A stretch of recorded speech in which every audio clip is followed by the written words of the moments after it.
What's up, Dub Nation? Rich with Let's Go Warriors back again. Less than 24 hours later. And we're going to do play-by-play of the Raptors at the Warriors.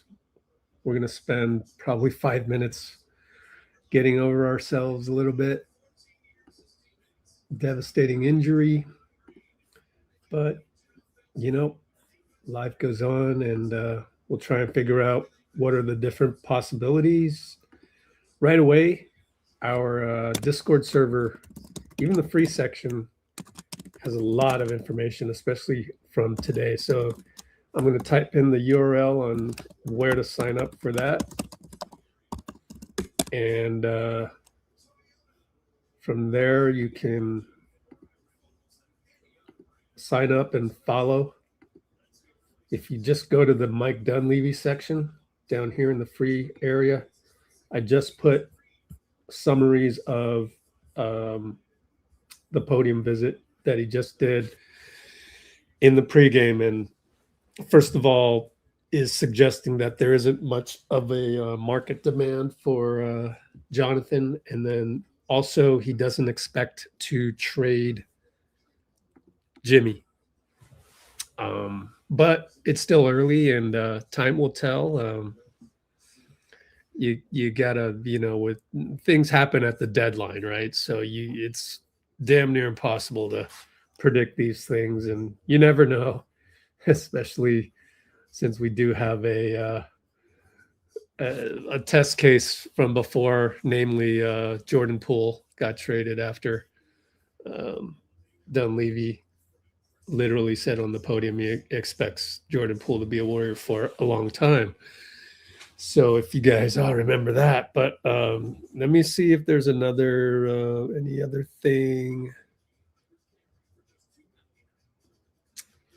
There's a more extended quote on keeping Jimmy. So let me put that in there. So hold on a sec. Chinese New Year's is coming up.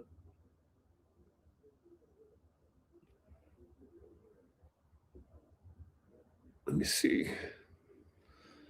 I'd love to play for you some of these videos here, but we don't really have time.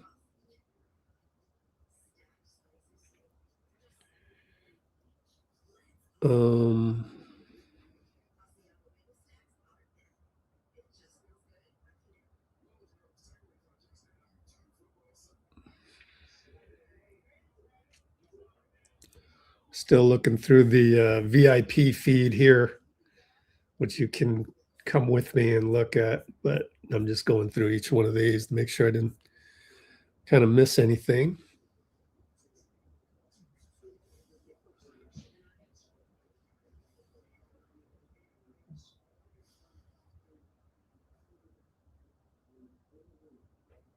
And I think I covered everything. I don't even think I have enough characters left on this entry right here, the Dunleavy one. But let me see.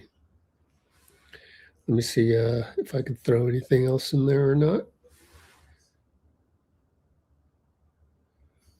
Let's see.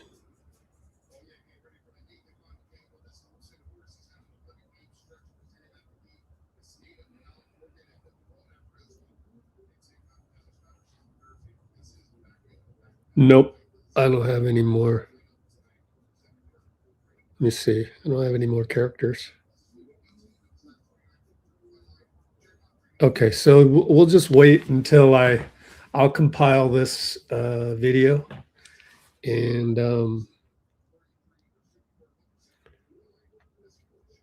have the whole thing for you. That's kind of our process here. We don't really operate unless you have the VIP version, which is only $5 a month. But if you go here to the live feeds and the analytics, X's and O's, those are definitely super fast.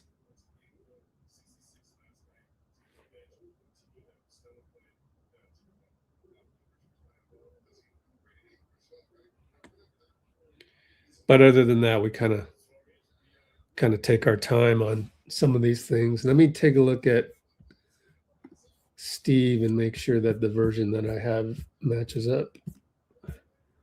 Okay. We do have the pregame. But that one we can watch after the game because we have a game to do right now. And matter of fact, gotta probably pull up the good old box score and referees sooner or later.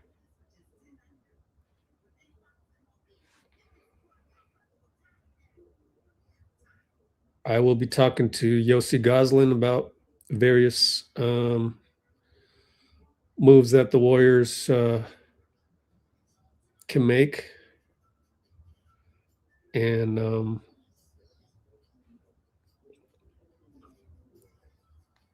go from there.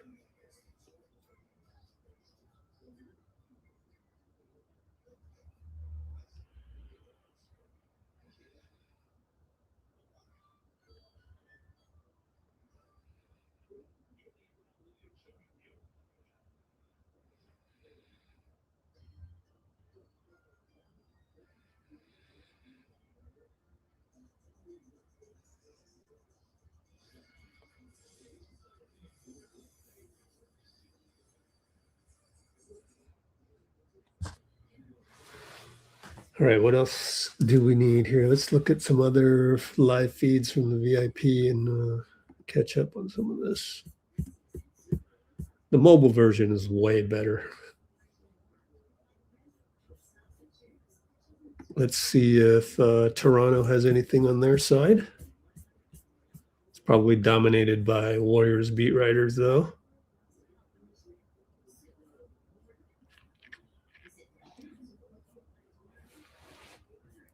Yeah, so I've just been kind of just recovering from the blow.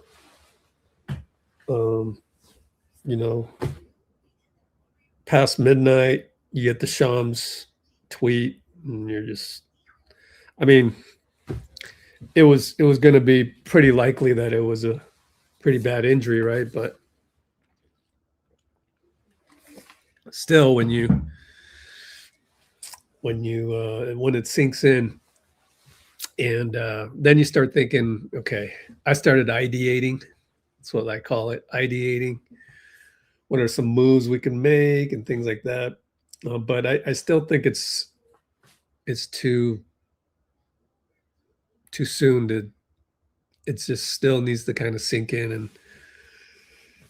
worst time to have a game is right after that. But that's the NBA for you. Life goes on, and the Raptors certainly couldn't care less. So we're back, and we'll do our best to get through this game.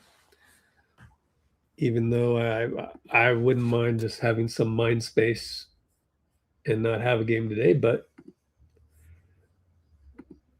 if you want to be rooting for your team and pretending that you're, the 19th man on the bench, like we often strive to do, like, a behind the scenes way of looking at the game of basketball, which is the most fun way to do it. Well, then you got to roll with the punches, and here we are. Josh Tiven, not the best ref in my opinion. So, by the way, Brandon will get the start. He tries though. Shea Flores is okay, and Leon Wood is good. He's in my top 10, maybe top 5, just due to attrition. How do you guys like my thumbnail with the Jimmy one? It's the Jimmy from the candle and general soreness. Here for the general soreness.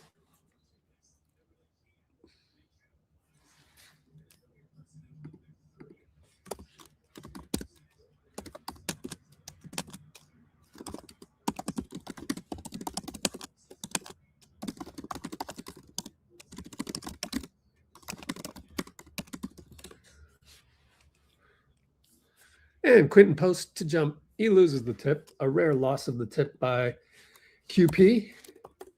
And Toronto will get first dibs. But we are now in game mode, so all of that is forgotten, and you just roll with it. Draymond gets to play. So Moody getting post up on by Barnes. Ooh, fadeaway baseline jumper. Good. Moody's going to play point coming up. Interesting.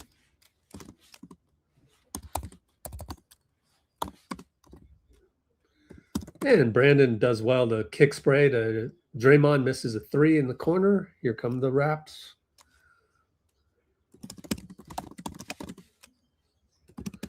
And it's Brandon Ingram with the good old mid-ranger. And we're down 0-4 right away on 2 mid-rangers. And Barnes immediately blitzes Steph, and Draymond takes advantage, but smokes a layup. Oh, boy. 3 ball the other way. They got it. 7-zip.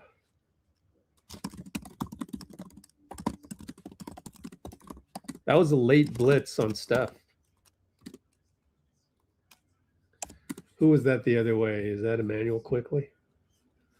Let's see. Ball gets swinged to Pods. We don't have a box score. 3 ball Draymond misses again.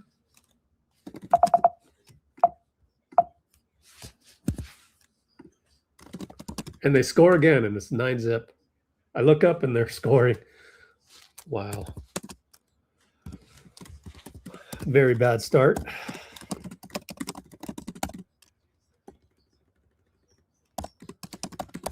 Steph has to do a hero ball at the nail, and he does. Actually 10-0 up. Scottie Barnes, I look up and he's dunking the ball. So the bad Warriors have shown up, at least for the first 2 minutes, and Moses comes right back. Craziness, modern NBA. They come right back for their 3. No, Barnes rebound. Quinton jumps and bites again, and he hates himself for it. And he gets a little tired after every game. He's going to make 5 mistakes and 5 good plays. But, you know, honestly, JK never got that kind of rope. But we're a little desperate at center, aren't we?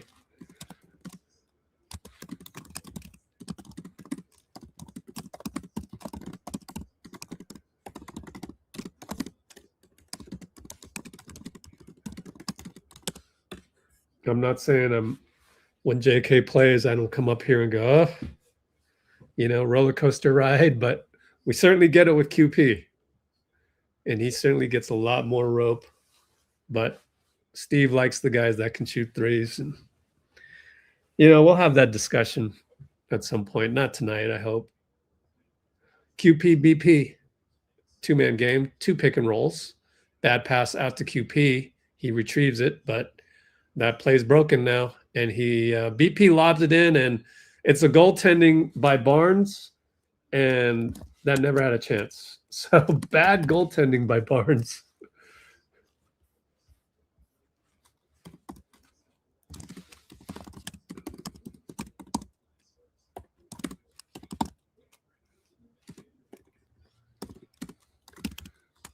So we got kind of lucky there, and it's only 6-14. Brandon Ingram will say, let me take over, and he hits another baseline jumper over 2 guys. So we're now down 16-6, BP and Dray. 2-man game. Dray loses the ball, gets it back, finds Steph, but Steph is covered. Oh, he'll fade away. Hero ball, banker, baseline, good. Not a banker. Baseline, good. Quickley brings it up. Right side, Grady Dick. Barnes and Grady beats QP again. QP hangs his head again on the back door. It's a foul with too much pressure. Oh, no, it's a bad screen by Pods. Wow.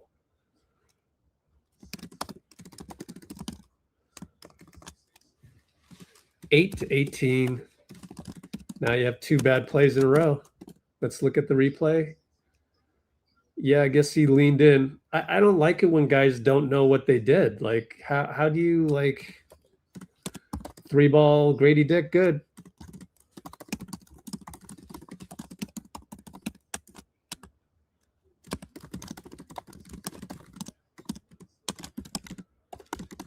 And it's Steph, left side. Over to QP. Oh, fake a pass. Okay.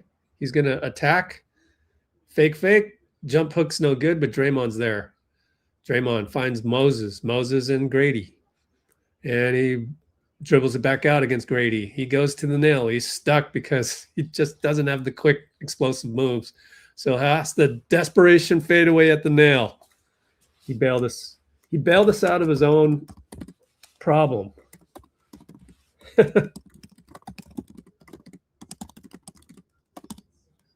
3-ball Grady, missed it, feeling it, and got the heat check there. 10-21. Man. QP3, no good. Draymond tap. Reload. BP, no good. QP knocks it out. In my opinion, we got mediocre QP. Of course, that'll change in the next minute, won't it?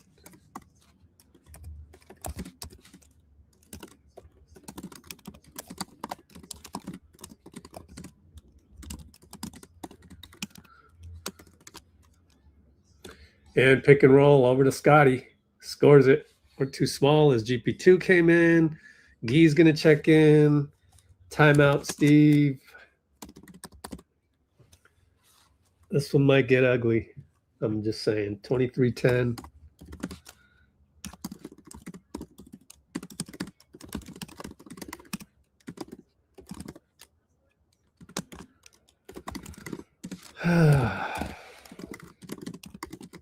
So that's 3 bad plays in a row. 23-10, Toronto. Q1, 7 minutes even.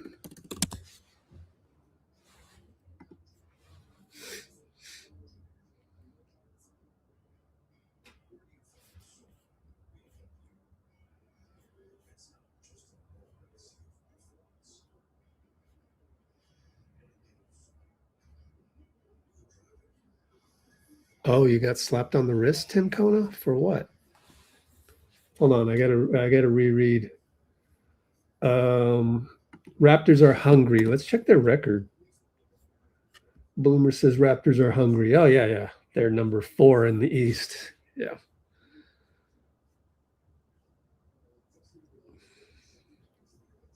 Butler will not be Miltoned. Yeah.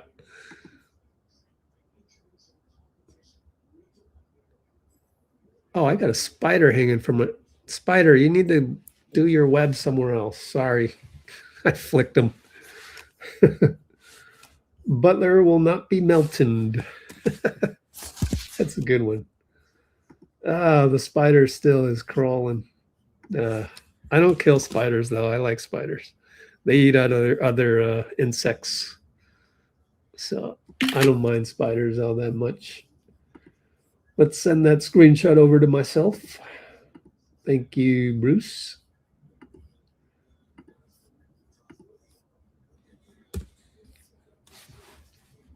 I spent all this time to get myself in the right frame of mind to do recaps right after the game, right after the buzzer sounds, and doing a podcast the next day for that. And then boom, Jimmy tears his ACL. Yeah, I don't think JK is going to play, huh?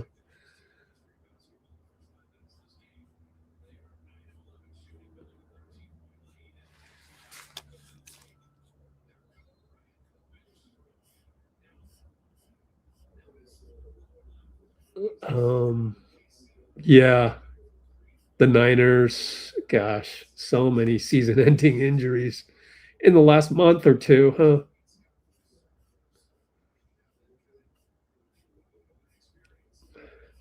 What else was there for mentioning Warriors? Oh.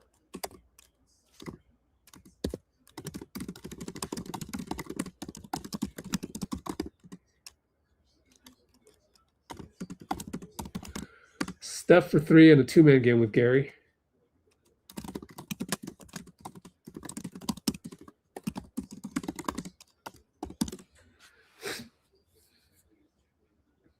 Mamu is in there. Quickley dribbling around. Gee is on him. They run 2-man game. Now Mamu sets another pick. Flares. Nobody cares. Quickley stuck in the corner. Over to Brandon Ingram. Gary disrupts. Steal.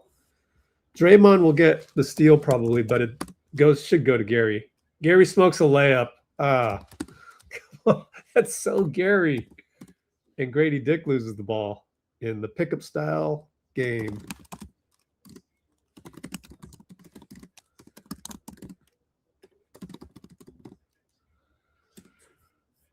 The craziness of the modern NBA. Oh, Bruce, thanks, brother. Steph, one-on-one, turns the corner, reverse lay. Oh, smoked it. Who's in there? I forgot his name. It's not RJ Barrett. He's hurt. They get a 3 quickly. They quickly got a 3 by Quickley. Oh, Ogbaji, yeah. And Jamal Shed is in there. Mamu on Draymond. Over to Gee, right side. Grady on him. Moses and Steph working the low block. Steph gets the handoff, throws up a prayer, foul by ochai, and that's going to be side out probably.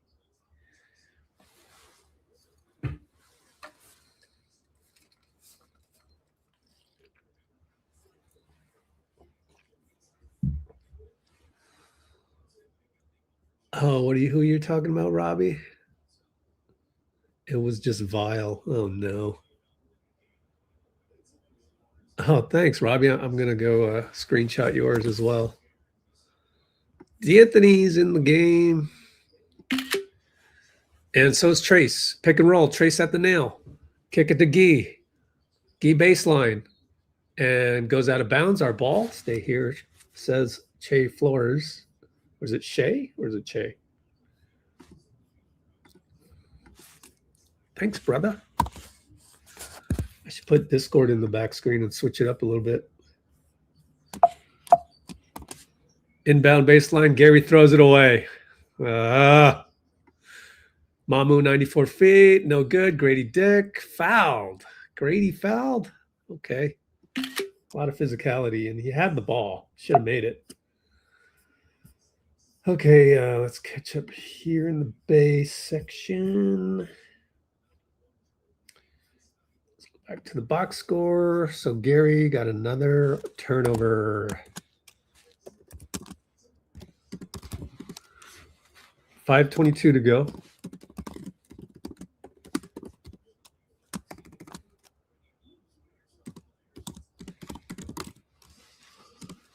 Going to be, we're down by 2 touchdowns, 10-27 with 1 free throw. Let me send those screenshots to myself. Yeah, there's no need to say the sky is falling, within 24 hours of such a devastating blow. Guy Santos, fake a 3. Got away with the shuffle of the feet, but got it, Gary. And that's our first good play in a damn long time. I can't remember last. I mean, I do have it in my notes, but sheesh, man. Finally, 12-28. Oh, attack Steph. Great job by Steph. Give him some defensive votes yet again. Out of bounds on O. Gary for 3. Feeling it. Got it.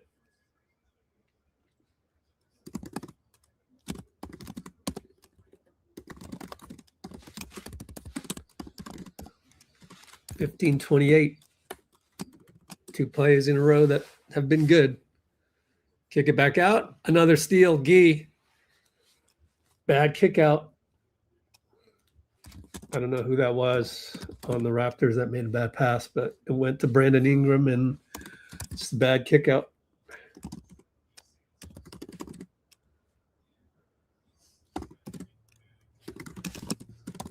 Is that a take foul? Is that a clear path? Why are we not? We never check clear path or take fouls. We're going to check it this time. Nope. Tiven's going to say no, I bet you.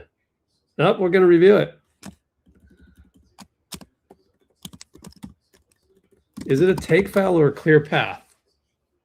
Should be a take by the definition of the rule, because Brandon was right there and it wouldn't have been clear path, but it should be part of the rule book. We got to get Dean back at some point.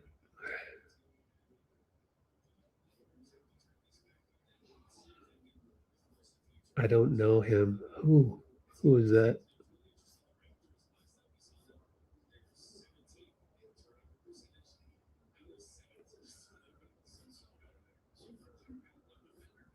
Oh, thanks, brother.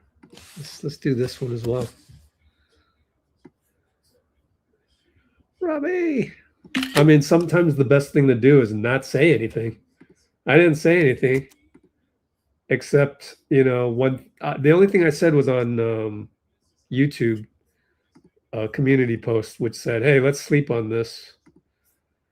And meanwhile, I was bugging Dean on text messages, but I always test my theories with Dean first, and it's so much better to, you know, let the air out when you first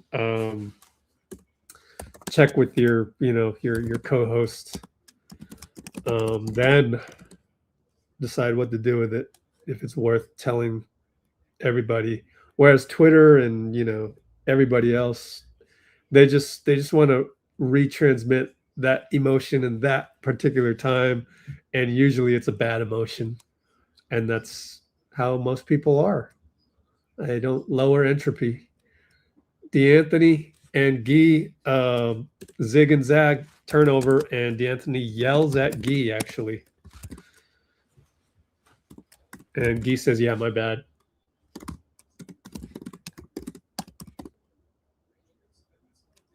Gary fouls off the ball on the backdoor cut, and Steph claps his hands. That's okay.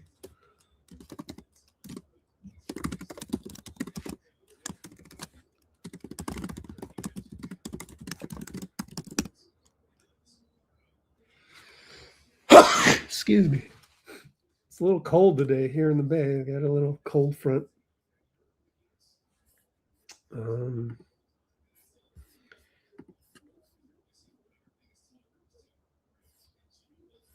Cool. Let's go all the way down. Up. It's Scottie Barnes takes it one-on-one. Bucket good. I forgot to pull up the laptop. Melton trying to take over. Reverse layup blocked. And they're going to get a layup the other way. We just can't get back.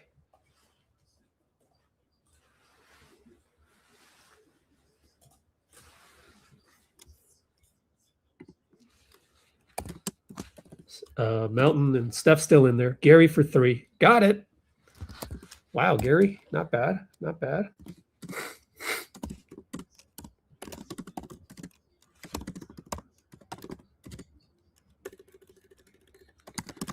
And Mamu loses the ball.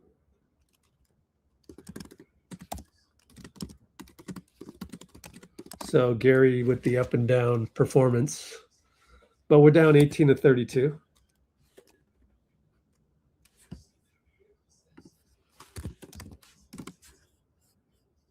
Steph subs out. Buddy's going to check in. Gee and up to Trace. Left side, Will Rich. Over to Melton. Screen Trace.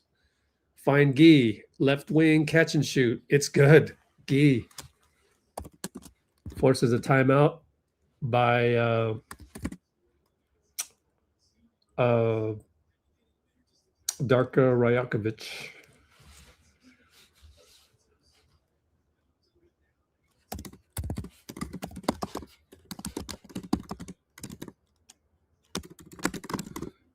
And it is, what, 21-32, so not too bad. Respectable.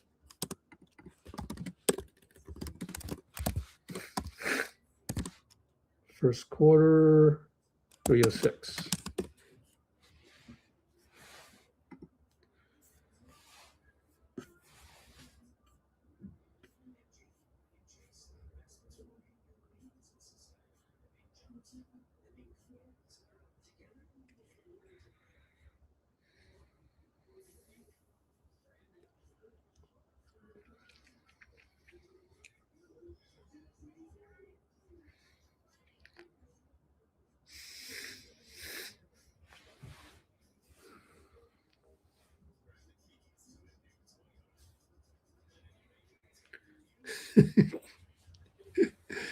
Green comes out and we play better. Oh, was that a take foul? Actually, I never followed up on that. Kind of just went on to the next thing. Because I don't recall a technical free throw. So I'm a little pissed. Didn't happen, did it? Ingram foul and Gee steal. Where's the Gee steal? I must have scrolled too far. Now we're in Pajemski land. Gee steal, foul. Why have the rule? It doesn't make any sense. Don't put something in the rule book and never use it. Man, Adam.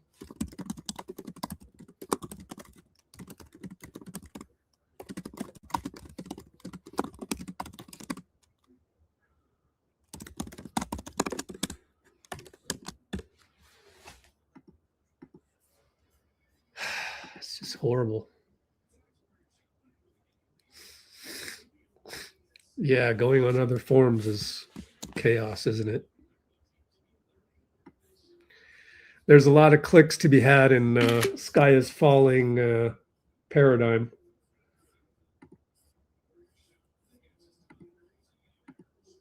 I'm probably the only channel or the only thing on social media that actually said, hey, let's just take a break. Let's take a 24-hour break. Just at least sleep on it. We're in a zone, and Scottie takes advantage. There's nothing you can do about that. You have to just blame the coaches on that one because that's what you give away when you're in the zone. Buddy's in the game and nearly turned it over, but it's our ball out of bounds.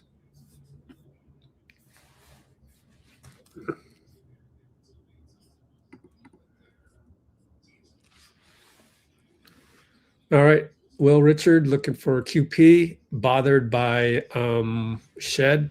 Shed, pretty good aggressive defense. I kind of like it, kind of Davion Mitchell-ish. And Melton creates a switch, tells QP to drop, and scores. Melton looking like our only aggressive type player so far. Up, give and go. Barnes is going to score again. Man, guys, our defense is a sieve.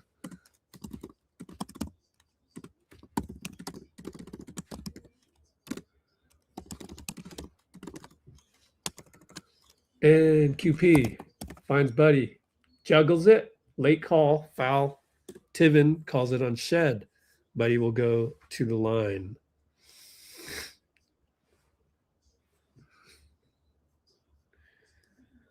Are we really going to do this?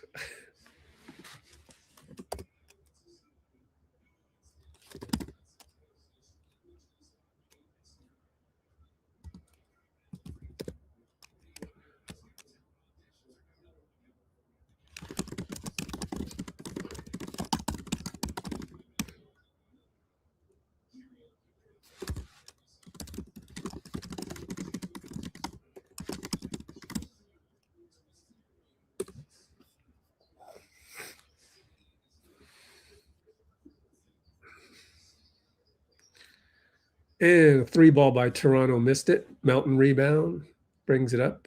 How did Buddy do? Did he score the free throws?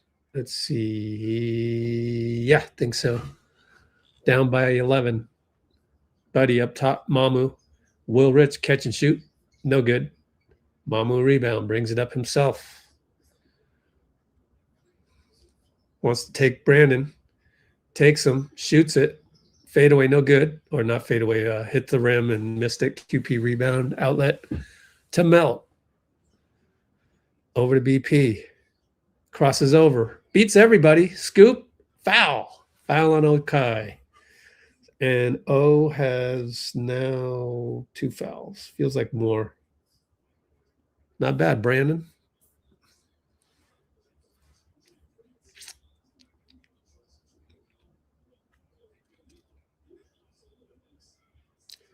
I think the first step on all the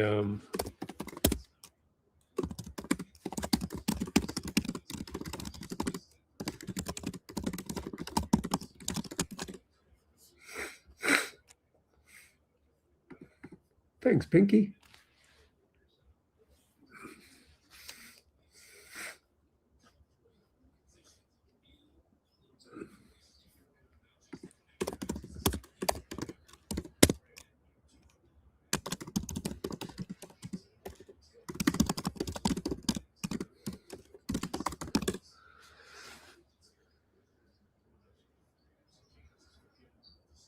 Three ball.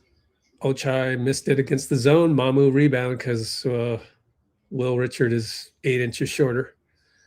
And they find Barnes. They find a dunk. Ochai. We're just really small, which is why we're in the zone. But yeah, you're small and slow with QP out there. It's tough.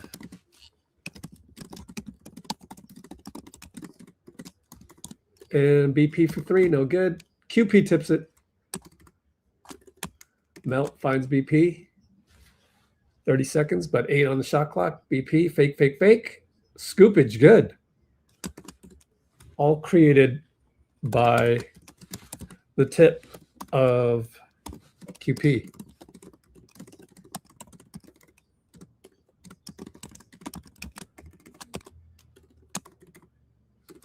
Nice play by BP. 10, 9, 8 on the shot clock. 2-second differential. Quickly. Kick it to Mamu. 3 ball over Will Rich closeout. Ah, well, all that for not for 3. BP will hog it and airball. 41-28. End of the first.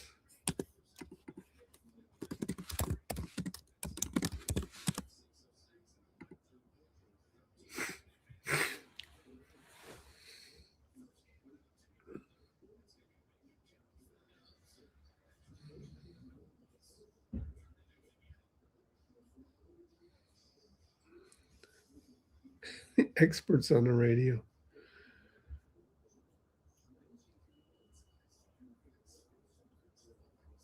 I got Draymond Green from the auction house. What does that mean? Percy's in the house. So is Vicondia.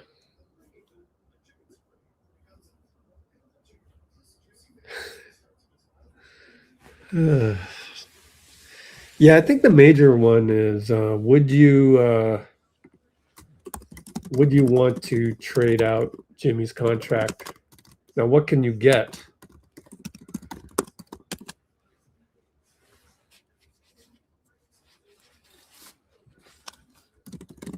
Or keep him and, of course, add him next February.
All right, Steph's back in the game. Is that Jonathan Kuminga? Wow. He just said a pick for Steph. My mind is blown.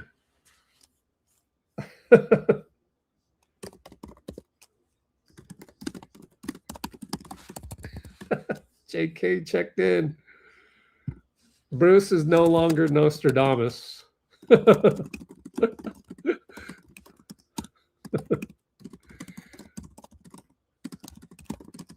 And Steph misses a free throw. Of course misses a free throw. Of course. Because it's JK. Nuts. Nuts.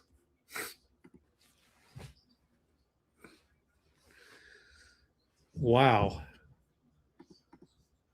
And a Euro step for Barnes. Blows the layup against Draymond. Draymond steps on the line, saving the ball.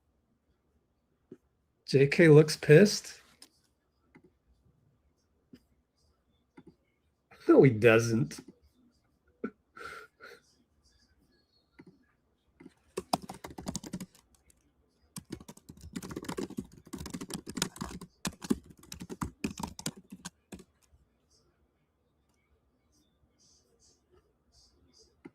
Let's get a Melly Mel's thing in there. Let's check how Discord is reacting to this as we have free throws.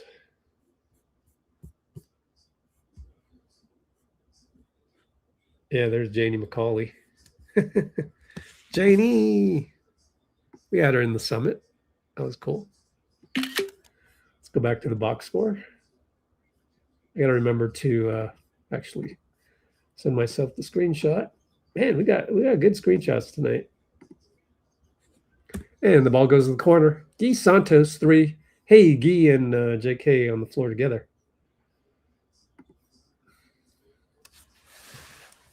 And now it's Barnes against Dray. Stopped by Dray. Kick it back out. Over to Shed. Switch. Swing it. 3 ball. No good over Steph. JK rebound. Woo! I can't believe my eyes, man. JK. I'm glad you guys worked it out, man. Hey, doesn't that heal the wounds a little bit more? JK kick it back out to Draymond. In and out, 3 ball, no good.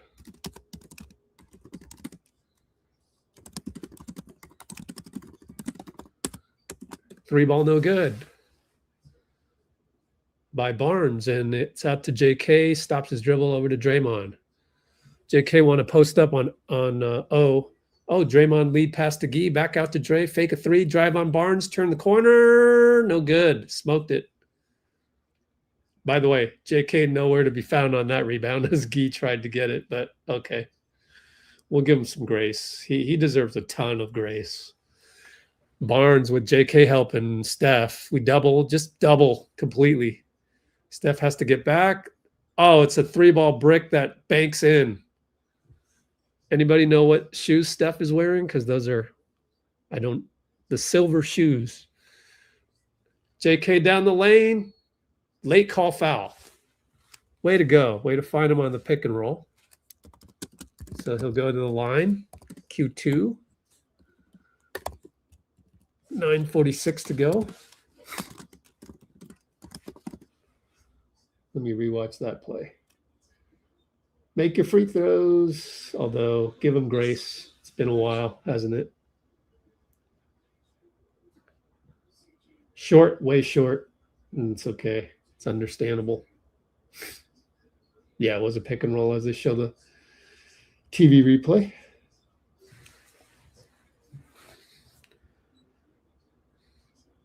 Let's go, JK.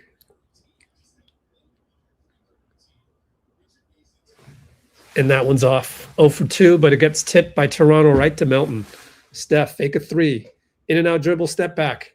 Air ball. Whoa.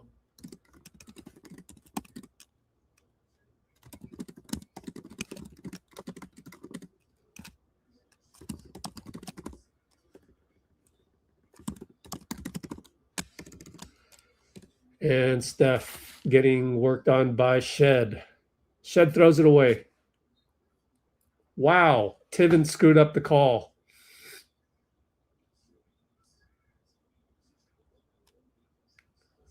You should go and get the ball. We're not going to challenge it.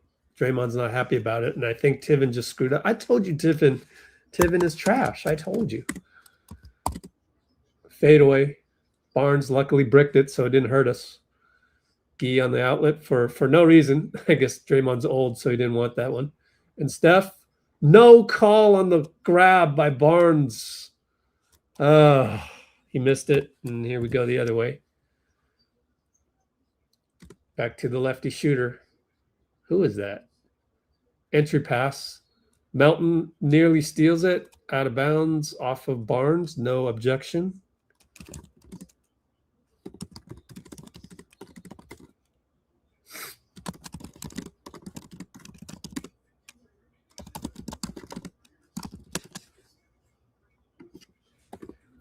And there's a timeout.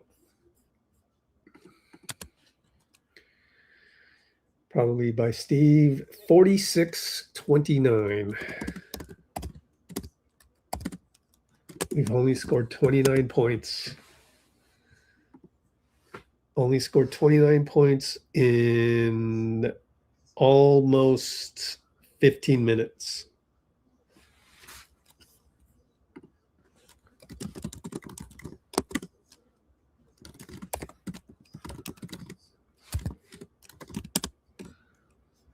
$29 points.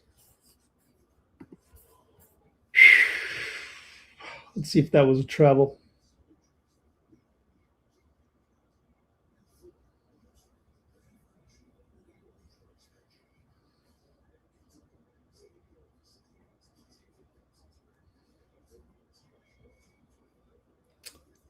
Not quite. I don't think so. Was awkward and good defense by Melt. So there's going to be a baseline inbound for Toronto when we come back.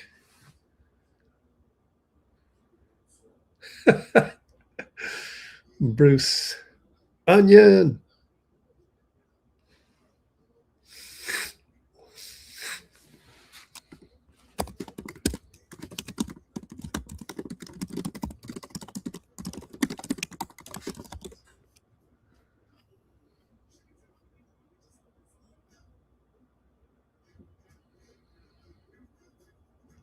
Yeah, for sure.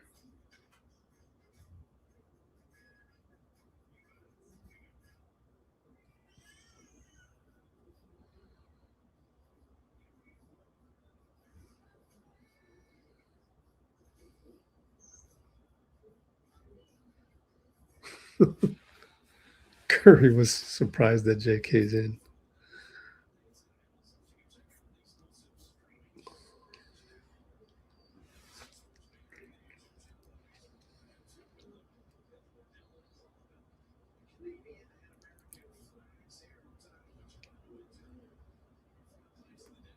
Oh, yeah.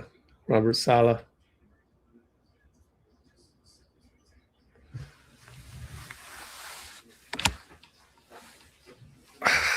Congratulations for getting a head coach job.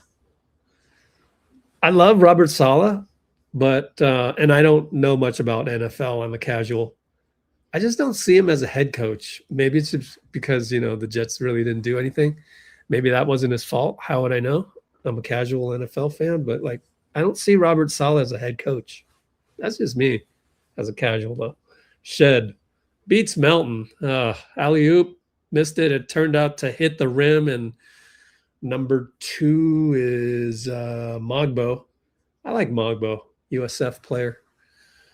Melton throws it away, got it back, and saved it to Gee. Oh, got to be careful of Mogbo's long arms. Steph pop a 3 over Mogbo. It's a brick. He hasn't hit the rim in 2 tries. Oh, man.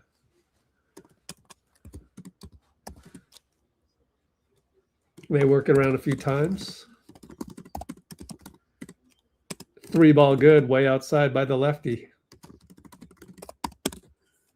And who is that? Jamison Battle. Steph and Draymond. Steph hits it at the nail, hangs his head as if to say, finally.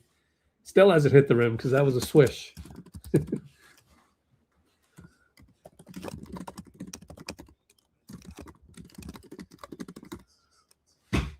31-49. He's got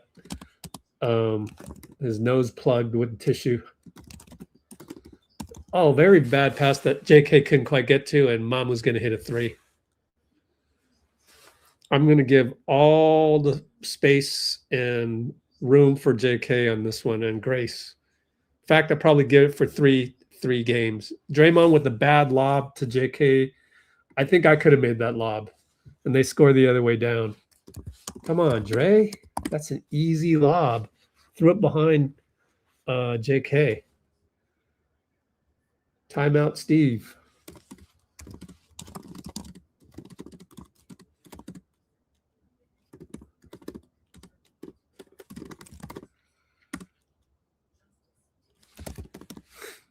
$31.54.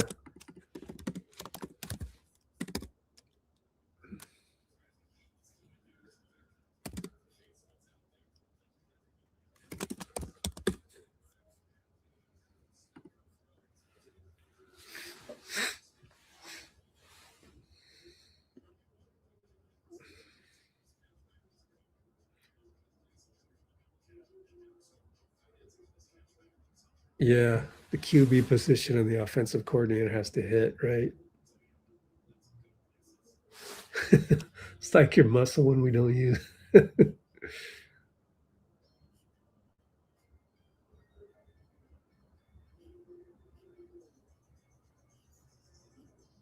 Oh, he got a 5-year contract.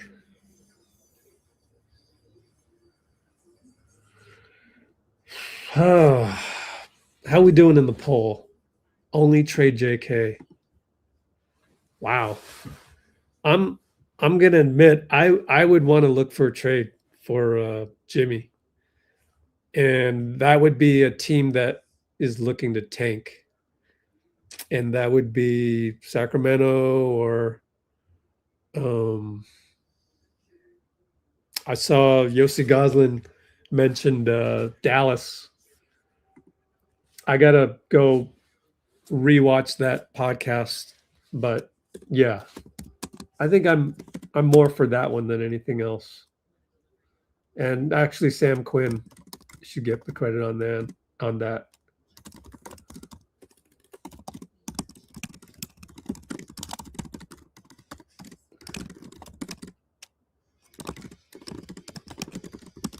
So it has to be a team that wants to tank. And I think we should just try and get something. So I was in a debate with Dean last night on text.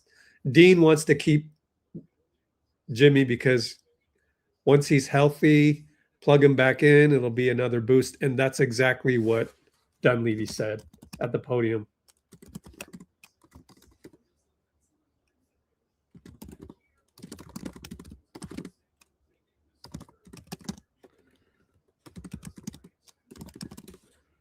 So I don't agree with that right now. But then again, you have to give me until like February 1st or 2nd to really, maybe I could change my mind by then. So I would have voted in the minority on that poll. Let me know how you voted and give me your reason in the comments. Mountain Attacks finds QP short. Did we take JK out? Yeah, we took him out. And oh, wow, that is some porous defense as they just cut straight through with no resistance. Your typical second unit without Jimmy, porous defense. Oh, man, that's bad defense, man. And then Melton throws it away. Bad pass, very bad pass. Lefty. Here they come. That's why this team is really not that good without Jimmy. A lot of role players. Grady Dick misses a 3. Moses rebound. I am really worried about this unit right here. Prove me wrong. Nope. Brandon, bad pass. Here they come. Brandon gets it right back. Wow, this is a pickup game.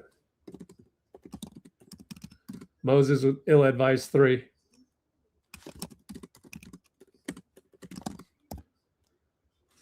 I don't know if I can watch this unit, man.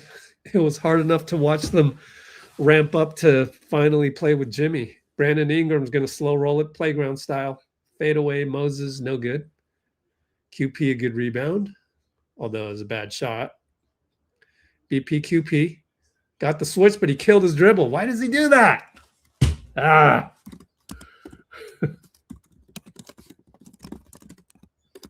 Well, Moses will reset up top. Gets a Melton ghost screen and has to nearly shoot the ball, get it over a hand grenade. It's air ball. It's so ugly.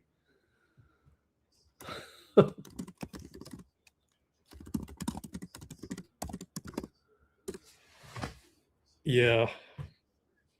I don't know why you don't put JK in there. I know he's rusty.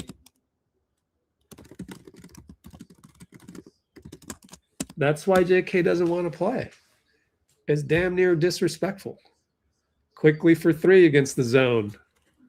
It's funny to see Brandon in the zone and then they just easily score because he's so small. QP comes back for 3.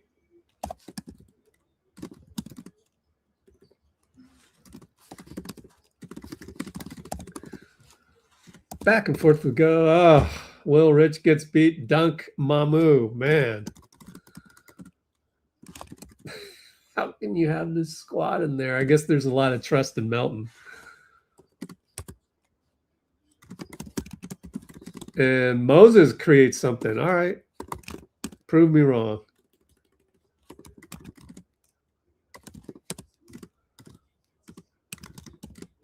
So Mo with the inside fake and 1. Shut me up. I don't know. It's just like it's hard to watch when we don't have any athleticism and they're getting dunks on us. I apologize for my distrust. Hey, if Steve can not trust JK, I cannot trust the second unit with Jimmy. You got to give me that.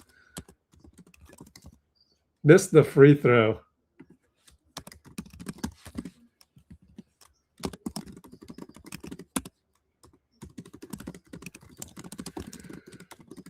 Oh, Brandon just fake melt. Oh, slam dunk over QP. Missed it. Moses saves it. Good save. Melt for 3. Ill-advised. It's a brick, but QP. Rebound. Put back.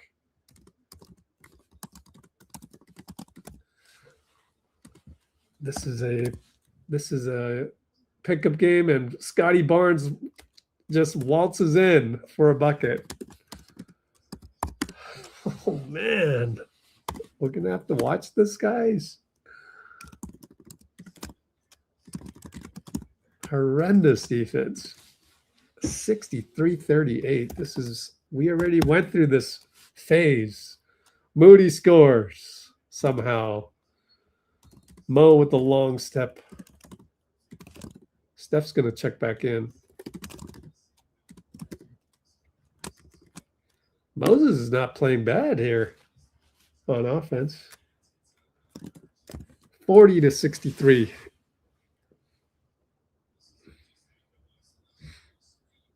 Oh, they inbounded it and quickly rammed into Melton. Absolutely no call by Che. Wow. You're falling down my rankings, Che. Incredible. Not even a call by her. And quickly right side, good over BP. We don't have the toughness without Jimmy.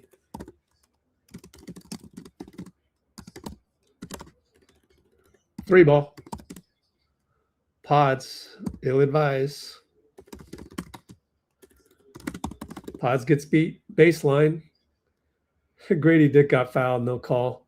And then he fouls Draymond, but Draymond got the rebound. We're going to get bad BP again.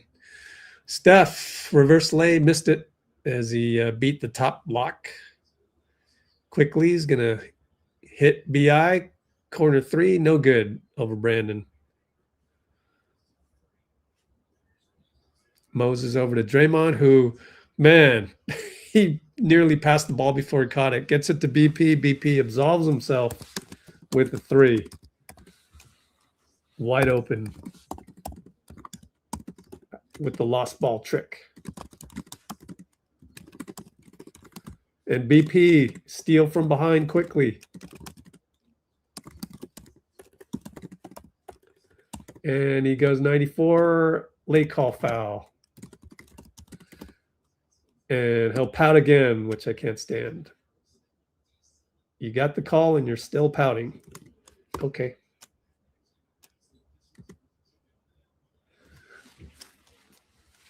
Can cut it to 20 here. 43-65 with 2 free throws.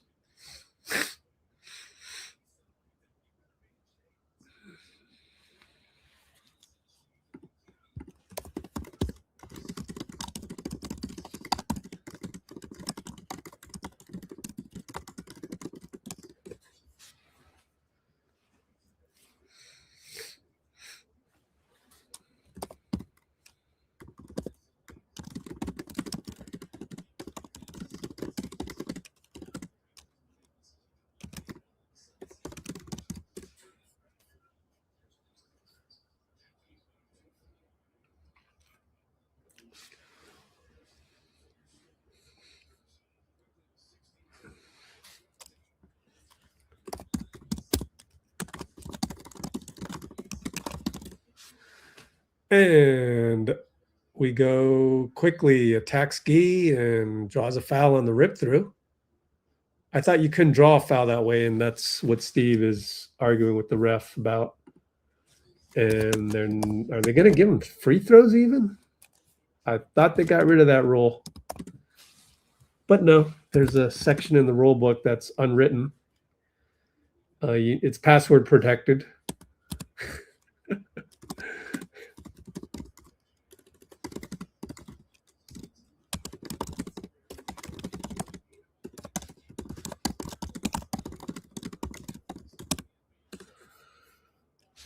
Okay.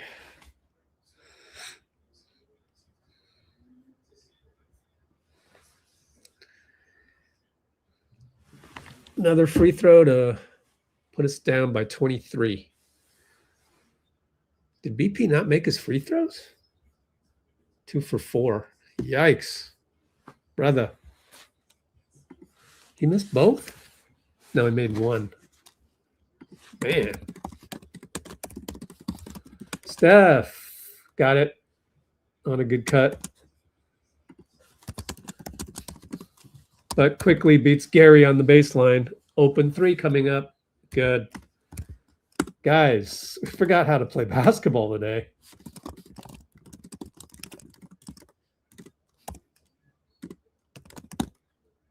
And then a turnover.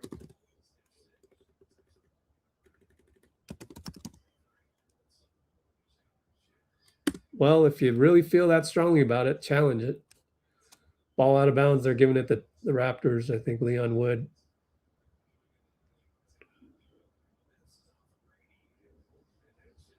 We didn't challenge another one. Boy, when it rains, it pours. That was a risky pass.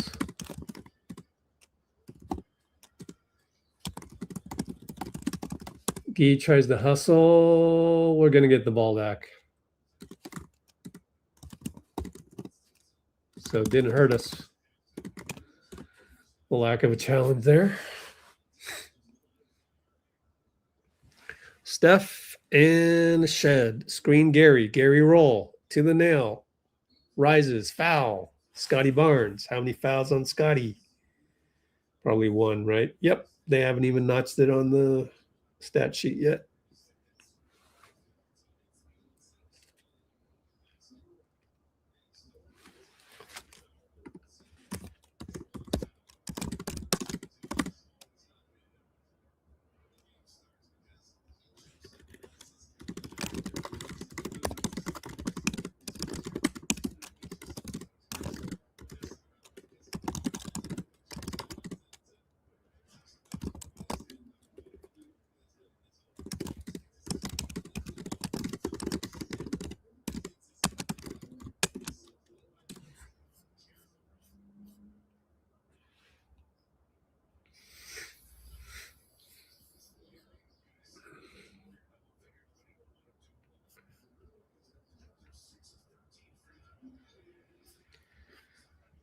All right. They threw the ball away. Steph behind the back, 3-ball against Shed, no good. Draymond taps it to Buddy, who saves it to Steph. Steph, 3-ball splash. Credit Draymond and Buddy for that. Coming up on the under 17 seconds.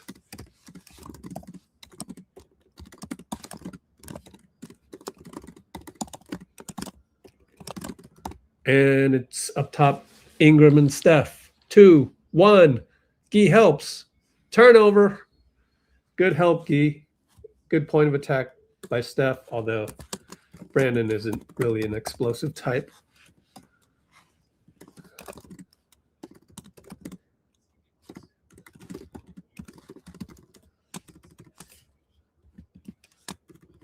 Pods is going to sub in.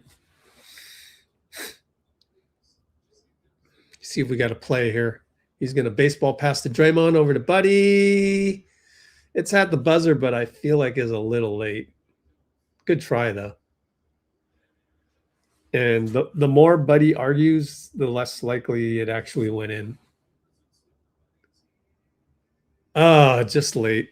Just late. That's too bad. And you can't really blame anybody on that, but one of those nights.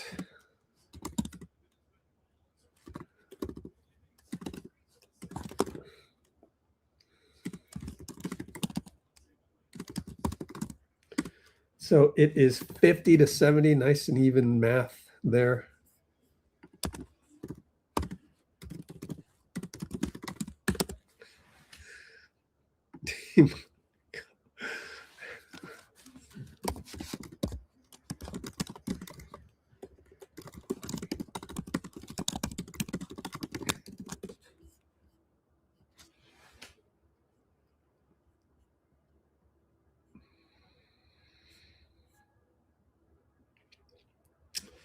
Okay, time to do some little bit of marketing.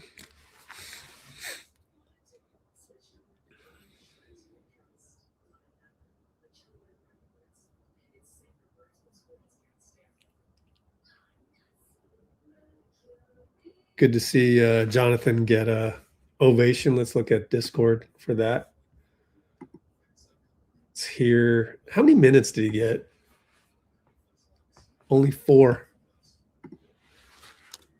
Man, that's not enough, in my opinion. Let's do a poll. Ending the previous poll. 24 votes.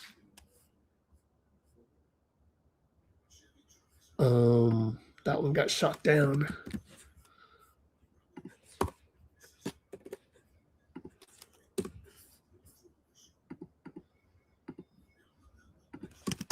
Should JK play more than 4.5 meaningful minutes?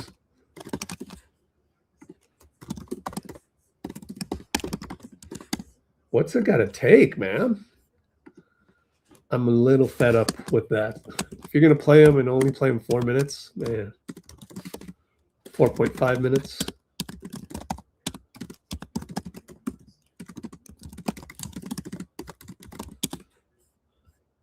Especially when we're getting beat 70-50.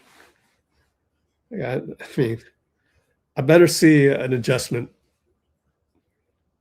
Let's go look at the Kuminga ovation. Oh, what's he wearing? What are those? Those look familiar. Federer. You're wearing tennis shoes? Oh, wait. That's just the warm-ups. I would not play in tennis shoes if you're – actually, maybe they make tennis shoes better, but I tried that one time. It did not work. Just the amount of cutting that we do, but I don't know. Maybe tennis shoes are different. I mean, these days.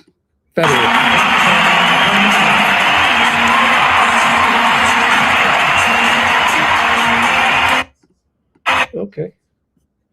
Catch up on anything here? More ovation.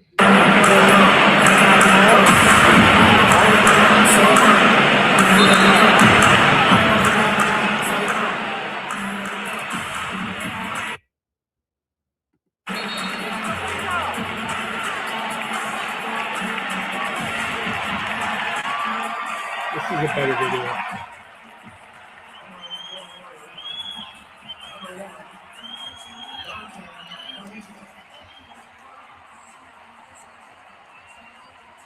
Oh, I hope I don't get demonetized by that.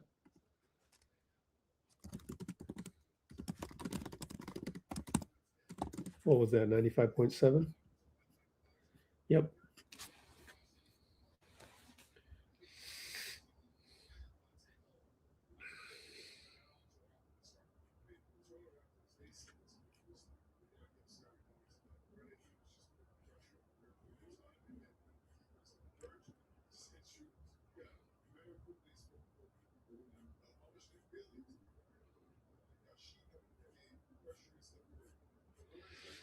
Okay. Oh, I got to run a commercial break.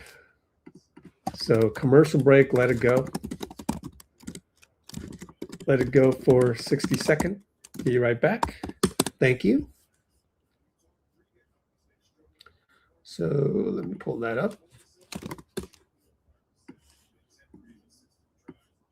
And here is the commercial right now.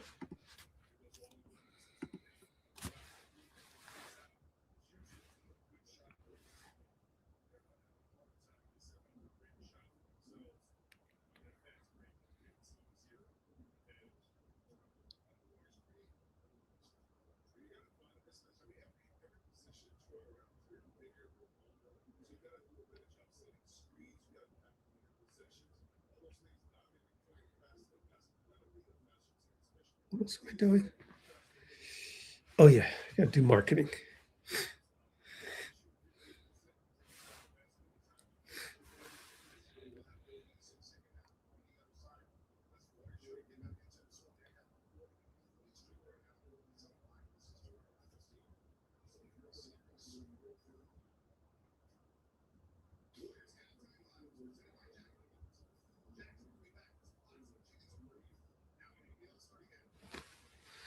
All right, let me do some marketing.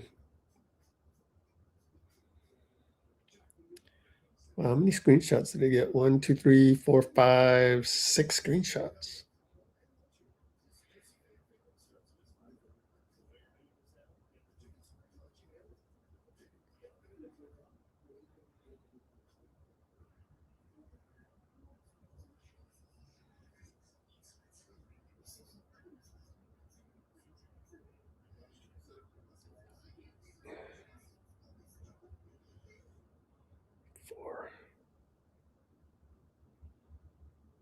Middle 4.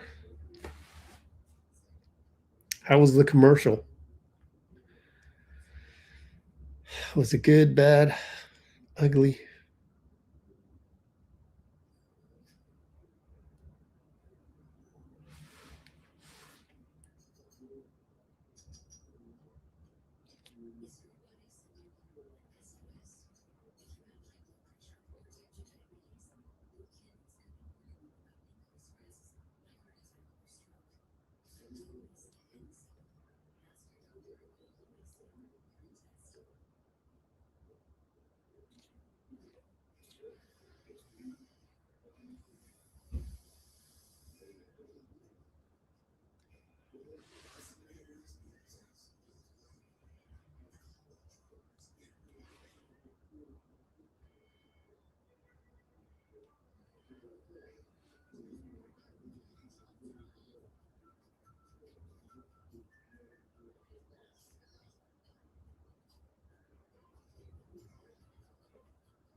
Oh, oh, Red Panda's in the house.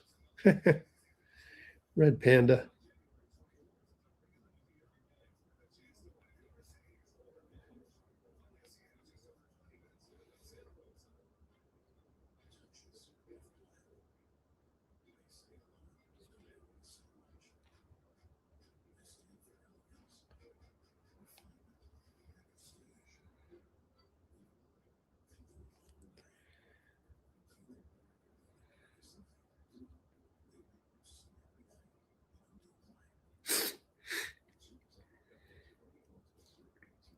3 viewers on Substack. Yay, Substack.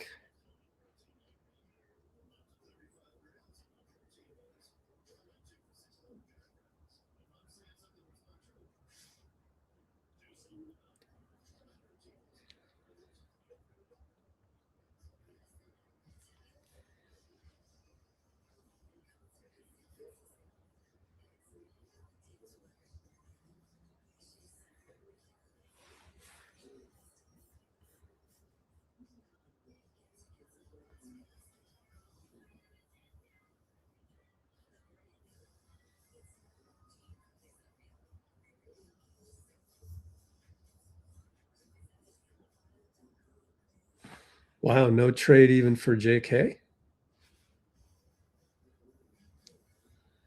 He was looking for a cushion on the bench. JK was?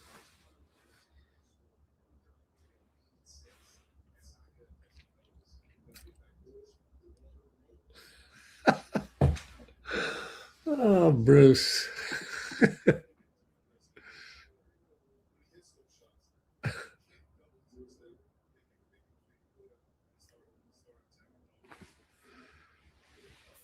Oh, man.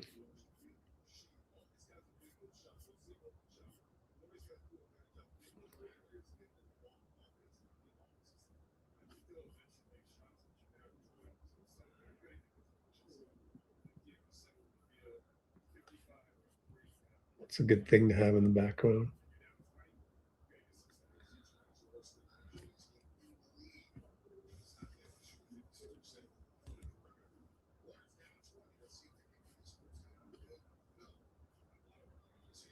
There it is. Jonathan Kuminga took the floor for the first time.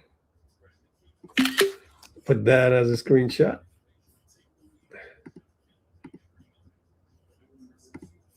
No more grading, Bruce.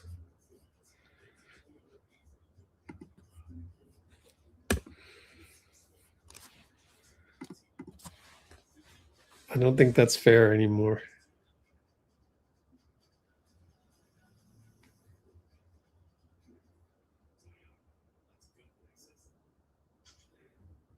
Oh, crap.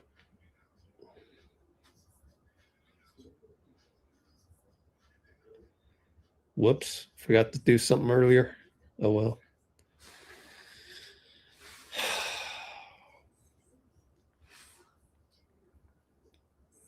Just think about it. Hate to put it this way, but if you're having a bad day, just think about Jimmy has to deal with an ACL right now. You know, actually, Jimmy, at least he gets to go spend some time with his kids, right? So, you know, you saw Ernie with the tweet, why would the basketball gods do this? You know, look at the silver lining, gets to spend time with his kids in his mansion in San Diego.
Almost done with my marketing, Pinky.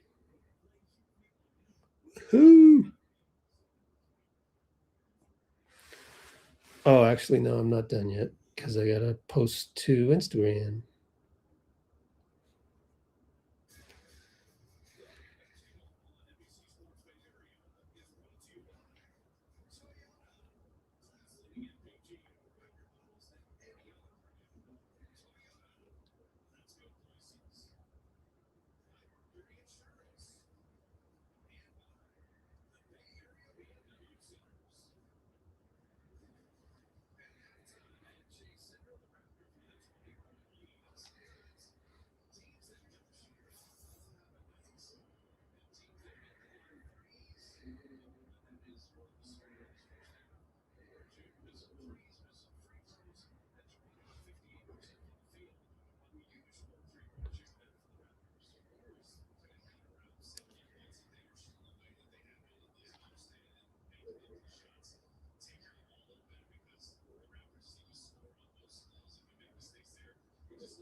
Okay, what do we got?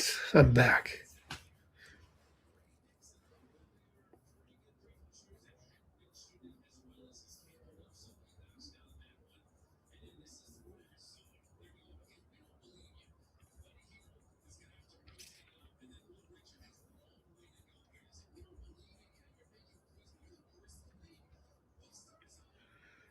Yeah, we weren't small. We had Harrison Barnes at the wing, Iguodala off the bench, Sean Livingston backing up Steph, and Andrew Bogut starting, and David Lee behind Draymond.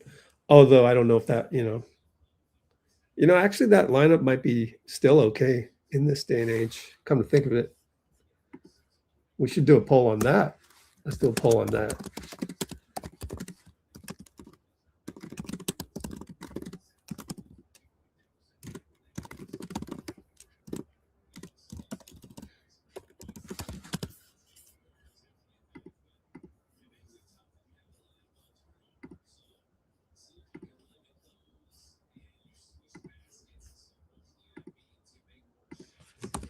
Would the 2015 Warriors be able to up Draymond post up, lost the ball, old man turnover. UGLY Draymond. Wow, he's just old. What are you gonna do, man? I hate to say it. Call a spade a spade.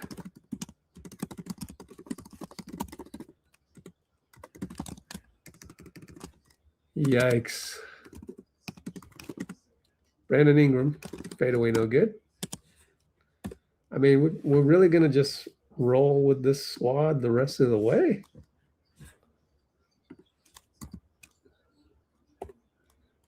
Foul, no bucket.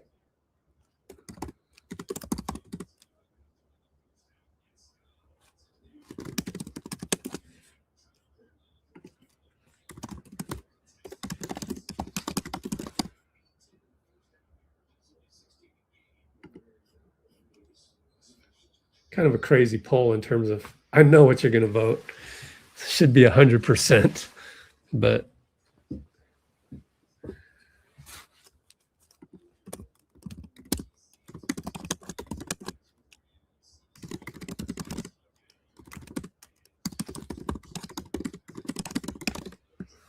three ball, good over Moody.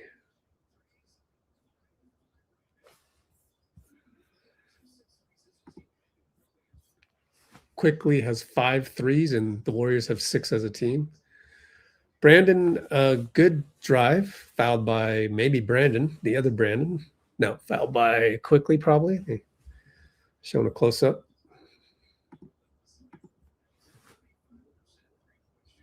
Oh, we had a vote of no? I think for sure 2015 could hang. You got Iguodala, Livingston, David Lee as your backup 4. Come on, guys. You forgetting all this? Andre and Sean could definitely play this era. They're long. Draymond 3, Bricker. Steph got fouled on the rebound. Yay. Shed with the foul on that one. 10:49 to go.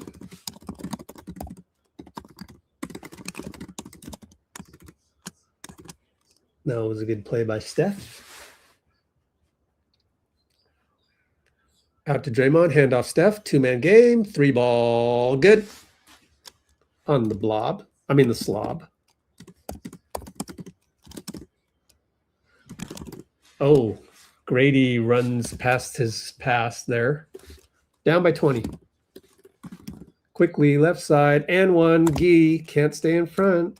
That's Gee's problem. People don't believe me, but it's true. His point of attack is suspect. I love him, but his point of attack is suspect. You cannot get turned like that. And then he's going to shake his hands after you retreat the arms. Like, that you're hand in the cookie jar. Come on.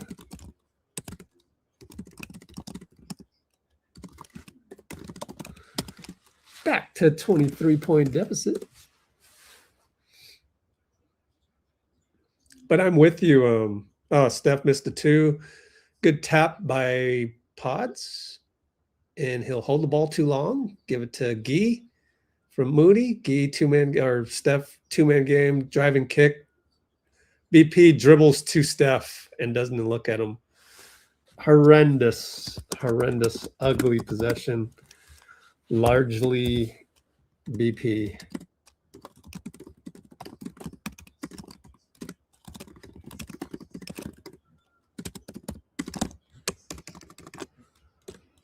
We're going to keep this team? Really? You don't want to trade Jimmy? I don't get it. I don't get it.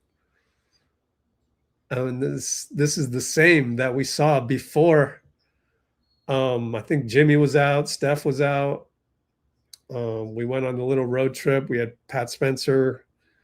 Like, this was how bad it was. And I think you need to trade Jimmy's contract. You just can't stay this way. If you're going to stay this way, then I'm with Bruce. Don't play Steph. Just save him.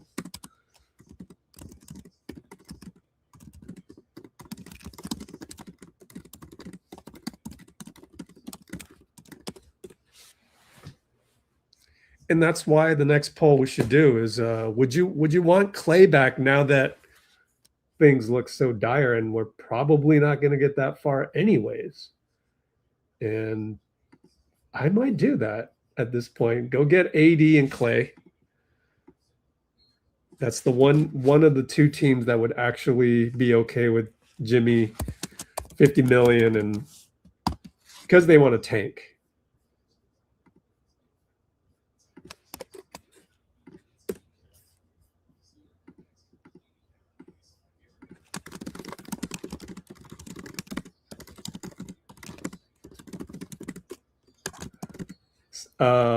Barnes blocks Draymond, but it's a goaltend.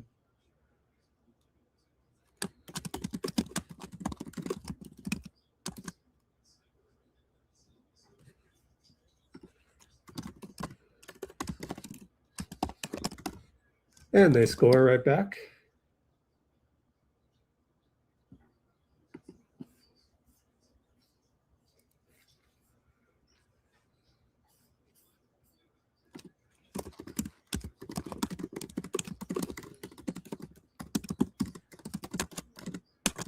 Three ball, no good, but Geek caught it and then missed by BP, and it falls right into Moody for a 2-ball.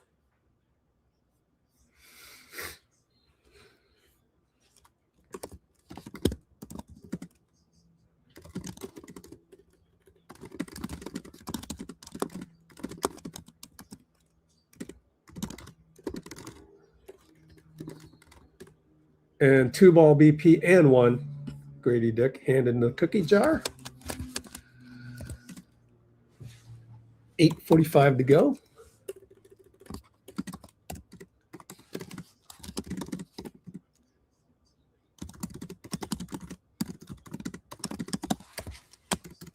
And we are down possibly 60 to 80 if he can make the free throw. 59 is where we're at right now.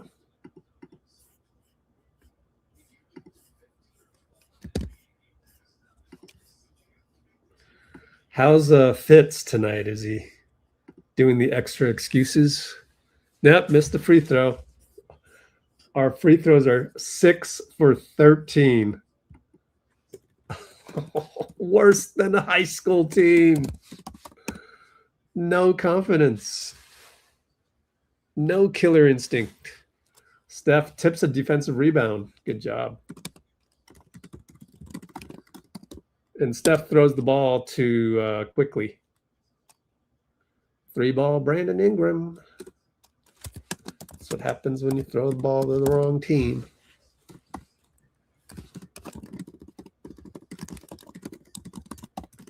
And then Draymond throws the ball to the other team. Left wide open for 3. Quickley, good. We're really going to do this? We're going to do this for 3 more months? Really? I mean, seriously? You have to do a trade, man. It can't get any worse than this.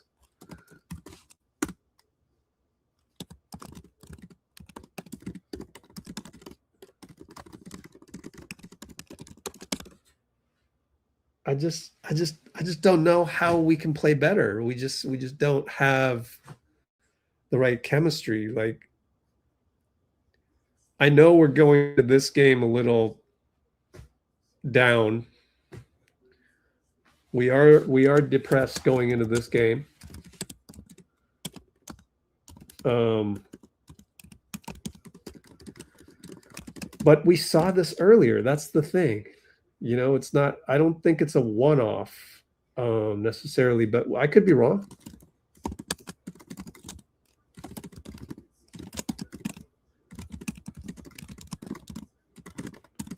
We saw this early in the season. Anybody remember when? But this exact style of basketball reared its ugly head.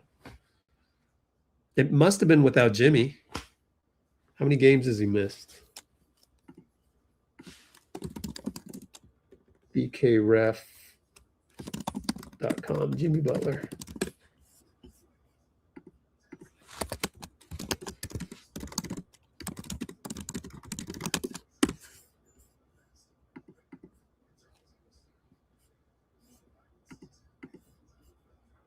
Let's see. Let's find the smoking gun.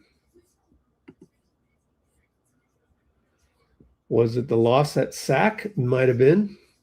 Might have been that too. But we didn't have Steph, so that doesn't count. I remember that. Was it the loss at Miami? Didn't have Steph on that one too. Yep. And we know that from last night, his reference to not playing when Wiggs was around. Philly and Cleveland, obviously both Steph and Jimmy out. So OKC, which one was this? Is this the one where we caught up? No. Wow, Steph wasn't there either. Okay.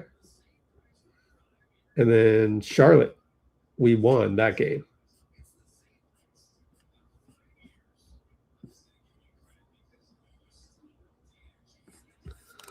Okay.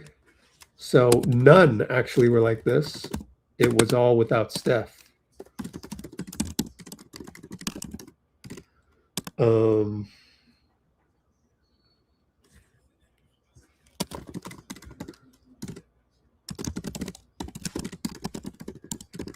It's funny how we can beat Charlotte and then just look like crap on this one. Although, you know, no, Charlotte's pretty lengthy, but they don't have any identity. And Toronto hits a jumper. It is now 88-59. Draymond. Oh, Draymond scores inside. Fadeaway nail. 27-point deficit.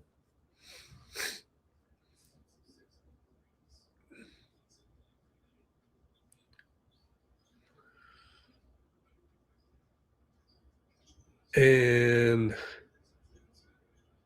3-ball Brandon Ingram.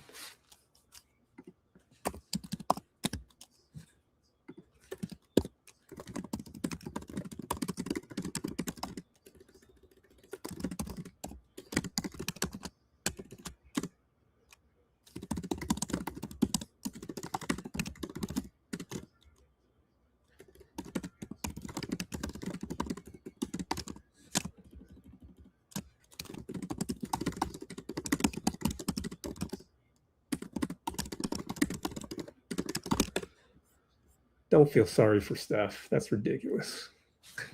He'll be fine. He's happier about life than you guys. And you're feeling sorry for him? That makes no sense. Think about it. You think Steph feels sorry for himself? I got to shoot that down immediately, man. Nah. I'm getting that. Excuse me while I delete that one. I won't time you out because it's not your fault that you've embraced the negative energy type of thing, but nah, trying to teach you how to be like Buddy Hield, how to be like Steph Curry, who literally is a role model for you every day, and then you come on here just like it is on Twitter all the time. JK with another cameo number 2.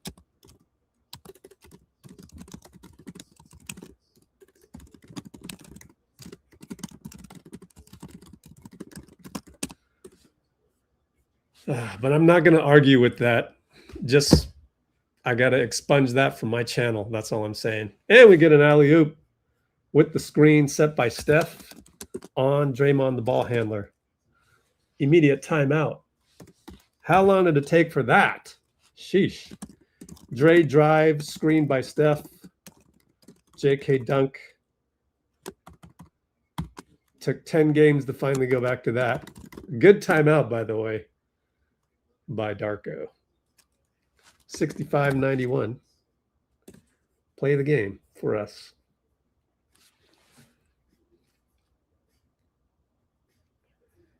Oh, cool. What's up? Adam and Mike. Sheesh, deck tabs. Wow. You don't need to declare to the world that.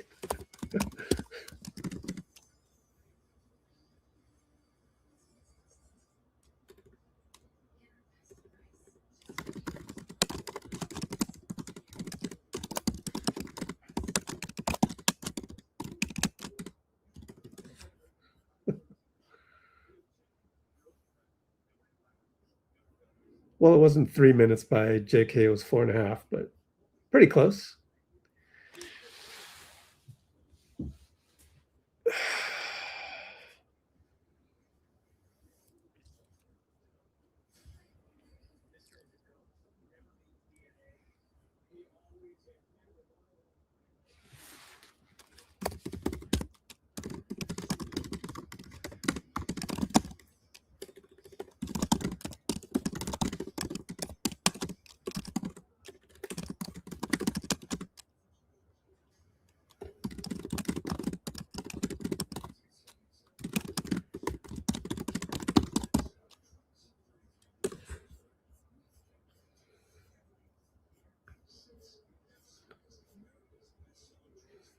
Oh, Wingman Dean Chambers is in here.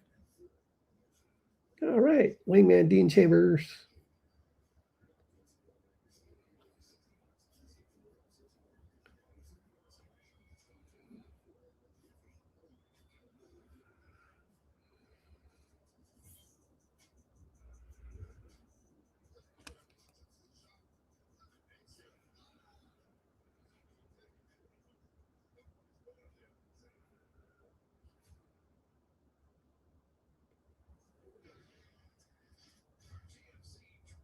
Huh?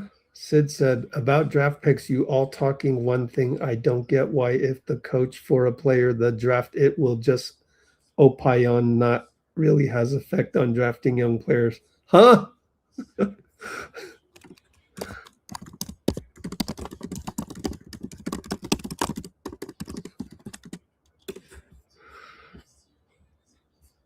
And I missed a whole bunch of comments in between that one. All right, what can we do here? JK's, pretty rusty on defense. Draymond had to direct him. We're in the zone. Talking a lot on the direction, and JK gets a steal. Hey, JK got a steal on the zone with a lot of talking. Hey, things are looking brighter all of a sudden. And Mamu's going to get a tech for delay a game, maybe? Throw the ball away? I don't know. 2 straight good plays for JK. Steph going to shoot a tech. Hits it. What shoes is he wearing? Anybody know? He even kind of pulled the chair on Mamu. Mamu got one of those boom technicals. Shouldn't get a tech on those. They just. But hey, Draymond gets teched on those all the time. So, are they going to full court press us? Last time they did this, we could not break it. Steph's going to bring it up himself, get a screen by Draymond, roll to Draymond, attack, dunk. So the full court press didn't work, and we're on a roll, but it's way too late.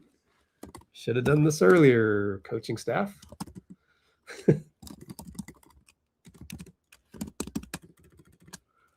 68-91, and then they throw it away. Ochai, bad pass.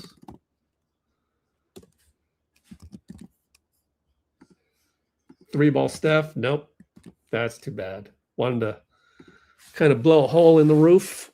Didn't happen. This is probably our best lineup, most athletic lineup right now.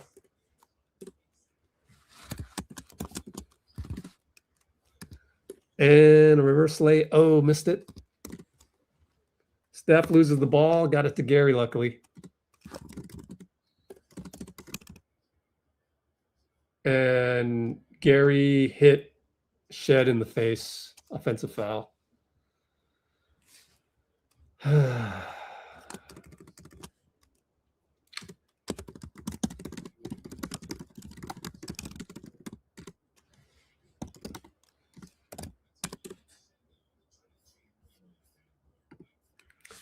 Oh, Gary. 1-3-1 zone now. Switch it up a little bit. And Brandon Ingram, 3-ball good. That's how you beat a zone, is you make the 3.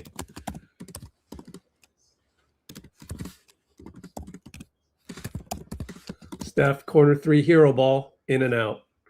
All right, Steph, pass the ball next time. Give Jonathan the ball every now and then, please.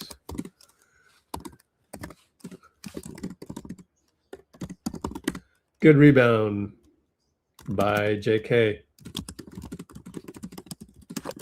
JK, dribble drive. Fade away, got hit. Foul, Ochai.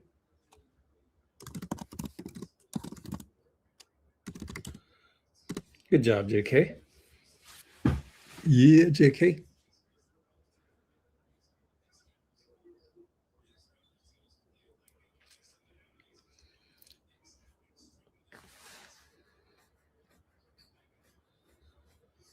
Hey, JK made a free throw.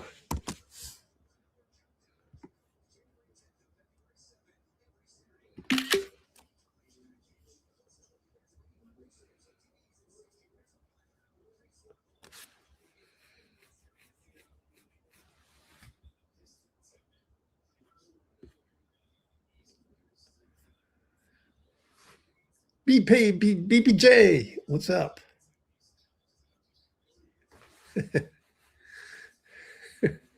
Steph sits down. Yay. Give the ball to JK. Give the ball to JK. BI for 3. No good. JK skies. Rebound. Outlet. Melton. I think I got bitten by a spider, dudes. JK, wide open 3. Bricked it. That's okay. Did he make a free throw? 94-70. Lost track of the... Yeah, he made both, huh? JK made both, I think. Yep, missed 2 the first time, 2 for 4 overall. My finger's itchy. I got bitten by something. Shed, no good. Nope, QP a little late to Barnes, but Barnes is more athletic. And we find Barnes for a lay-in. QP back to JK. Someone set him a pick. QP sets a pick. Over to Buddy for 3. Got it.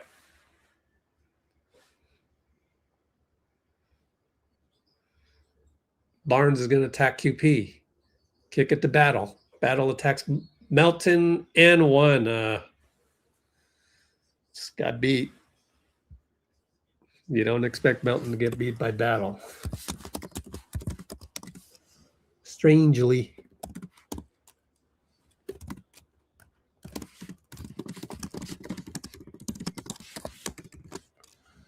And they're near the 100 mark.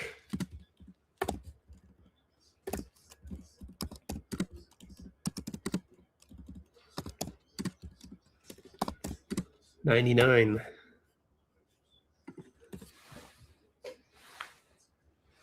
Try not to scratch my insect bite. QP loses the ball, got it back. Out to JK. Set him a pick. QP sets him a pick. He's got BI. Go ahead. Yeah, JK. And 1. Come on, Steve. You got to play this kid. Can't be blind. Fade and 1 hang.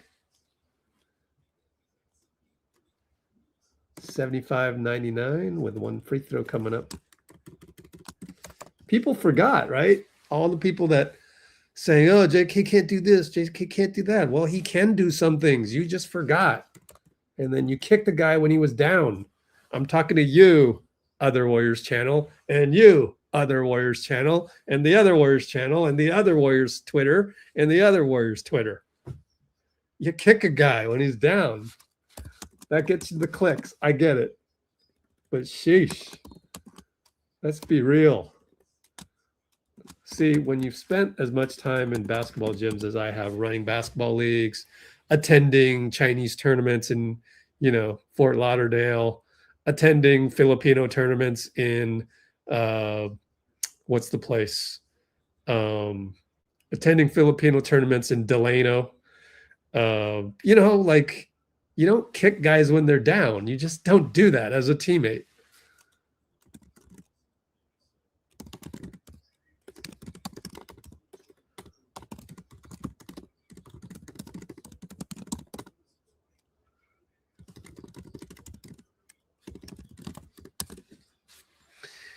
Scottie with the fake handoff. Papa 2. Missed it. No, tip. Oh, no good. Lucky. Who got the tip? Battle? JK tipped it out. Bunch of bodies in the paint there on that one. Will Richard in there. And they set a double pick. Look at that inbound play. Hit the backboard, though. Ochai. Was it Quickley? Quickley comes back down to earth. And it's Melton Quickley. Gets a screen. Quinton falls down. You got to sell that. When you fall down, you got to sell it. He doesn't know how to sell it. JK, late clock. Go ahead, JK. In and out dribble. 2 ball. Got it and 1. See? He can hit those. This is not new. This is not new. We've seen this before. The ones that are here every single game, not deck tabs who logged off. We're here every single game. We know that he can do this.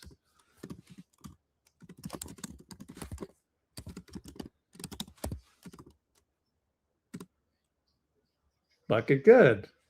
That's why his agent went nuts. You make a guy go nuts when you know what he can do. You know it can translate into an NBA game. And you kind of go psycho a little bit because all of a sudden everybody thinks you suck, including the coach. Aaron Turner, I feel you, man. But they work it around and get a 3 to battle of all people. We had him scrambling. Oh, well. Oh, Melton almost dribbled into oblivion, but he found QP open 3.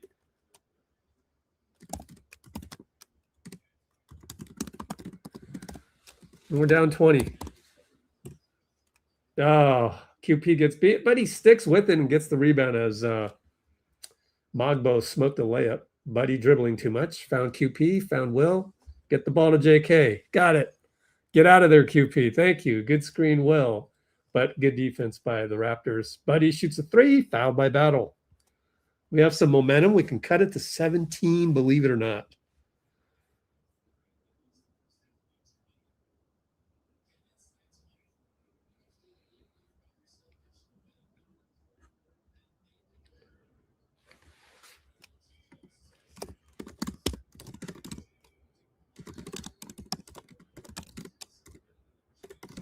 Oh, they're going to challenge?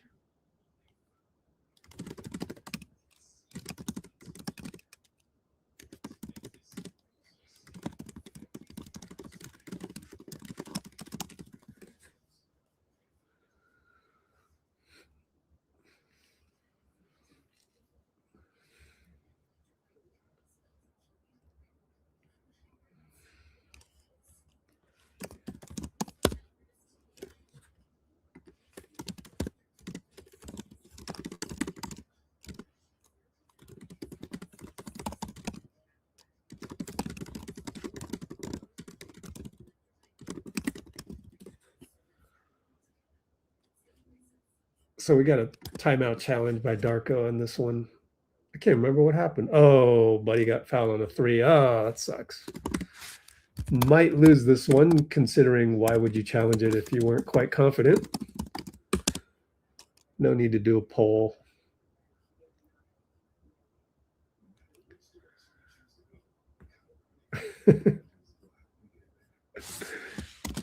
Yeah, Dubs.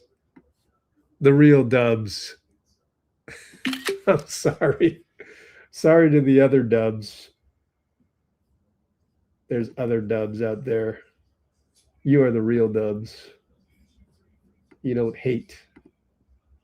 The other Dubs hates me. Gonna have to ask him why. 8:21 p.m. So no idea why he hated me. So they lost the challenge and chance to cut it to 17, buddy. He's a good free throw shooter, so let's hope for the best.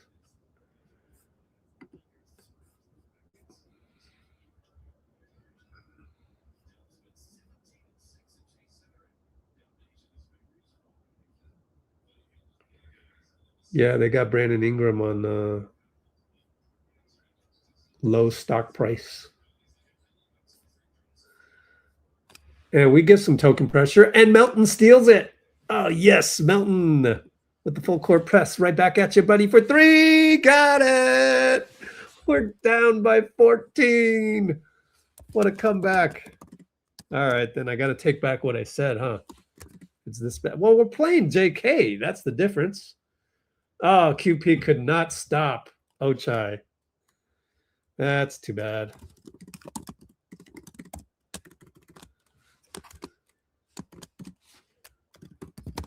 Melton kicks it to Will. 3 ball, no good. JK rebound over to QP. QP scores.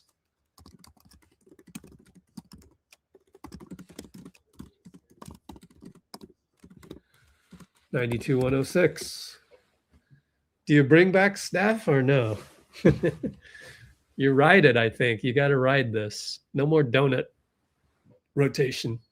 Whoops, QP foul. Bonus. There's no need to foul that. Even Will's telling QP, but QP is like, I know, but I can't help it. You know, that's the issue with some of the big men. So QP, big man, can't help it foul.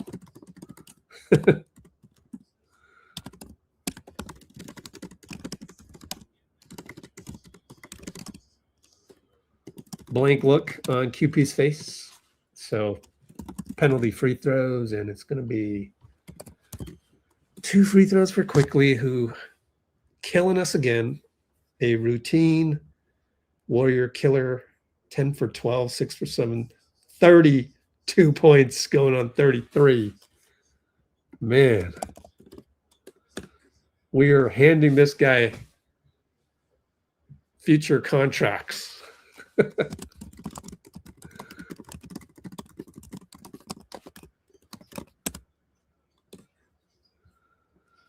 An extension for Quickley, courtesy Warriors. JK at the buzzer. Scores 94 feet. I think that counted. It looked like it was good. It's going to be close. Play the kid, Steve. 4 seconds to go. He deserves to play the entire quarter. Will you be disappointed if he doesn't play the entire quarter? I think he'll be tired, though. Any guy going an entire quarter, you know, let's do a poll. Will you be disappointed if he plays less than, say, 8 minutes? He deserves it.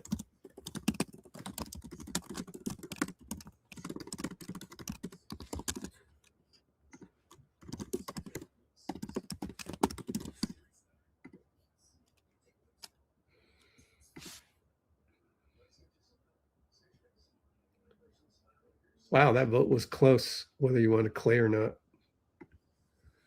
I will do a video on this, hopefully tomorrow, but who knows? I might be tired.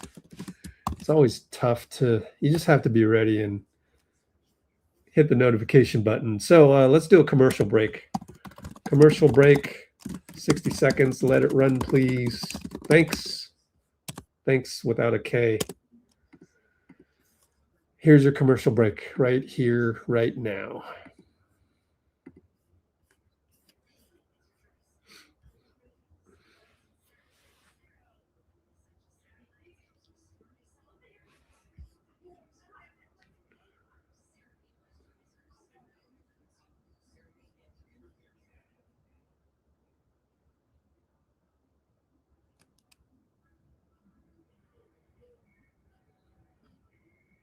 Blicky.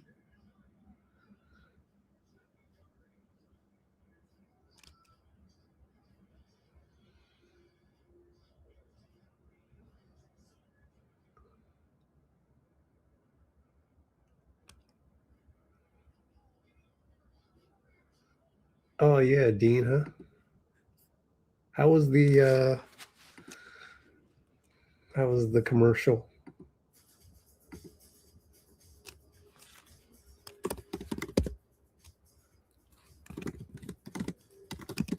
Whoops.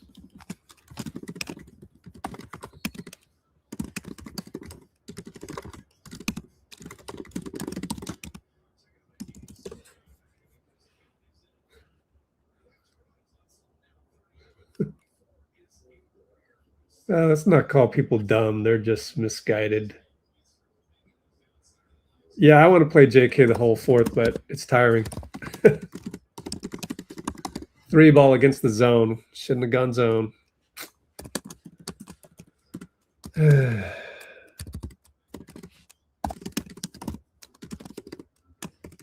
Buddy, dribbling too much. Back out to Melt. Thank you. Back out to JK. Double pick. Go ahead. Clear out for him, Will. And he does, and JK scores. See? He can play.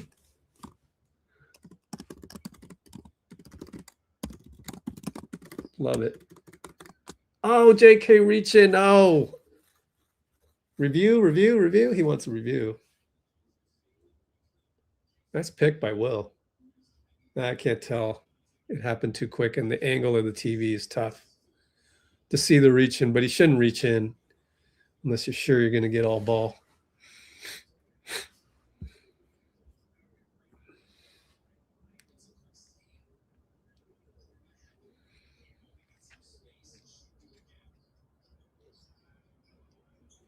Whoop.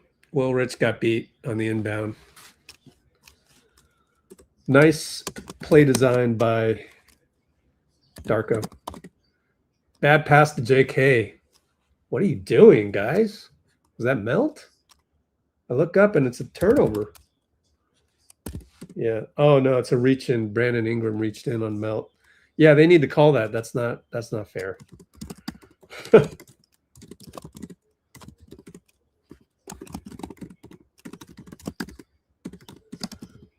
Uh-oh, Brandon Ingram against QP attacks him and scores easily. Not much we can do about that. Maybe bring in Trace? I don't know. JK? Nope, there's the JK dribble out of bounds. Well, we crashed back down to earth. Down by 19. But it's Mamu short, and then JK gets pushed. Okay, still alive.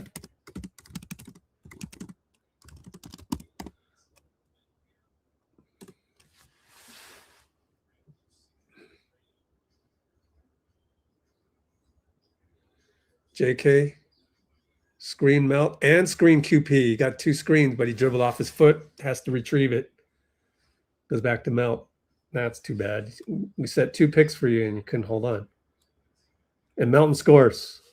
Little dipsy-do Steve Smith style. Under 10 minutes.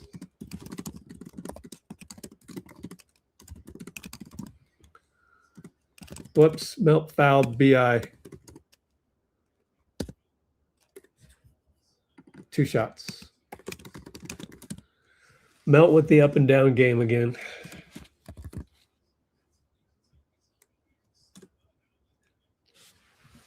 Two shots.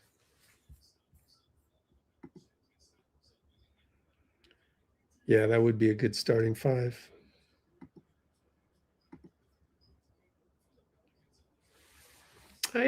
Melton hasn't played bad. He has 4 turnovers. It's kind of subpar, but 5 assists up and down. Wow, we scored 44 in the quarter. Crazy.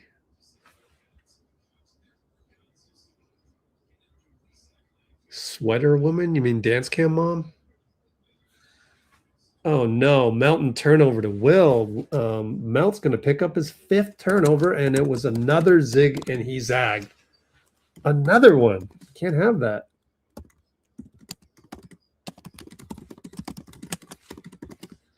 Two ball Brandon Ingram. He's eating QP alive. Timeout Steve as Melton split the defense and got a layup, but who knows if we would have got to that point.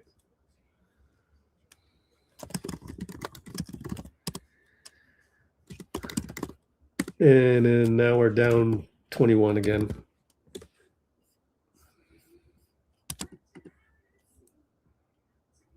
Yeah, man, I got that when you said that. Oh, I guess you deleted that. Toronto up 119.98. Q4 925.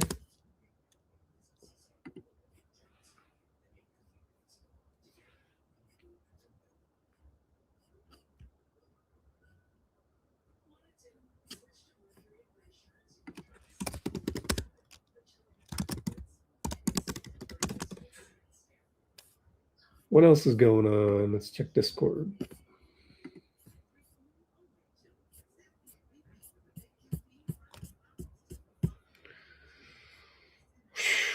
$14 points, 4 boards.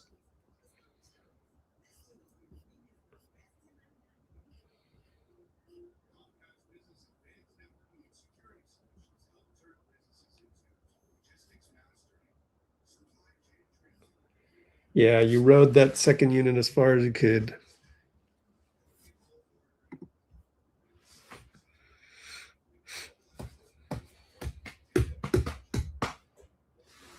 We gonna get JK on the podium? I think we probably will. Because there's nothing else to write about. I thought I was going to do a poll, but I didn't. Oops.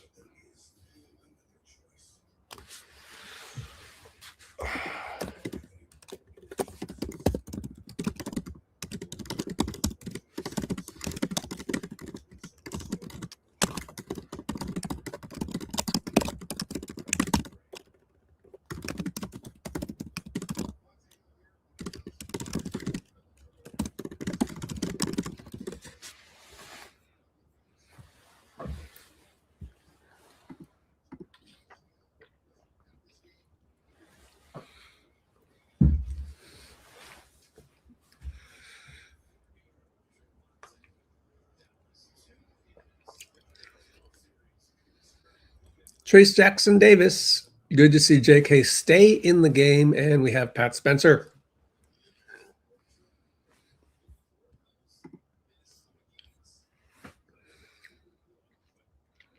Will Richard to enter the ball. JK can't get open, but Pat does, and he loses the ball, and it's out of bounds, and Scottie Barnes wants a review. Hurry up and inbound it. Hello. Don't let him challenge. Trace calls out number 1. Baseline inbound to Pat. 3 ball, good. Assist JK. The blob worked against the regulars of Toronto. And speaking of which, missed the shot. Will Rich on the run. Touchdown pass, buddy. Yay.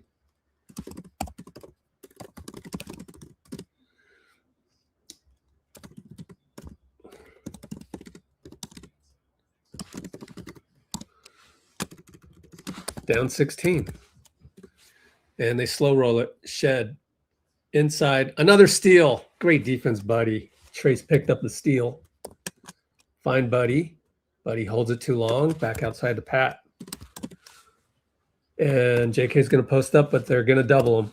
What an inside pass to Trace. He smoked it. Foul.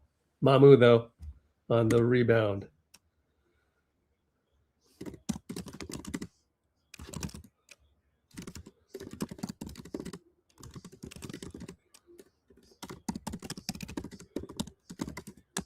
Got to make free throws. Are we in the penalty? Is it shooting?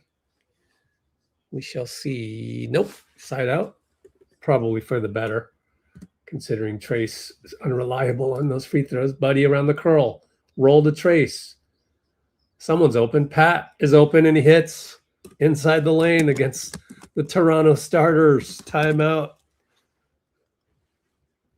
Timeout by Darko. I keep thinking Jordy Fernandez. It's not Jordy, it's Darko.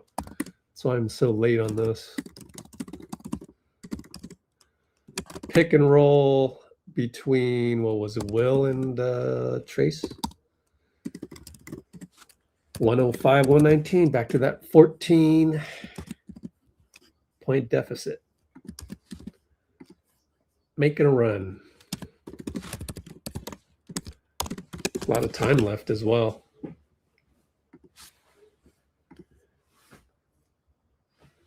Just gotta play better defense.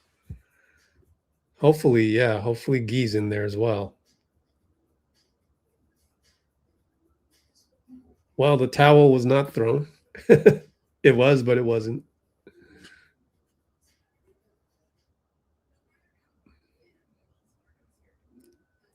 Yeah, what's the minus? Minus 25, minus 24, Brandon. Draymond minus 27. So bad.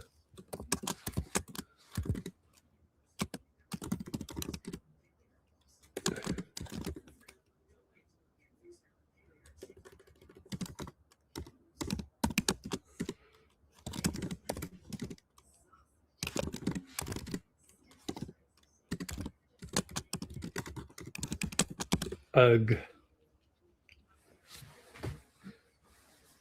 Those are some ugly stats.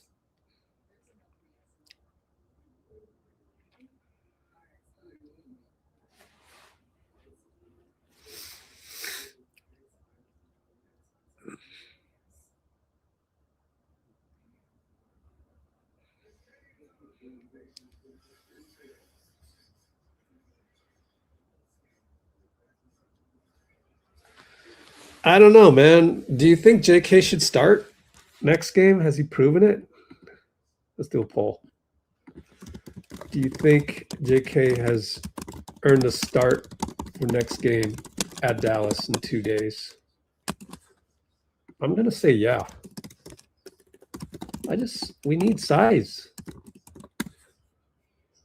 No offense to Will Richard, but like, I'd rather have, 6'3", 6'5", 6'7", 6'6" Draymond, or 6'5 3/4", and 6'11", 7 feet Quinton rather than 6'3", 6'3", 6'5", you know, makes a difference. Then Moody can be 6'5", playing the 2 guard. Buddy with the horrendous one-on-one. Will Rich with the horrendous reach-in. I guess it was worth a gamble. 3rd team foul. Having words with Buddy. He's like, but Buddy, you let that guy go. Understandable. Trace has got the Scottie Barnes assignment. Let's hope for the best. Can he stay in front? Up. Okay, yeah, just back up. He's not going to shoot a 3. Brandon Ingram against JK. Spin, fade. It's no good. Yay, Pat Spencer. Let's go, Pat. 8 minutes, under 8. Handoff. Buddy, 3. Nope, he passed it. Pat, over to Will Rich. Come on, Will. No good. Too bad. Could have cut it to 11. Dang. Oh, Will Rich steal. Oh, look at that stutter step. All the way. Go all the way. Nope. Got it to Trace. Out to JK. Out to Pat. Out to Buddy. All the way back to Will. JK traveling on Will. Ah, what a way to end that sequence. That sucks. Crazy sequence.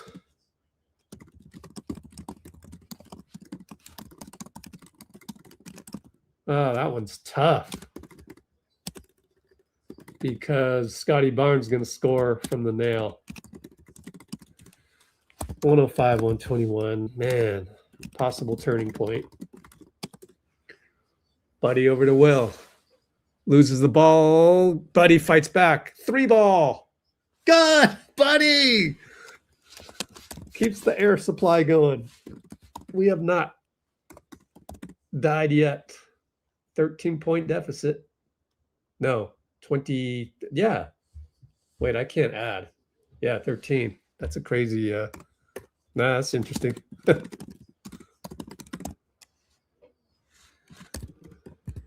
Brandon doubled. Pat slaps it away, but it's Scottie at the buzzer. Shot clock violation. I thought they were going to call a foul on Spencer, but no. 6:37 to go. Shot clock buzzer. Way to fight back, Pat. Down 13. Feels like we're down 5. Pat, hesitation dribble. Gets Mamu. What a pass to Trace. Reach in on Quickley. 3rd team foul. He wants a side out. I'm like, yeah, side out, because Trace, I don't trust his free throws. No, Trace, no, you weren't shooting. He's wanting a shot. Wanting free throws. Brother, you got to show me you can make free throws first. Sorry. Congratulations on the football national championship, but I need free throws. Will find Pat. Pat dribbles into oblivion, but Trace picks it up. Out to Buddy. Sidestep. Oh, he can't fire it. He does a prayer. It hits the board, JK. Oh, he was fouled. That should be an and 1. Oh, he was fouled too. Where's the call? JK saving the day.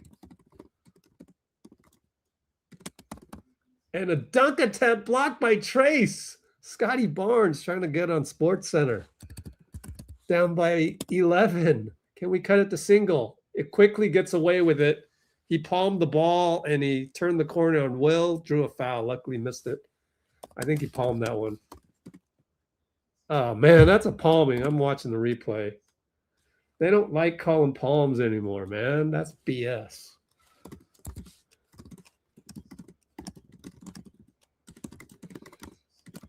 How many fouls on Will?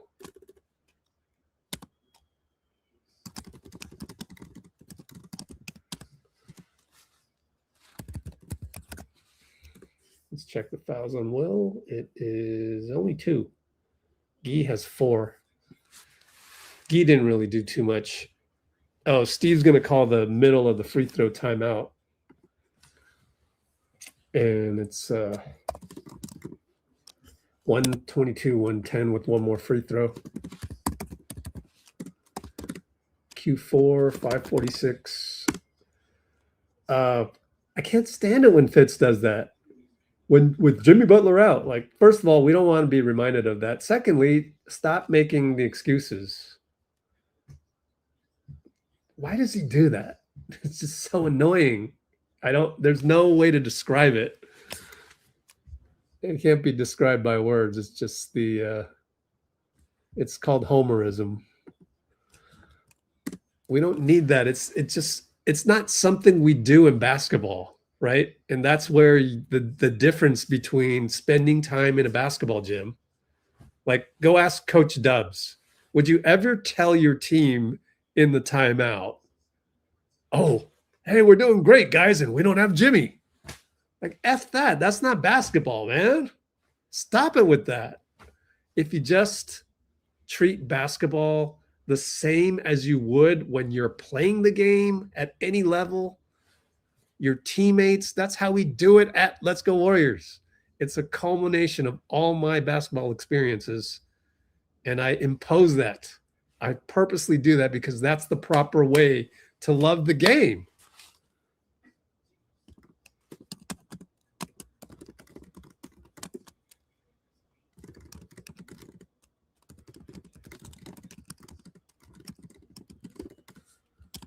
Like, we don't do that. Of course, there's been many tournaments where we're missing guys, but we don't go at the timeout. Oh yeah, it's too bad we don't have so-and-so here. We're in the middle of a battle. We don't have time for that. Pat, over to Trace. And I get his motivation is just wrong. That doesn't teach anything to anybody. Buddy hits a clutch three. They left him open. You probably got Darko over there going, why do you leave that guy open? We're down 10. That's the one guy you don't leave open on threes. And it's a 2-ball. Oh, it trickles in. Is that Barnes? Who was that? Either Barnes or... Oh, Buddy for three. Hit it! Oh, another one. Even the camera wasn't focused on... Man, the camera forgot.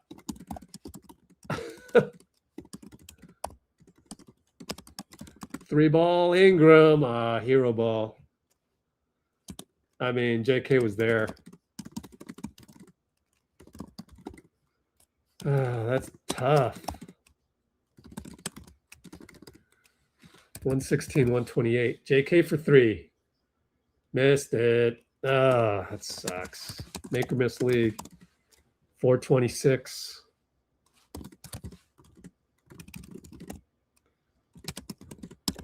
It's exciting, though. Quickley. Another palming not called. Golly, are you guys not seeing what I see? Mamu hits a three. That might be the dagger. 4:04 to go. Man.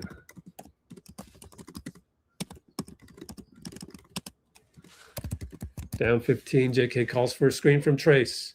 Gets it. Downhill on Mamu. Rip through.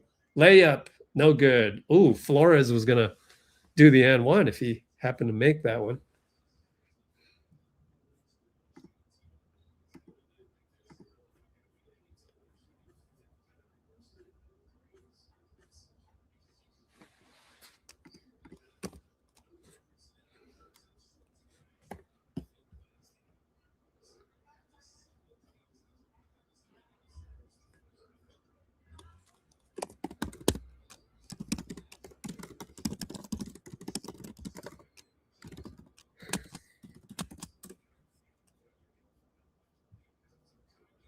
So he missed the free throw. And he made that. We're down by 14 again. That magical 14 number. JK reaches in. Oh, no call. Oh, they found Scottie for a dunk. So they beat the press. Worth a gamble. I mean, that goes back to high school. You're down 14. What else can you do? You got to press. Try and get something. Pat, high off the board. Bucket good. Down that same 14. Full court press. And it's kind of nice to have Scottie Barnes just be a tree in the middle of the floor. Quickley and Pat, don't let him turn you. Does a good job. Late call. Che calls a foul. I don't know. Let me watch that one again. Yeah, you got arm. Oh, they're going to challenge this. Okay. Well, this is a good one. I don't think we'll win it, though, but I don't have the proper angle on the replay. Challenge coming up.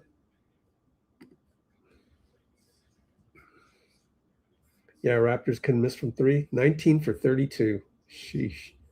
Quickley with another 35, 2 and 10 on us. Why does he kill us every single time?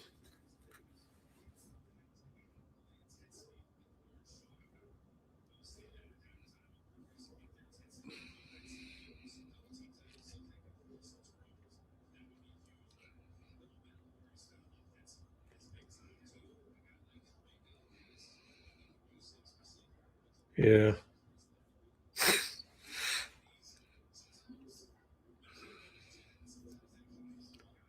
Pods is not a starter. I have to agree with you. He's a great role player off the bench, though.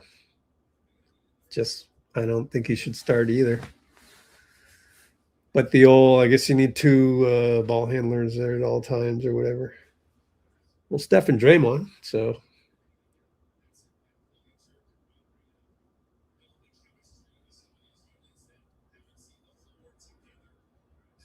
JK forever. Oh, they're yeah, he got a lot of oh, look at quickly grab Pat Spencer's arm. I wonder if that will be factored in. I don't know. I think he fouled him first though. Oh yeah, that okay. The bird's eye view certainly gives us the advantage. So hopefully they'll give it to us in 14 points. It doesn't. Oh, okay. Quickly's talking to his coach.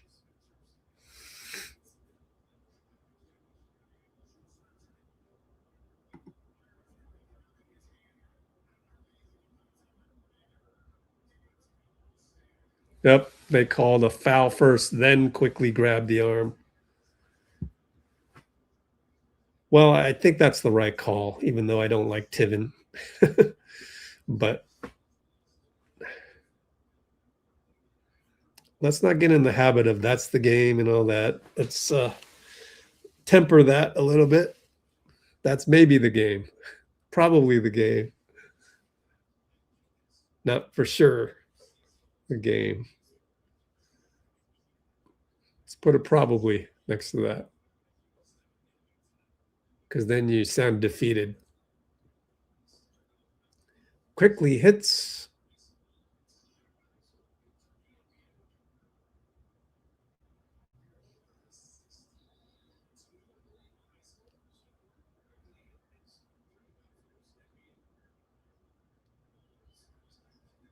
Quickly hits again.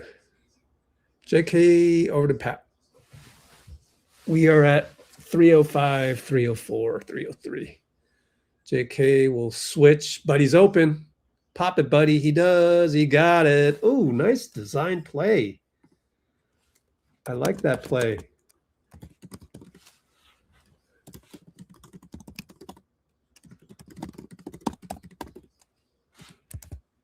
And they miss. Hey, we're only down 13. Oh, Pat, you got to rebound that one. Mamu's right there. You got to rebound it. I don't care how tall he is. You got to smother it. Mamu got another tap. Mamu's winning the game for these guys. Low key. 3-ball quickly, good. What is that, 39? 40? 37. Did they count that already? Thought he had more than 37. JK attacks. Go ahead, fade away. Entry pass, stolen. That's going to go down as a turnover, JK. Scottie Barnes scores despite the and one. Not called on Buddy. So it's 140 points given up. At least we scored 122. That's largely without Steph going off. 16 points by Steph. JK gets his feet under the 3. Good to see him get his feet under. And he played a lot this quarter, which we voted on earlier. So Malavi Leons is going to check in. Steve and JK having a talk, nodding and nodding. You're going to play him now, though?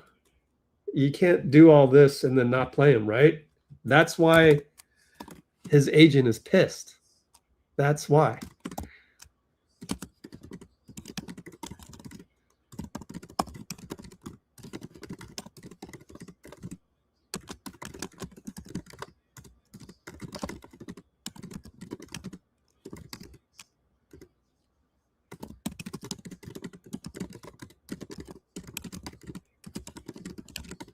If you do that, if you do all the tapping on the chest, then you don't play them.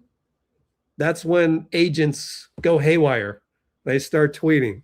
They go crazy. They go, I've never seen this before. You have to be consistent with that. I'm just, I don't trust Steve.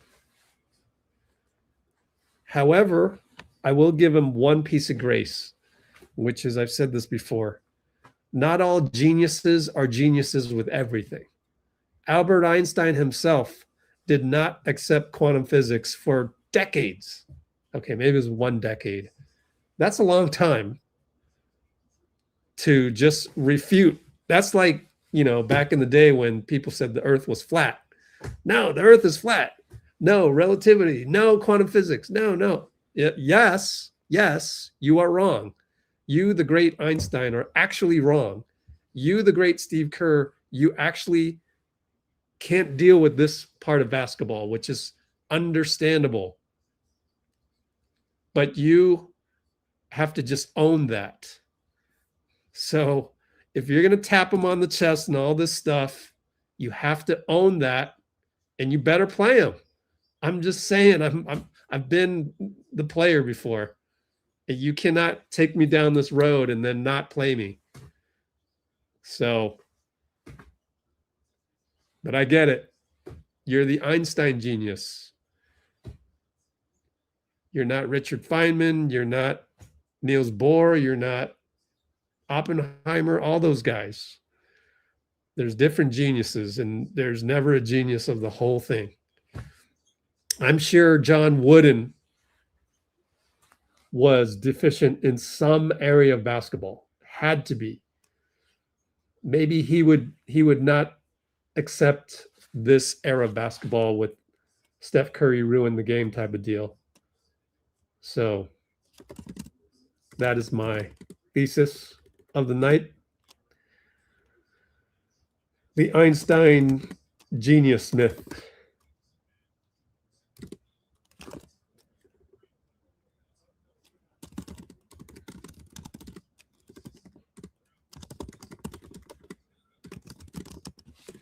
So, you know, that's why I don't trust. It's just my trust in Steve and therefore JK as the player from the player perspective. Now, from the coach's perspective, I can go, oh, yeah, well, you know, we try to do the X's and O's and this and that and the other thing. But like, I like to find balance.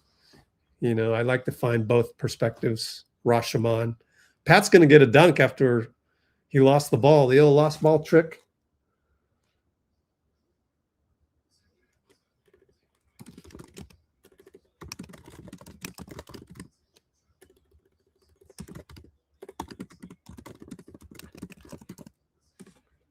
We shall see.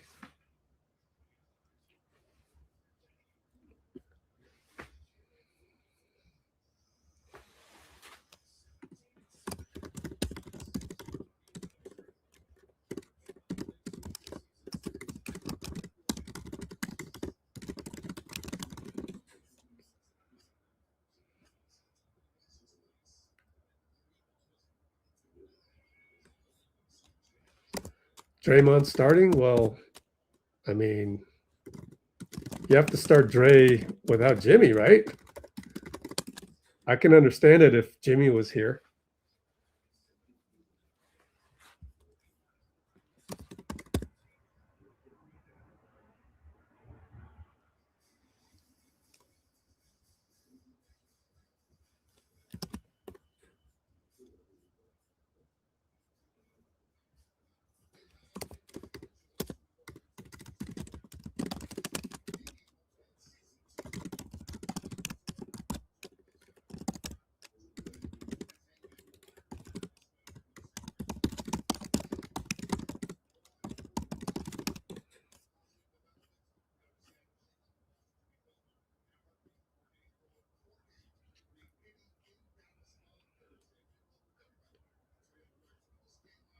All right, let's do another commercial break real quick before I do the commercial break. Then recap. Then probably Steve, not Steph, because he had a minus 25 on podium. Slash Discord. So let it run. Let the commercial run. Restroom break anyways. Be right back. Here is your commercial. What up?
Okay.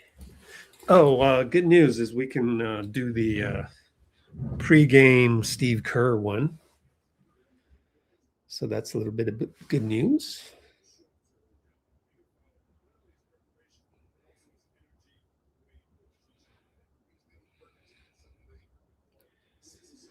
So next up, here's what we got.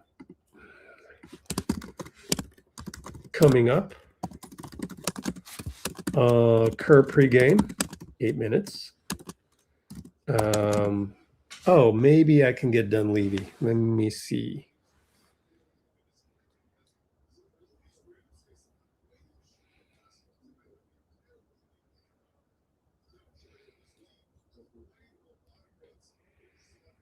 Not quite.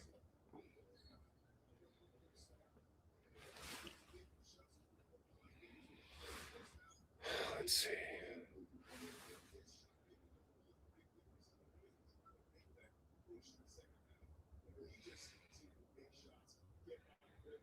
I'll try.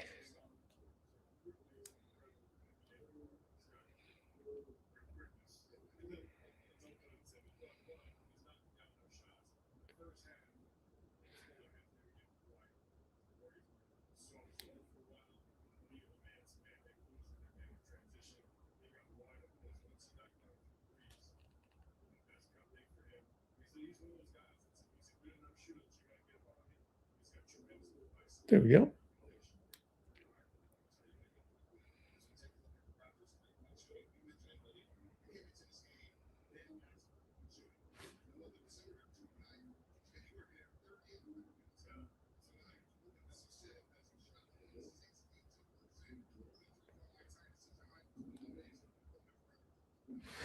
All right, let's see where we get on that one.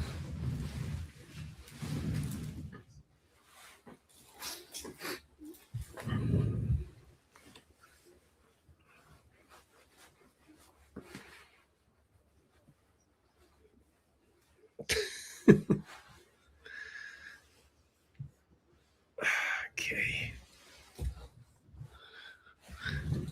Forgiveness for the young guys, plural.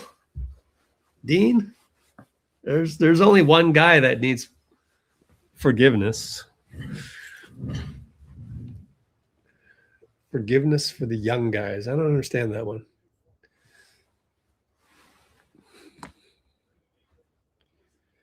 All the young guys are being played except one young guy. Not named LJ Cryer or Malavi Leons.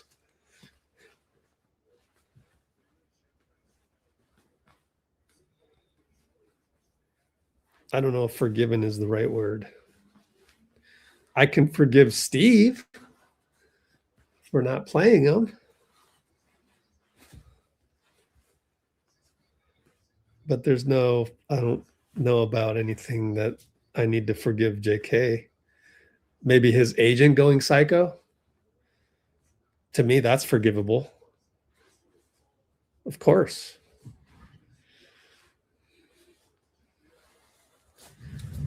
You have to let the young guy make some mistakes because you let Gary make mistakes. You let Melton make mistakes. It's just unfair. So Steve is the one that needs to ask for forgiveness.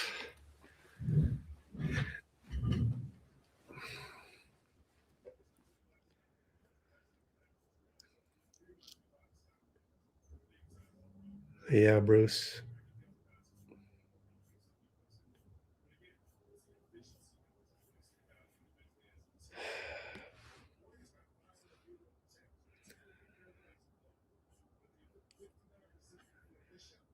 Well, part of it is upbringing too, you know. I wouldn't call it hard-headed. That's a little harsh. I'm sure you have some traits that make you, that are habitual on your part. They're just habits.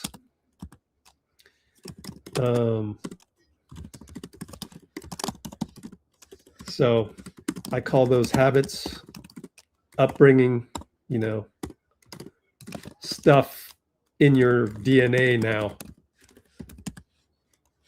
So, you know, let me ask you this. Was Steve ever the guy on the playground court? You think he was the guy that, oh, clear out, let Steve go one-on-one? Come on. Are you serious? Come on. I'm pretty sure Dubs Johnson here in the comments would absolutely destroy Steve Kerr in a one-on-one game. Steve is not that type of baller. There's different types. But Steve is the uber role player. One job only. Do that. So that's a style. I'm going to give you one job only. Go do that. With the exception of Steph, Clay, and Draymond. Everybody else do one thing and do only that one thing or two things, just like we had with Kenny Atkinson in his pregame, which I put on the channel. You can search it. So Steve was never a baller by the true sense of the definition. He's a European style basketball player. He's one of those guys, you know, he's a system player, therefore he's a system coach. And it makes sense. You can't really fault that. That's the level of IQ here that we're trying to explain. You can't go ones and zeros. You can't go black and white. Lots of gray areas here because what he did was he maximized Steph Curry. Now, Mark Jackson would have ran Steph. He doesn't know any better.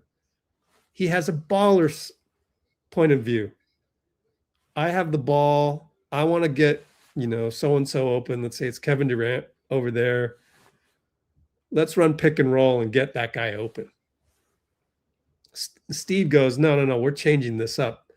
I've been around the block. I know this system works and that system works, and I'm going to morph a new system that just gets these two guys, these Splash Brothers, open. We're going to run split cuts off of one of the best centers at passing in the game. And then lo and behold, Draymond is special at this as well. He's better than David Lee. Let's do that. Let's run these two-man games with Draymond, and let's just organize chaos the whole league with Steph and Clay. Great. Then we lose Clay. Now it's just one guy. It's not a dyad. It's just Steph, and well, it is a dyad with Draymond, but unfortunately it's not a triad with Clay, so it gets a little bit harder. But like, for the most part, that's what we've been doing. And like, so that just goes to show you, like, whatever system you choose, there's going to be a flip side to that. And people have to come to grips with that. And the people that don't come to grips with that, first of all, they're just stressed out. They're angry in life, problems. So they just yell at the problem. And that's what you get on Warriors Twitter. That's what you get everywhere else, every other channel, every other analyst, every other radio station, because people only know how to react to that. They don't know how to analyze, take a step back, and actually understand that it's kind of neat how it all works and how it doesn't work, because just as much as it works and how beautiful that is, the beauty of life is the part that doesn't work, which is, just look at Steph. The beautiful part is that when it works, you have threes raining from everywhere. When it doesn't work, you're throwing the ball to the wrong team and they're getting dunks the other way. And you forget that there is a dark side to everything. So, everybody has this. Nobody's perfect. And that's the lesson in life. And that's all you need to know about this. Otherwise, you're missing the point. And I just, if one person can understand what I just said, that's great, because most people don't. And if you can apply this into your regular life, you're going to be a winner, and you're not going to do like everybody else does. Something is going to happen to you in your life, and that's going to be, how do you deal with that? It's not going to be what happened. No, it's how you deal with it. And how you deal with it is going to be how we deal with things here. Lower your entropy so that there's not so much randomness. Be calm, stay calm, and just figure out what you're supposed to learn. Because if you can embrace the part where you're learning something, that makes it worthwhile. That's the part that's the part you're grateful for. The learning process is like, whoa, I just expanded my knowledge. I learned something. And maybe I can help somebody else because that person is suffering, or they think they're suffering and they're struggling. And maybe I can show them by example that I went through some shit, and then now I'm looking back at it and I'm going, damn, I'm glad that shit happened to me, because now I understand life that much better. And that's what it's all about.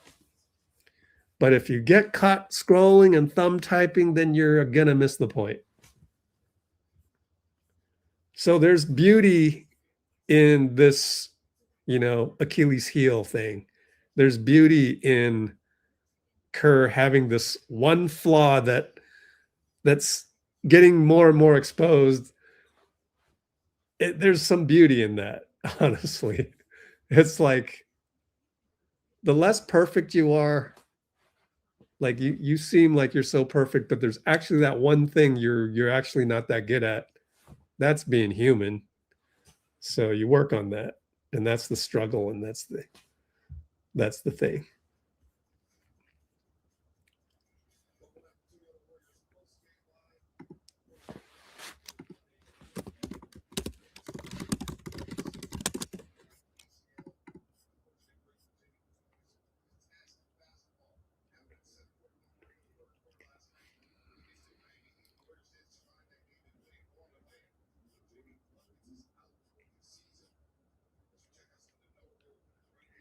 It doesn't matter.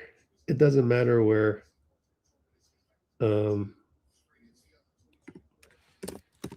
That's what Mike said in the pregame.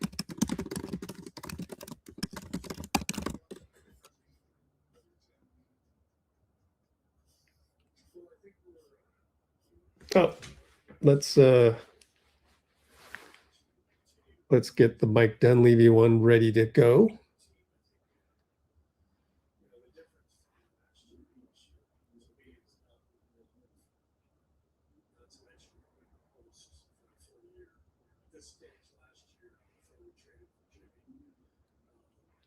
So Steve's on the podium right now, but I'm kind of doing something.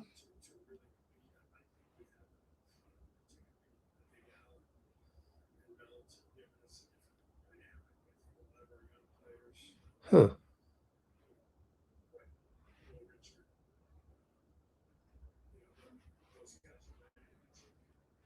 Well, I thought I had the Mike Dunleavy one, but didn't work. Strange. Try it again, and let us go find it. Let's go get that video.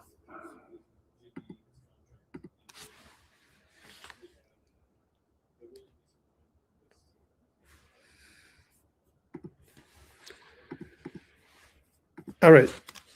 Actually, that wasn't Steve in the post game yet. We're going to check out Steve. There we go. Hang tight. Got some work to do here.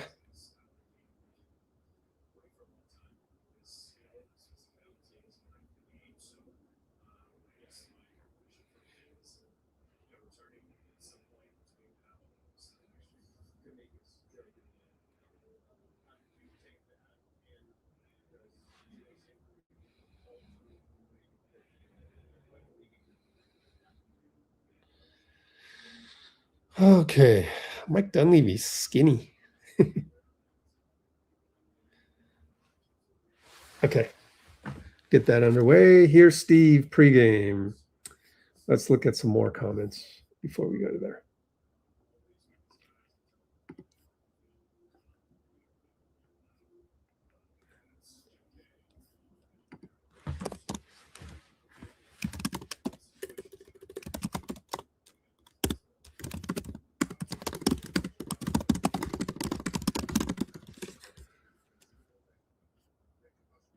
Kevin Bacon. Ah, thanks, Amy. Uh-oh, who's humiliating the team?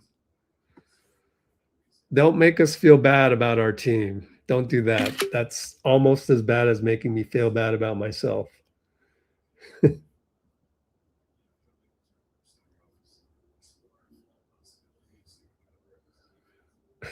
Mannequin.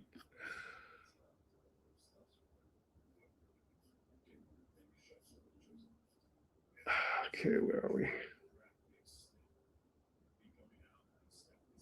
Yeah, right.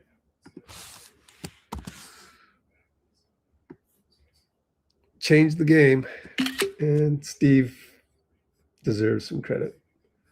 All right, well,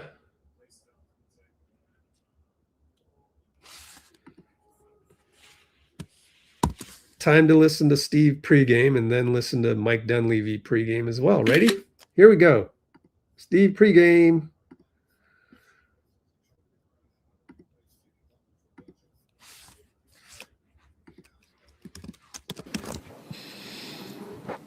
It obviously wasn't the news that you and everyone was hoping for on Jimmy. How have you processed the diagnosis? Well, most of all, just disappointed for Jimmy. You know, he's having a great year. I felt like the last couple of weeks he was really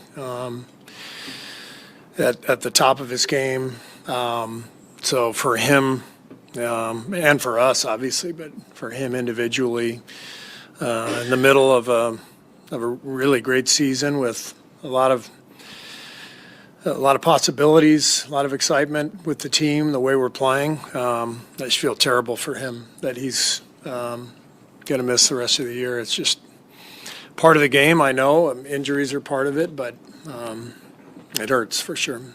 How many changes to the rotation? How creative do you need to get without him? Well, I think we're well equipped with our depth to continue to play at a high level. I like the team. I think the difference from last year to this year to me is Melton and Al Horford. Not to mention Quentin Post for a full year. You know, at this stage last year, before we traded for Jimmy, didn't feel like we had enough to really compete. I think we have enough to compete. I think Al and Melt have given us a different dynamic. I think a lot of our young players, Quentin, Will Richard, those guys are ready to contribute. They have contributed. We've got depth. So we can keep this thing going. Obviously, we'll miss Jimmy, and he's one of the best players in the league. So you can't minimize that, trivialize it. But you play with who you have, and I like who we have. How did the team sort of react to the news, and have you guys kind of been able to talk about it yet? We haven't talked about it. Everybody got the news, after we all dispersed last night. You talked last year when you got him about how much he changed the team, not only structurally, but belief level, confidence level. Yeah. You mentioned it, you're still confident in kind of the day-to-day here, but bigger picture, title contention, kind of where y'all are at in your era. How do you just look at what this injury does to kind of y'all's situation at this point of your run? Well, you just look at it matter-of-factly. We get it. This is part of the NBA, part of sports. I'm not going to spend a whole lot of time analyzing where we are in the food chain of the NBA. I'm going to focus on what we can do to win tonight and win the next game. And we have a good vibe going. We have a really good rhythm. We've found, I think, a pattern of connecting the game offensively and defensively. I think we can continue to do those things and win games. And if we do that, we build confidence, we build momentum, and we keep going. Do you expect Jonathan to be part of the rotation? He could be. Yeah. He's obviously hasn't played in a while, but at this point we have to experiment a little bit with rotations, see where we are, and he's definitely a part of that talk, that conversation. Steve, to that point, you've talked to him. Do you think he wants to be part of the rotation? Yeah. So you think he wants to play for you guys still right now? I do. Steve, in a situation like this, is it better to get back on the court the next night than to have a couple days to kind of sit on it, I guess, with the Jimmy situation? Yeah, I don't think there's any way to spin it into a positive. It is what it is. The thing with the NBA, there's always a game the next night. And so you have to move on quickly, no matter what it is, whether it's a losing streak or, an injury, a loss, on a personal level, like Jimmy's, the loss of his season. It's we all feel for him and feel for our team, but we have to move forward. That's the nature of the sport. Going back last postseason, follow up on Jonathan, he was out of the rotation, comes back and plays against Minnesota and is productive. Is there anything you can take away from that may apply to his current situation if he is back into the rotation? From last year, Minnesota, he was out of the rotation. Not really. We that was pretty different because Steph was out, and every set of circumstances is different. But he's been here over 4 years, so we we're comfortable with what he can do and how he might fit in. What are the biggest things that you're going to need to, as best you can, replace with Jimmy out for the year? Well, we're not going to get to the foul line nearly as often, and that's a big loss. I mean, the way that gets us easy points and sets up our defense. So given that we're going to miss a lot of trips to the line, we've got to make sure we're pushing the ball in transition. We've got to get some easy hoops, some buckets off of our defense. You figure Jimmy, I'm guessing he goes to the line 8 times a game. I'm not sure we can replace more than a couple of those, depending on who we put out there. It's just not apples to apples. So assuming we're going to get 5 or 6 fewer free throws a game, we got to find some easy points, force some turnovers, get out in transition, and make sure we're doing what we've done the last couple of weeks, which is taking care of the ball. Steve, for more than a month now, you've had a pretty consistent starting lineup when they've been at full strength. With Jimmy out, do you want to continue to have a consistent starting lineup, or is it a little bit of trial and error, kind of figuring out how to? Yeah, I think there could be some trial and error because, Jimmy's absence creates a domino effect on the rest of the lineup. It's not as easy as just replace him with one guy and then it works the same way. I mean, every player affects the next one. And so we'll start, obviously, differently tonight, and then we'll see how it goes, and we'll keep going. And no, I'm not going to tell you who we're going to start. Just keep going with that one. Specifically, when we know Butler is great with a starting lineup, but he is that initiator with a second group when Steph is out.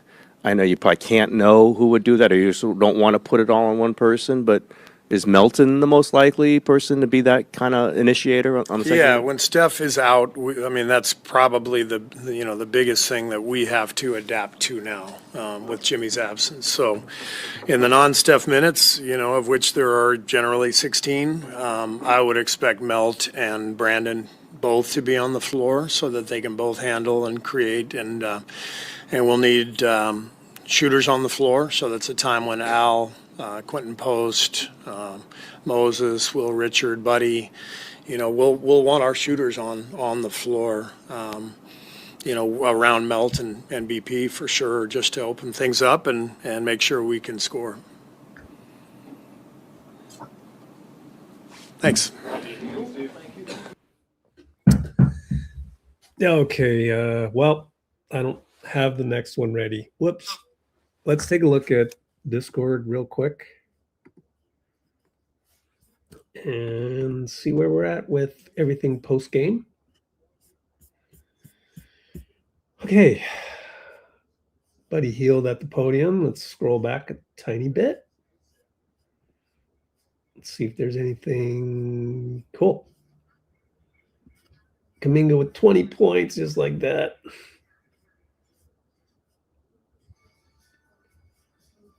Here's the chat between Steve and JK.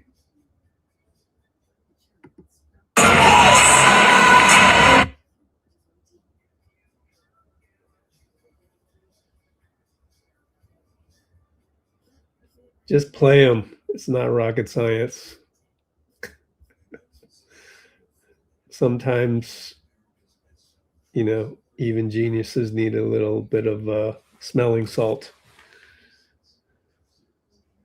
Let's figure it out. Jam the square peg into the round hole. Just do it.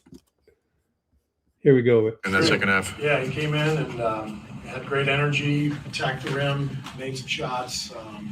I thought JK was really good, and it's a great sign.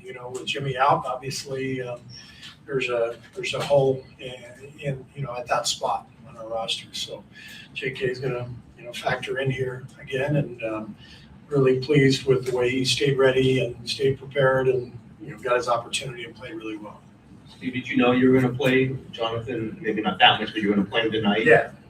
Did you know he was going to be prepared to play like this tonight? It's been a month or so since he's played, and we haven't had any practices, so it's hard to have any idea how someone's going to play in that set of circumstances. But he was really good. Next one. Could be a repeat. Let's see.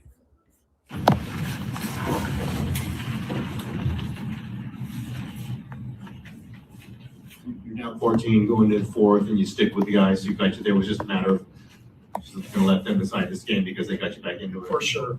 And, third game in 4 nights, so for Dray and Steph especially, I wasn't going to, chase this game and add up the minutes for them. And with that second unit playing so well, it absolutely made sense just to stay with them. What did you see from Jonathan tonight, particularly in the Great. second half? Yeah, he came in and had great energy, attacked the rim, made some shots. I thought JK was really good, and it's a great sign. With Jimmy out, obviously there's a hole in at that spot on our roster. So JK is going to factor in here again, and really pleased with the way he stayed ready and stayed prepared, and got his opportunity and played really well. Steve, did you know you were going to play Jonathan? Maybe not that much, but you were going to play him tonight. Yeah. Did you know he was going to be prepared to play like this tonight? It's been a month or so since he's played, and we haven't had any practices, so it's hard to have any idea, how someone's going to play in that set of circumstances. But he was really good. You had an extended conversation with him right after he gets the 3 and his night's over. Is there any particular message that was? Well, I was really asking about, conditioning and whether he wanted to play the last couple of minutes. And it just felt like the right time to take him out. 21 minutes is a lot when you haven't played in a while. And he had a good night, and it just felt like, and I told him I was going to bring in our two-way guys, and I gave him the option with, if he wanted to stay or not for additional conditioning, and he told me he was fine coming out.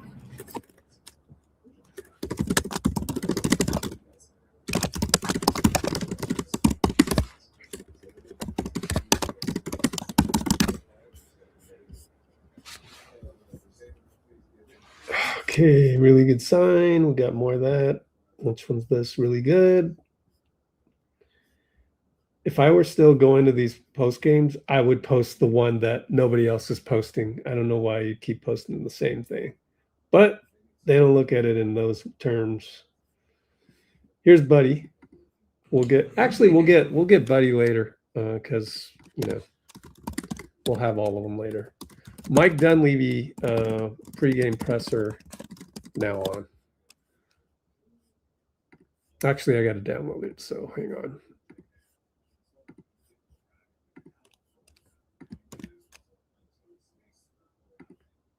There we go.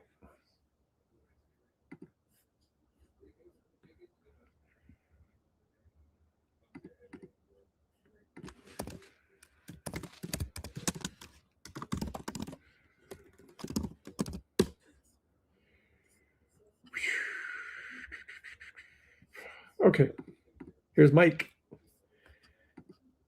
Boom. Remove that one and bring in this one. Tough 24 hours here for our group, our organization. Most especially crushed for Jimmy, who he's having a great year, and obviously that's over now. So we're disappointed as a team, as an organization. Most especially though individually for Jimmy, who's meant so much to this organization since he got here. It's hard to believe he hasn't even been here a year, but he's fit in so well, and we hate it for him, but the beat goes on. We got to keep going, and I think our team's playing really good. I think we're playing some good basketball, and so that's the bright spot here. I don't have a positive twist on the news. It's not good. ACL injuries are not things that you can be positive about, but this will all come out well in the end, and we'll move forward. And but I think our team's in a good spot, and obviously we've got some things to figure out over the next year in terms of roster, finances, and all that we'll sort through. But for now, we're just kind of getting through it here last 24 hours, and we'll figure it out. I know this is early in kind of the process, but how do you envision this news impacting your deadline strategy? Yeah, tough to say. Our team's in a different spot today than it was this time yesterday, so it will in some way, but I think it just always comes down simply to making good decisions, and that'll be the same here. Maybe the parameters have changed, maybe the goalposts have moved a little bit, but we'll still we believe in making good, sound decisions, and we'll do that, whether it's something big, small, whatever. The main thing is we do the right thing. Last year, different situation, but Melton towards ACL, you ended up trading the contract. How do you envision Jimmy, his contract? He's under contract next year, his rehab, and the willingness or non-willingness to potentially move his contract? I mean, I don't envision that, but now that you brought it up, I guess I'd say what I envision for him is kind of giving us a boost next year the same way he did last year when he arrived. And so, at some point during the season, him returning and being the player he's been. I mean, at his age, what he's doing this year to have the year he's had is impressive. I think he's got a style of game that can play for a long time with his skill, his physicality, his mind for the game. So I guess my vision for him is him, returning at some point between now and this time next year. Steph talks a lot about the importance of playing meaningful basketball in the spring. Is that still the front office's objective, is to get this team to have the opportunity to play meaningful basketball? Yeah. And what's your belief level that this current group without Jimmy is capable of doing that? Yeah, I don't think there's an argument to make that we're a better team without Jimmy Butler. So no doubt that's that's something we're going to have to figure out and find a way to win some games. But I think this group's capable. With obviously with Steph and Draymond, their championship pedigree. You add in Al, who's been there. Melt's having a great year, and then our young players, BP, Moses, QP. I mean, we've got a good, deep team. A lot of people are contributing, and there's no doubt in my mind we can continue to win games. We're just, let's call it what it is. We're not as good without Jimmy. What are the next steps for Jimmy's injury, like surgery-wise and rehab? Yeah, I mean, it's figuring out the surgery date, and then he'll get into some rehab from there, and it's a long road ahead, but it's a very recoverable injury, and we're optimistic about it, and hope to get him out here as soon as we can. Mike, how do you feel personally about this type of injury? I mean, you've known Jimmy for a long time, just as a former teammate, and then was a big part in bringing him here. How do you feel personally about the situation? And also, have you talked to Jimmy, and how is his spirits right now? Yeah, Jimmy's in good spirits. I hate it for him on a personal level. Former teammate. I've been through some injuries and surgeries, but never an ACL or something this significant. So I know he's got a long road ahead, but he'll have the support of our group, our organization, our medical side, and I know he'll bounce back. Haven't talked to, I don't think, since the report of Kuminga's trade demand. How did you take that, and does Jimmy's injury alter the way you're approaching what Kuminga what could happen to him, by the trade deadline? Yeah, I mean, I think as far as the demand, I'm aware of that. I think when in terms of demands, when you make a demand, there needs to be demand on the market. So we'll see where that unfolds. But heard, always with these guys, I tell them I'm willing to work with them. Want to help people out, whether that's JK or any player on our roster. So we're good with, if that's his wishes, trying to figure that out, but we got to do what's best for our organization, and that's what we'll do. And as far as it goes with the deadline coming up, I think we'll take the next couple of weeks to assess this team a little bit more. I felt pretty good with where we're at heading into last night's game in terms of what we need to do. I thought our team was playing really well, heading in the right direction. Obviously, things have changed, so I want to take a couple of weeks here to watch these games and see our team and what we can do better. Mike, follow up. To follow up on Kuminga, have you talked to him much in the last few days? Yeah. Do you get the sense that if the opportunity presents himself that he will play still here? I hope so. I mean, I think that's a question for him, but as far as the playing time stuff and all that goes, that's more so for Steve. But yeah, I mean, I hope he'd play and be bought in. I'd hope so. And to kind of close that part out, as an organization, would you guys be comfortable if he played leading into the deadline still? Oh, yeah, for sure. I mean, he's available every night. And I think there's a path and a way for him to help us win games. He knows what that is. And if he can do those things, there's no doubt I think he can help us. Mike, as you explore all the options and possible trade options, how much value are you placing on your draft picks or future draft picks? And is it conceivable that that could possibly be in play? Yeah, I mean, I think our picks always will and have been in play. You just, to give up our picks, it's got to be meaningful to get something back. And so for that reason, there's only so many players out there that probably warrant putting stuff like that on the table. But, you know, we're looking at everything. You know, Joe Lacob's our owner, so you're always exploring all possibilities, willing to do any type of deal. And, you know, maybe stuff has changed a little bit with with Jimmy's injury, but Uh-oh. I'm not sure how much that affects our aggressiveness. We're going to have to kind of see on that. Subliminal. Just as far as whether Jonathan Kuminga rejoins the rotation, what do you think about that possibility after he hasn't played in a game?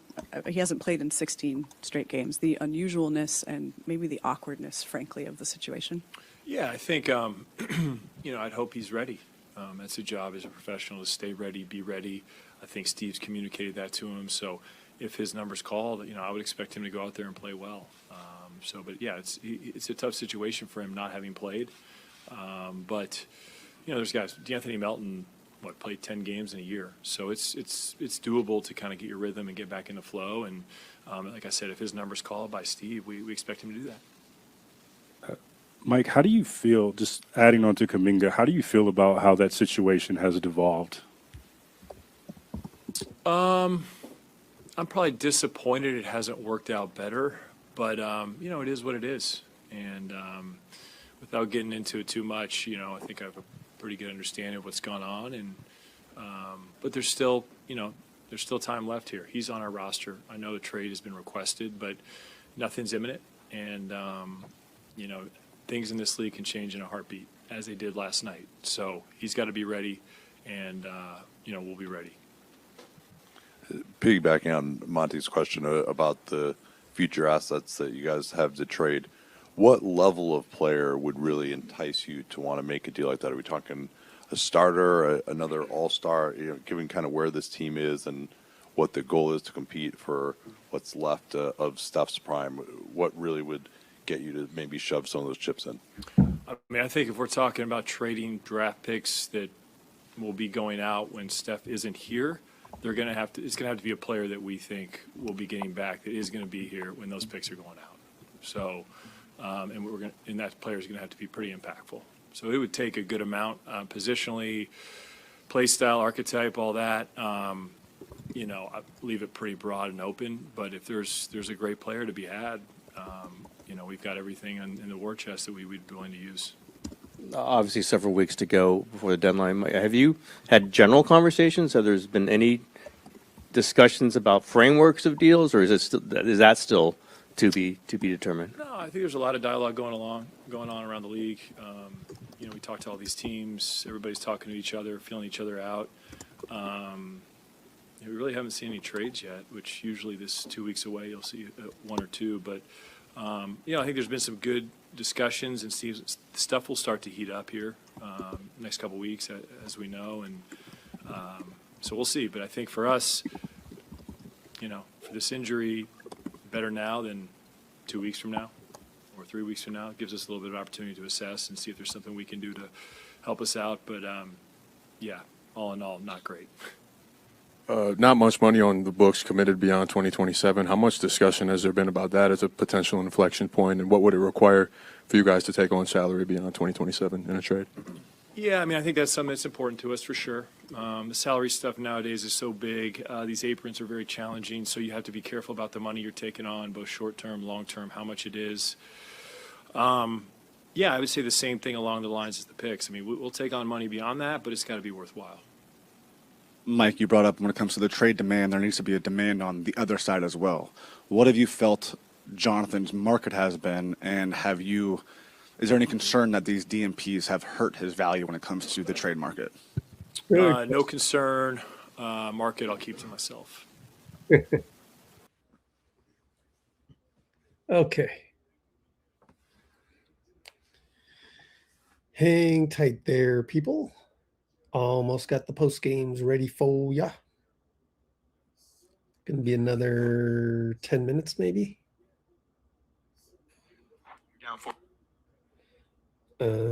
Just need to do one more thing. I can't wait until either All-Star break or probably end of the month. I gotta do a fresh wipe of my computer memory. It's got all of the stuff left over. Quick look at our Discord, which if you want to join our Discord, by the way, go check out the pinned comment at the top of the comments. Buddy Healed, we will hear shortly. And Puzzle completely changes. We'll hear that shortly, about 5 minutes. He's being Jimmy. Conversations with Jimmy. And that's the end of that. Let's go to the NBA live feed and check other games. In other games, Phoenix beats the Sixers. Oh, there was another crazy trade that Sam Quinn did. And he said, how about Embiid? Now that would be a high risk, high reward one, obviously. I don't think I would do it because we don't do high risk, high reward ones. Yeah, so that's how it goes.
All right. time to download the post games. Got 12 minutes or so of it.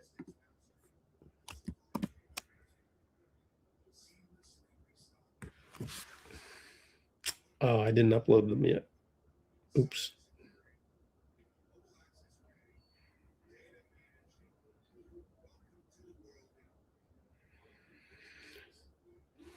So it'll take some time, but I took some extra time to welcome Sean Neuer. Welcome, but then again,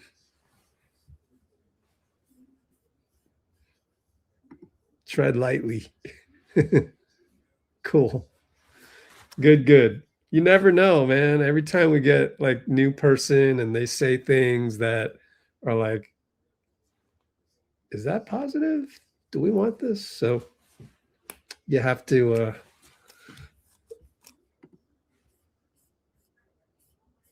we have to go through that process. But cool. Yeah. I mean, I said it earlier before you hopped on. I would like them to do something with the Jimmy Butler contract. 50 million.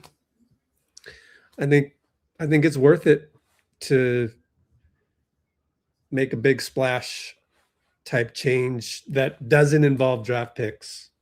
So I said it before, there are some ideas out there which I will hopefully do a video essay by tomorrow, end of tomorrow, about which are, oh, Draymond's on the podium, which are like, there's an idea for Anthony Davis that doesn't require draft picks. There's an idea of DeMar DeRozan, possibly Levine without any draft picks.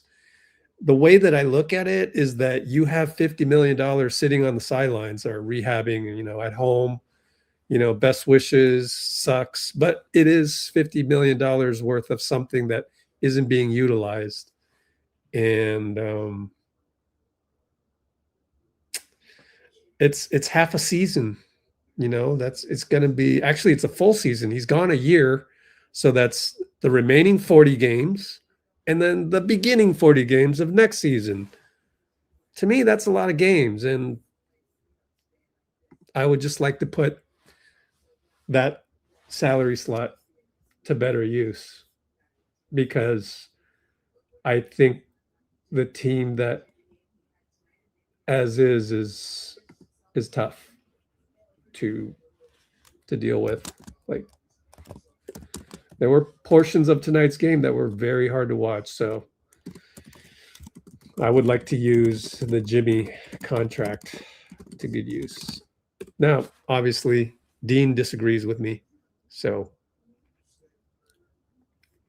yeah, no Steph, give him the night off because he had a minus 24. Give him the night off. That's all good.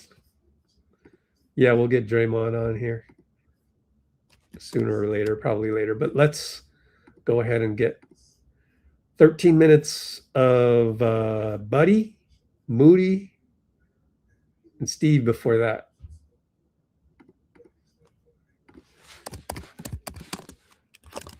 Wow, Draymond probably worked out because he is in his uniform still.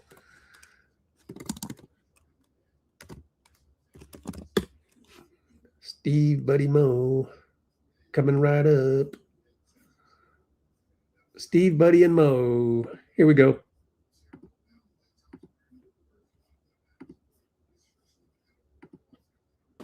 You're down 14, going into the fourth, and you stick with the guys who got you there. It was just a matter of just going to let them decide this game because they got you back into it. For sure. And, third game in 4 nights, so for Dray and Steph especially, I wasn't going to, chase this game and add up the minutes for them. And with that second unit playing so well, it absolutely made sense just to stay with them. What did you see from Jonathan tonight, particularly in the second half? Yeah, he came in and had great energy, attacked the rim, made some shots. I thought JK was really good, and it's a great sign. With Jimmy out, obviously there's a hole in at that spot on our roster. So JK is going to factor in here again, and really pleased with the way he stayed ready and stayed prepared and got his opportunity and played really well. Steve, did you know you were going to play Jonathan? Maybe not that much, but you were going to play him tonight. Yeah. Did you know he was going to be prepared to play like this tonight? It's been a month or so since he's played, and we haven't had any practices, so it's hard to have any idea, how someone's going to play in that set of circumstances. But he was really good. You had a extended conversation with him right after he hits the three and his night's over. Is there any particular message at that point?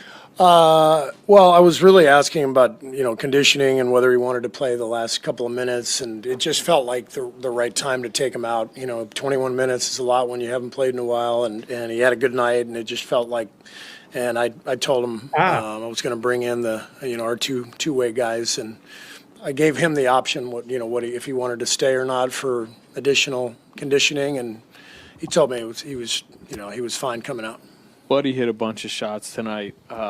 You guys are going to be searching for, it sounds like, you said pregame, potentially experimenting, and he's a guy who over the course of his career could get really hot for long stretches. How important is it to see what he did off the bench? Buddy, the last 4 games has just been lighting it up, and just one of the most professional players I've ever coached. Just the energy, the spirit, whether he's playing or not, what he brings to the gym every day is just amazing. And I think he's being rewarded for that approach and that attitude and the work that he keeps putting in. He's the first guy here, on game days, getting in his work in the training room, the weight room, and kept himself in great shape. So it's really, really fun to see Buddy performing after being out of the loop for a while. Steve, 6-2 on the homestand. Obviously, you lost Jimmy, but how do you sort of assess where this team is at right now moving forward? Great homestand. Toronto was amazing tonight. 21 for 34 from 3. They couldn't miss. They had a great plan. They came in and took it to us early, and we were obviously trying to swim upstream the entire game. So it happens. We've been the team making all the threes the last few games, and we were probably due for one like this where our opponent made them all. But we move on, and great homestand, but now we got to go out on the road and win some games. What went into your decision to start Brandon, and is this how your starting lineup will look going forward? Playmaking, knowing how Toronto was going to guard Steph, basically almost like a box and one, hounding them everywhere. So I wanted another playmaker, guy who could handle the ball and distribute. And Brandon's been playing extremely well lately, and it was an easy decision.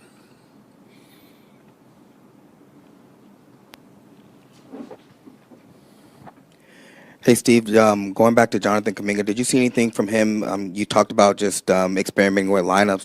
Did you see anything from him that might warrant a possible starting position in the future? Everything's a possibility right now. I think,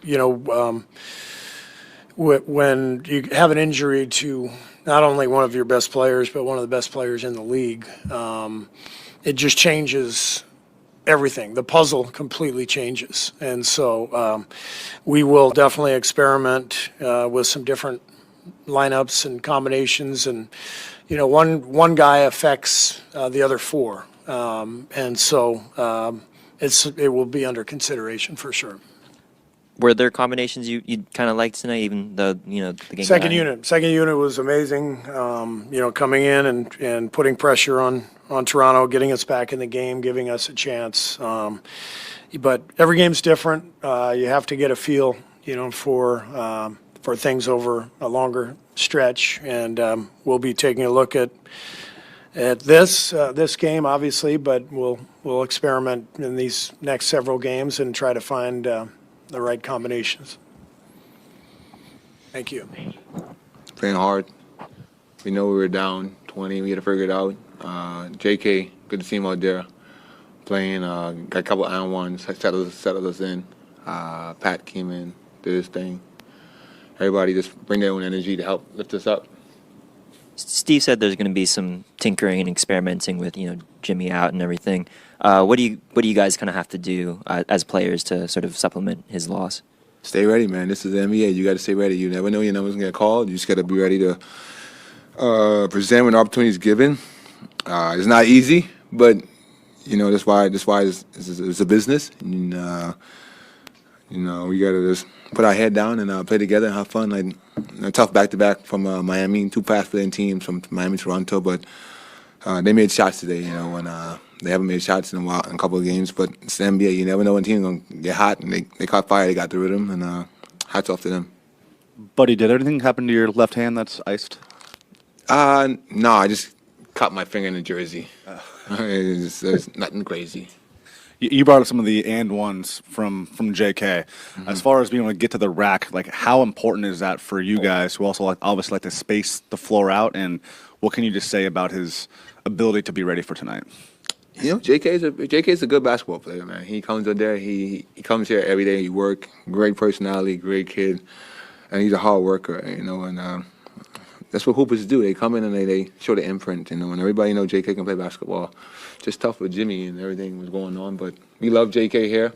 JK love everybody here. So hopefully he can get a next opportunity at this, and I'm excited for him. Buddy, how do you go about your business, staying ready, and, you've been in the rotation and out, and then tonight you come out and have this brilliant game. And I mean, how special is that for you? And just, you're an example of everybody staying ready. Once God is in it, nothing can break you, and just keep my mind right, mental right, and just be at peace with the Lord and myself and my coaching staff. The coaching staff we have here, they prepare me each and every day. To me, just staying ready, conditioning myself, and I do a lot of it myself. And just coming to the gym and just being at peace with my game and just being supportive to my teammates when I'm on the court, off the court, and bringing that juice and that same joy each and every day. We've heard a lot from Steve and Steph and others that you are on the bench helping guys and almost like a coach. I mean, do you see the game in another way when you're not on the floor that's allows you to help everybody else? The game slows down a lot, especially you're not going in, so after that you gotta when I'm on the bench, I gotta start thinking, okay, what's going on, how can I help guys, tell them what they're doing, especially Steph. I'm always loving the way he plays and how his ability to get open and just navigate your defenses. So I'm always talking and seeing how he can help the team, Draymond, whatever, just talking and trying to be a sponge, asking them what they see, and just trying to get on nobody's toes, but none of that. But it's fun. But I still gotta be ready mentally. If Steve can buddy, go in, and so you gotta switch it over. So, but it's fun, learning, watching film each and every day. This is a process, man. Everybody in the league goes through it sometime point in their career. It's nothing new. I'm not the first person to run through this. So my goal is just to stay ready every time. But if you talked to Jimmy the last day, just what his mindset is right now? Jimmy, he's being Jimmy. He's happy. Of course, injury, he wants to play. Everybody wants him to play. But, text him, call him. He's in high spirits, man. And for a person to be that in high spirits after an injury like that, just shows his character. That's it. Thank you. Moses, what was your reaction when you heard the Jimmy news? His team's been through a lot, been together a lot, but just was that a particular hard hit? Yeah, for sure. It's tough to see. In the moment, you can't really tell how bad it was going to be. I saw the video after the fact, and that's what it looked like in the video. But you don't want to admit it to yourself until they say it. So yeah, it was just tough to see. Have you guys kind of had conversations about what needs to happen to rally after Jimmy's gone? Or Jimmy's out. I think we got to figure that out. It's a abrupt change going in one direction. Now we got to go in another one and figuring that out. So I think it's a process. I'd be lying if I said we can just you can just switch paths overnight and figure it out. It's back to back too. We played last night, so. I think it takes time. It's a process figuring it all out. When Jonathan hasn't played in 16 games, what's it like trying to bring him back into the fold? I think it would be a lot tougher for him to do it if he didn't handle it so well. But I mean, it's when you're coming in every day with the right attitude, right energy, fun to be around, then when you're on the court, you don't have to change anything. You get to continue to be who you've been. But if you pout and you're upset, got bad energy, now you playing, now you're supposed to have good energy because you're playing now, like that's when it gets confusing. But the person that he's been, I think it'll be a smooth transition. I'm sure you always just want to be yourself, but without Jimmy, there are obviously small forward minutes or small forward responsibilities that are grown. Do you see yourself doing anything different, doing anything more, being more aggressive? What does it change for you? I think that's all things we got to figure out, fill out, see the rotation, see who you're on the floor with, see what this lineup needs. And I think over the next week or so, we'll be able to try different things out and really figure it out. What do you like about that second unit sort of making that comeback and getting back into the game for you guys? Yeah, it's cool. It's always fun to do that, fun to see it. Like last couple years, it'll be that, when it's a big blowout, big gap, and coach will kind of just try something, and when that works, it's cool to see the energy, the rallying back atmosphere. Everybody, you're not down because you're losing, you fighting back, and that's just a cool mentality to have, and not only for the players on the court, but the arena, the fans. Like, some fans already leaving the game at that point, but now they down 20 and they fighting and rocking with who's on the floor. So that's cool to see. Did it feel louder than maybe usual, or the crowd? Yeah, it was loud in there. Everybody was in it. Everybody standing up. It was cool. Buddy going crazy, knocking them down, and yeah, the whole arena erupted. Cool. Thank you, Moses. Working on Draymond right now. The file is a mess, though. But I don't know.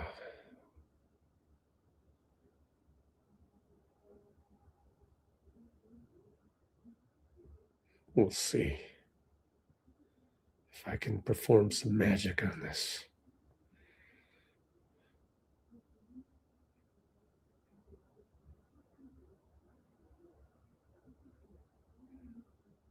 God, it's bad.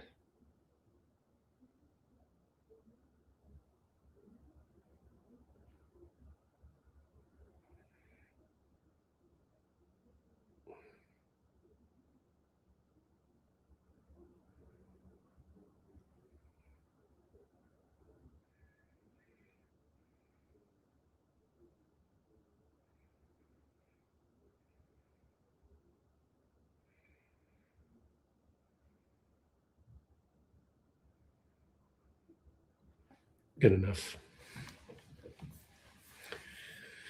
Well, we can listen to the entirety of Draymond, actually, if you want to, because it happens to be right here.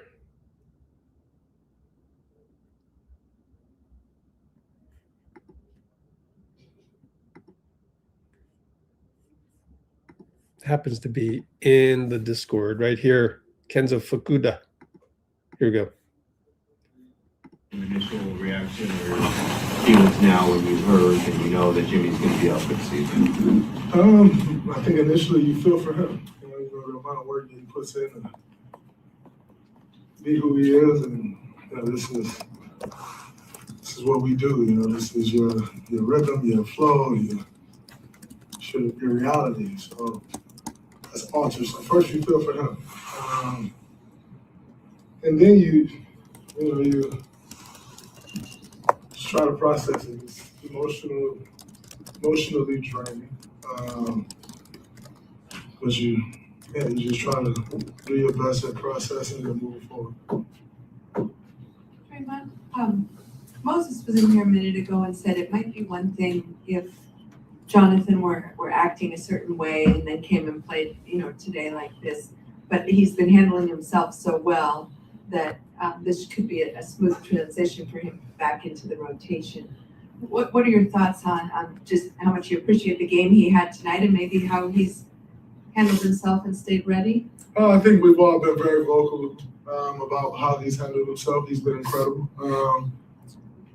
And that is proven by the game he had. If you've been a a nuisance, if you will, that game doesn't happen for me. You know, when you stay prepared, wait on the opportunity the way he has. He's been in here working every single day. Then you allow yourself the opportunity to go out and have that game because you prepare for it. You know, and he's prepared for whatever came next. And it showed tonight, and it'll continue to show because he'll continue to prepare, and he is who he is as a person. So what he's been doing ain't going to change because that would be changing the core of who he is, and that's not changing. When Jimmy got here last year, it jolted you on the life. I mean, I can't remember you at all, talking about how, you know, thought you would win the championship. He brought that level of confidence and expectations. This is kind of the inverse of that. I'm just curious how, big picture, you look at the ramifications of this injury as it relates to what you guys can do and just your feelings about the ceiling. Well, I think number one, first order of business is, you know, just trying to figure it out, right? Like, there's no one answer. You know, the one answer isn't anyone here, or that's not going to happen. You know, Jimmy is who Jimmy is for a reason. So to think that, A, is one person going to fix it, or B, we're going to fix it in one day, it's not realistic. That would be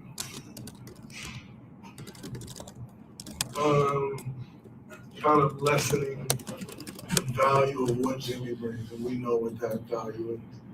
So, you know, there's that. And shit, outside of that, I don't know. Like, we gotta go through it. And we'll go through it and we'll figure it out. That's the nature of the game we play. Injuries happen. And that's why you got 15 guys on the roster. Somebody else or collectively gotta step up. But I believe we can figure it out. What that means for us long term, I don't know. If I had all the answers right now, I would gladly give them to you, but I just don't.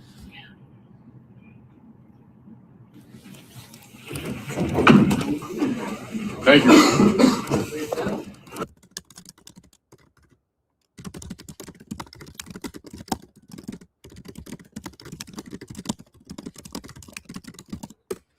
You're confusing, Dean.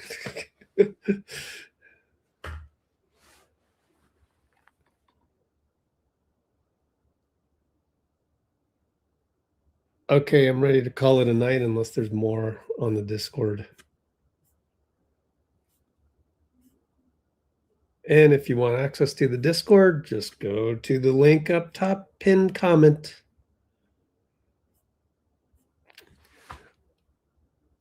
I got to say, there seems to be a lot of resistance joining the Discord, and I don't understand it. I haven't figured that part out yet. If I knew, I would try to help out. Then again, it might just be the fact that Discord itself is not intuitive. So there's several hurdles to get over just to understand it, unfortunately. But I don't know how to fix that, even if maybe just have a million videos. Any offer from another team will be pennies on the dollar for us. Oh, okay.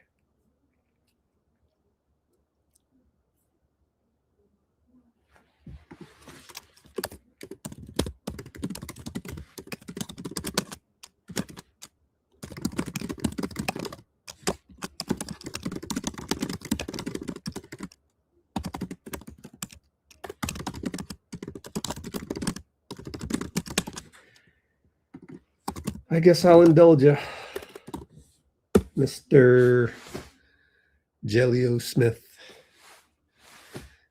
But I'm going to hit the eject button if we're going down a rabbit hole. And I don't know why. I don't know. New people, it's tough. This is one of the toughest things ever, is to build a YouTube channel that's roots for the team while it's an era of throwing guys under the bus, whether it's JK or Pajemski or Steve Kerr. It's hard to really tell where people are coming from because it's not, I'm in the wrong era. But then again, we're making connections using new technology, which is this era. But yeah, I mean, I have to ask. So, like, the question to you would be,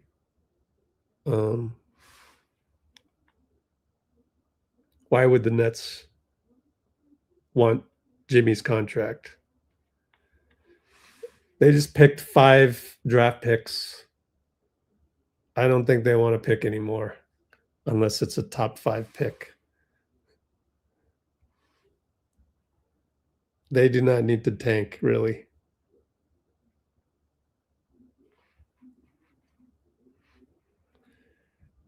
But I am working on something right now, so got a little time.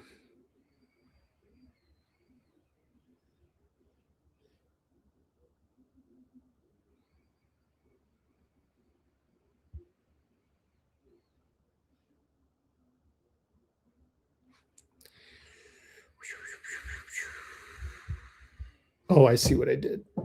Damn it. Okay. I need to backtrack.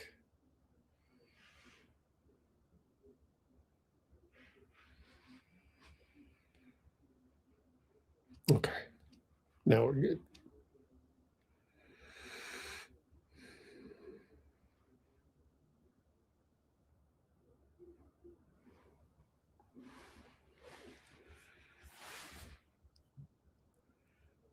Oh, you're a hardcore Nets fan. Great. You can't say it makes sense for both teams when you don't explain how it makes sense for both teams.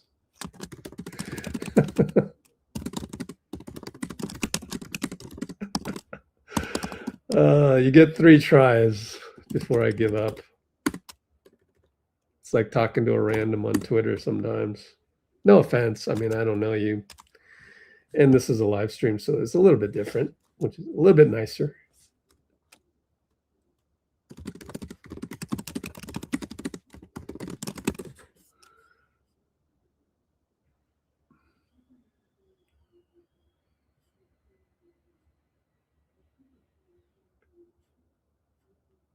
Yep, Kings most likely.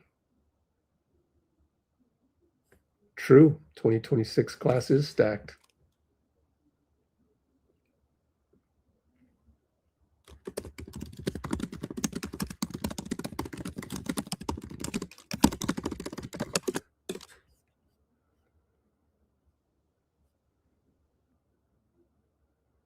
Feels like we have no leverage.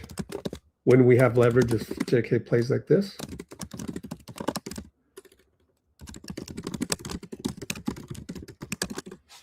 Again, it's like really, let's revisit this on February 1st because we're all trying to predict the future and a lot can happen as it did last night. So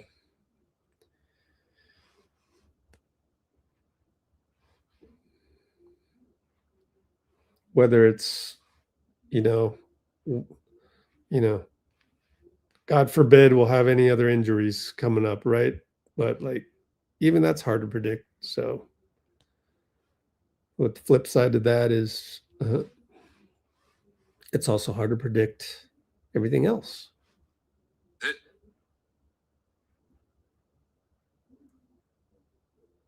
All right, well, I'm going to go work on the Draymond post game. And we'll come back maybe tomorrow, but let's call it Thursday at Dallas, which I think is a 4:30 game, which is weird because they're not Eastern time, they're Central time, and still 4:30.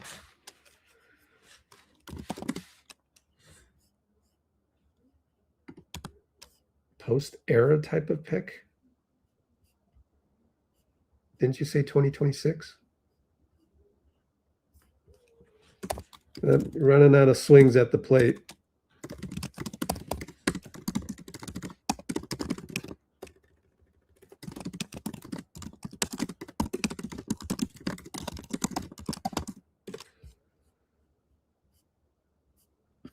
Well, you haven't convinced me of doing that trade, so I say no to that trade, and that makes no sense. Then again, watch it happen. Then I'll be like, okay, let's figure out what happened. Next live is Thursday, the 22nd, 4:30 p.m. Pacific time for Warriors at Dallas. Oh, it's not a post-Curry era kind of pick. Okay.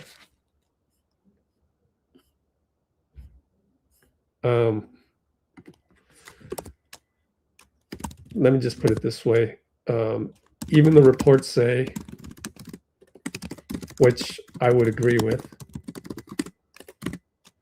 if Giannis becomes available,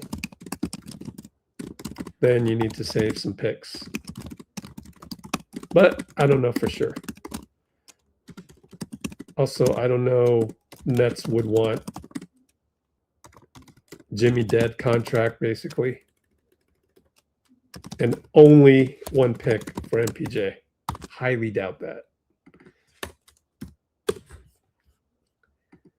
But, you know, I don't know what's the value for me to talk to a Nets fan right now. Are you coming back here? Are you going to pay $5 a month for our Discord? I don't think so. And then we don't agree on certain things. So I don't know. It's like, it's a waste of time. No offense. Don't take it personal, right? I have no idea who you are and you're not a Warriors fan. So I don't know. And I need to go do some work that does pay the bills, even though it doesn't pay the bills that much, because very hard to run a YouTube channel. So yeah, I thought about that too, Dean. I don't know that the Bucks would do that, even if they lost the next 10 games up until February 5th.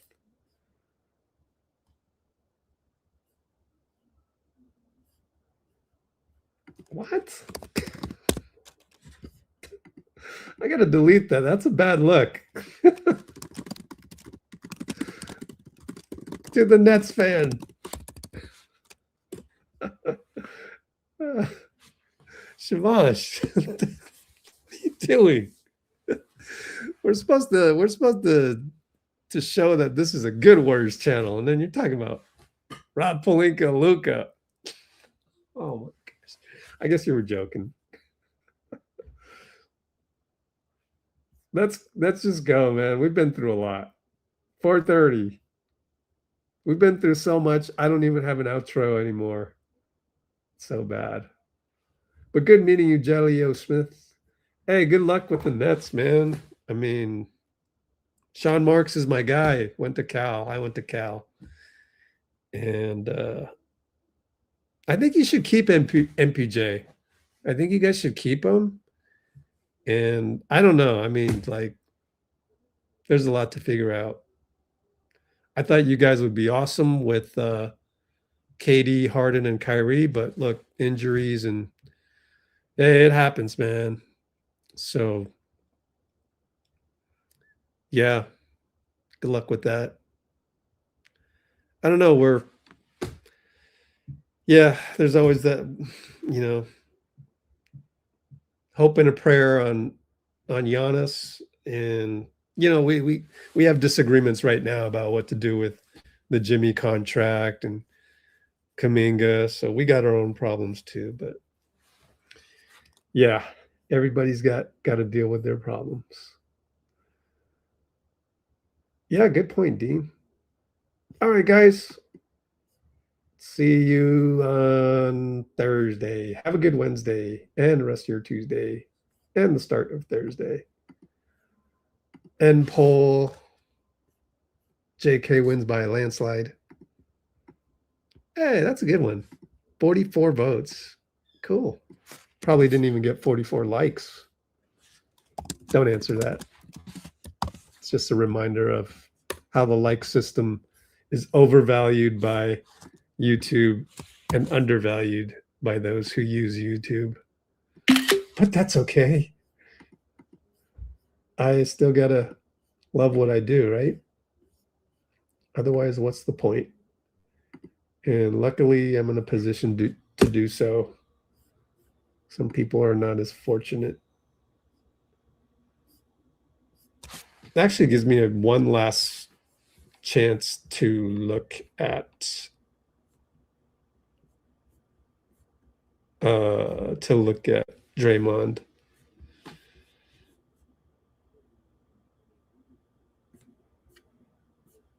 Look for Draymond on the podium. No, I don't see it. Okay, that's it, guys. Oh, thanks, Sid. Hey, what a way to end the night, man. Appreciate you. Oh, you subscribed? Wow, man. Ah, hey, man, that gives me a little bit extra fuel to do the recap, which I forgot to do. Oh, crap, guys. I forgot to do the recap. Did I? Yeah, I did. Forgot to do, because we had the Dunleavy. So let's do the recap now, which I will do now based on my game notes. All right, because that's the whole point. I wanted to put that together and just get it all done in one fell swoop. Look at that. Wish the Nets had. Oh, man. I cannot. Sorry for not trusting you the first time coming on and all that. I always do that. That's my Achilles heel. But for you to say that I wish the Nets had this type of channel, that's amazing, dude. That is amazing. I'm a real hero. Oh, Dean, you're the hero. Look at us late at night here. The 10 of us. No, 16 of us. Nah, you're the VIP. Nah, you're the VIP. We're all the VIP. Let's do the recap. So I'm going to go look at my notes, which you can kind of glean from. Oh, I will put the box score up here because it looks better when I do all this stuff. So here we go. We are at the recap of Raptors Warriors 4-hour mark. Right on time. Okay. Get a sip of water. Here is the recap for the Raptors at the Warriors for the first game after Jimmy tore his ACL. First of all, the referees, Josh Tiven, Flores, Leon Wood. Not too thrilled about Tiven as the lead ref, and I do think he missed a couple calls, which we will not dwell on, but I like Leon Wood, and actually Flores is okay. So it was a night where probably Draymond isn't going to get a tech, but hey, that didn't even come into play. Why? Because they didn't play that well coming out of the break, coming out of the tip-off. We lost the tip-off, which QUINN Post has won. A vast majority of them just couldn't win this one. Toronto, obviously, long, lengthy. I mean, Scottie Barnes is their kind of point guard sometimes, point forward, and he's got a over 7-foot wingspan. But not to digress, but Draymond smokes a layup right out the gate. By the way, Moses Moody started the game as the point guard, as at least the first possession, initiate the play. Anyways, Draymond smokes a layup, misses a three, misses 2 threes, and we're down 10-0. We spot him 10 points right out the gate. Steph hits a hero ball at the nail because that's what he's paid to do, to stop the bleeding, right? But no, Scottie Barnes dunk. Mo comes back, and it's that typical NBA pickup game, which is not the type of game we want to play. And, you know, without Jimmy, there's no way to slow it down and control. There's just no way to do that. So we're starting to kind of fall off the cliff. QP bites on a fake, and it's like, oh, great. You know, We're going to get the one game here again where QP does something well, does something bad, well, bad, well, bad. That's the process of a young player, and that's what we have to deal with. And let's see. BP, bad screen. QP hanging his head as Grady Dick went baseline backdoor for a cut layup. So BP, after the bad screen, is complaining to the ref, and it's just like we're seeing the same kind of problems that we saw during some stretches earlier in the season when we were stuck at 500. And by the time Steph does a good defensive play inside against Ochai Agbaji, I've always said Steph deserves a couple votes, just a couple votes on the all defense, because he's really upped his game on defense this year in particular. But Gary hits a three and we're down by 13, 28-15. But like it's just not going well. and the double digit deficit is kind of back and forth. Steph has to sub out at the 3-minute mark, which is the regular rotation. And it's like,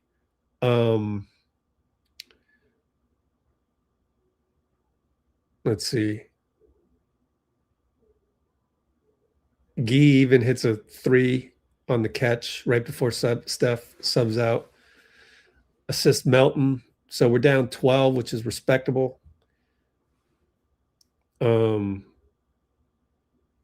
And then with like a minute left or around that, JK checked in. Immediately sets a pick for Steph, who gets fouled and misses a free throw of all things. And by the way, BP, before that, I'm just kind of going up and down on the notes. Nice layup after a couple fakes. But yeah, at the start of the second, JK, I could have got that wrong. Maybe JK started the second. I need to go look at those notes again. Actually, I could probably look at the play-by-play. Go back to the first quarter and see if JK was in there by then. He was not. So JK started the second quarter, and that's where my notes are a little discombobulated.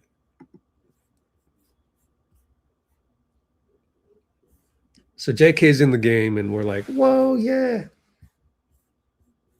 And they had a little nice clip of him checking in and got an ovation.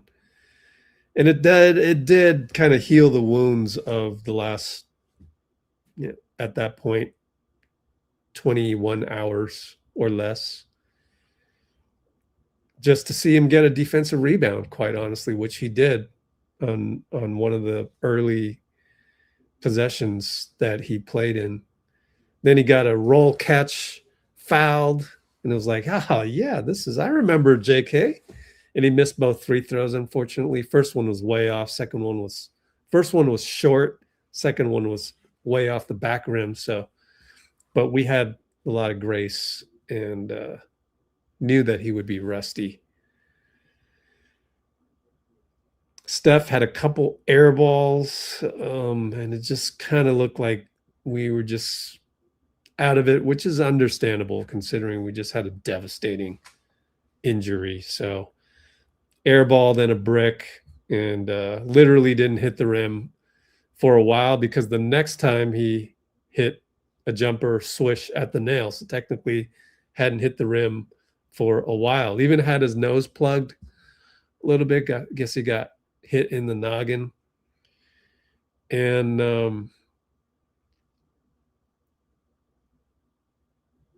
we're down at one point after some bad transition defense, which was kind of prevalent during that second quarter. By now we're down 25, 56-31 as Melton turns the ball over. And that's when that second unit was like, I don't know. No Steph in that unit, and it's looking a little ugly. I mean, Steph sitting down at that point at the 6-minute mark or so.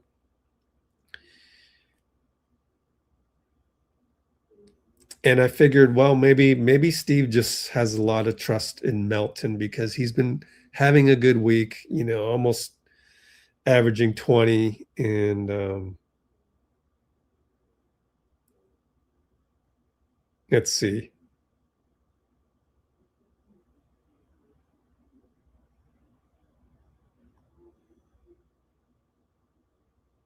Continuing to be down around 25. Let's see.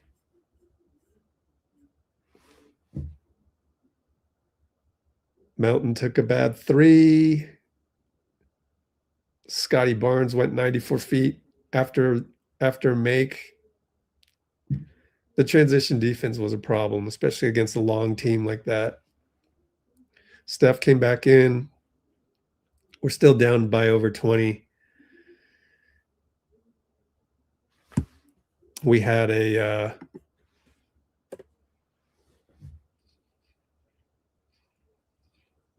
let's see. BP hit a wide open 3. Then he got a steal.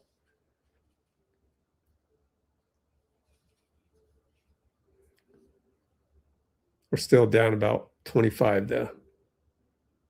Gary got beat baseline after Steph got a layup.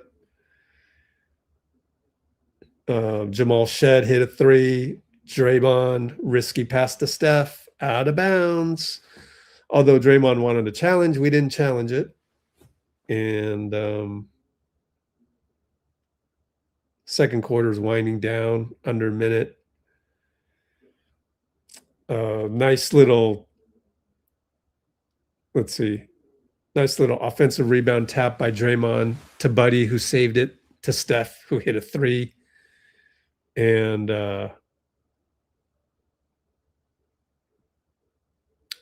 we got a good tic-tac-toe at the buzzer, but it didn't count. Buddy was a little bit late on the release of the layup, and we're down 20 at halftime, 70-50. Yes, we gave up 70 points in that half, but we'll end up giving up another 70 in the second half. And at that point, JK had only played 4.5 minutes. We did a poll. Should we play him more? Obviously won by a landslide. Luckily, JK did get to play more, ended up with 21 minutes. So second half played, 16 plus minutes, which is a lot. Let's see. We started the third quarter on the same note. Draymond with the old man catch, couldn't catch it. Lead pass, just couldn't get it, out of bounds. And just, I don't know what else to say. Corner 3 brick. I get it. Toronto isn't, Denver. Toronto isn't OKC. Toronto isn't New York. The old man just cannot get motivated, and they had to deal with Jimmy losing him for the season. So I have a lot of grace for Draymond, but his performance just leaves much to be desired sometimes. And yet we got a sideline out of bounds 3 doing a 2-man game between Draymond and Steph. Still 20-point deficit. Gee got exposed on the point of attack. That's okay. It's one of those games. What's his name? Emmanuel Quickley with a game high 40. So Gee not being able to stay in front of Quickley, who always scores like 30, 40 on us. Okay, I can accept that. But at that point, we're down like 27 points. And I'm sitting here going, 8 minutes to go, third quarter. Are we really going to keep this roster? Because it's not looking good at all.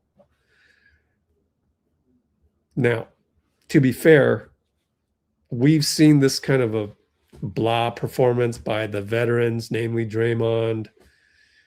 Actually, I can remember early in the season, namely Jimmy. We had not figured out to give the ball to Jimmy in certain situations yet. And that's a different situation than the last 31 games of last season when it's a sprint to the finish and, you can lock in that way. Whereas the 82 game grind, Jimmy, Draymond, and sometimes Steph will just kind of go, let me take my foot off the gas. But that doesn't help in the modern NBA when you're playing teams that are young and athletic and long, like Toronto, Portland, Orlando, whole host of teams that are like that. So, we're struggling, and I'm sitting there going, are we really going to not change this roster? But the tide would turn just a tiny bit because 6 minutes to go, Draymond gets a screen by Steph, and JK gets a dunk on the alley-oop, and that's when Darko calls timeout. They're still up 26. Steal by JK against Toronto's zone. We had a lot of good defensive talking there with Draymond in the game. He goes and gets a dunk as the Raptors defense tries to press us. And down 23, Steph with 5 minutes to go, third quarter, decides to heave a hero shot. Nope. So sometimes you get those, sometimes you don't get those daggers. So we remain down 23, but him cutting at the 20 would kind of blow the roof off just a tiny bit, even though down big. So we go 1-3-1 zone, and Brandon Ingram hits a three. And what a game by Brandon Ingram. I mean, he scored 22, 4 for 6 on threes. Toronto went nuts on threes, 61.8%. I think Steve said on the podium that they're like 29th or 30th in the league on threes. And somebody said that on the podium. And here they come and just shoot 60% on us. Not a good day for that to happen. I think Buddy said that.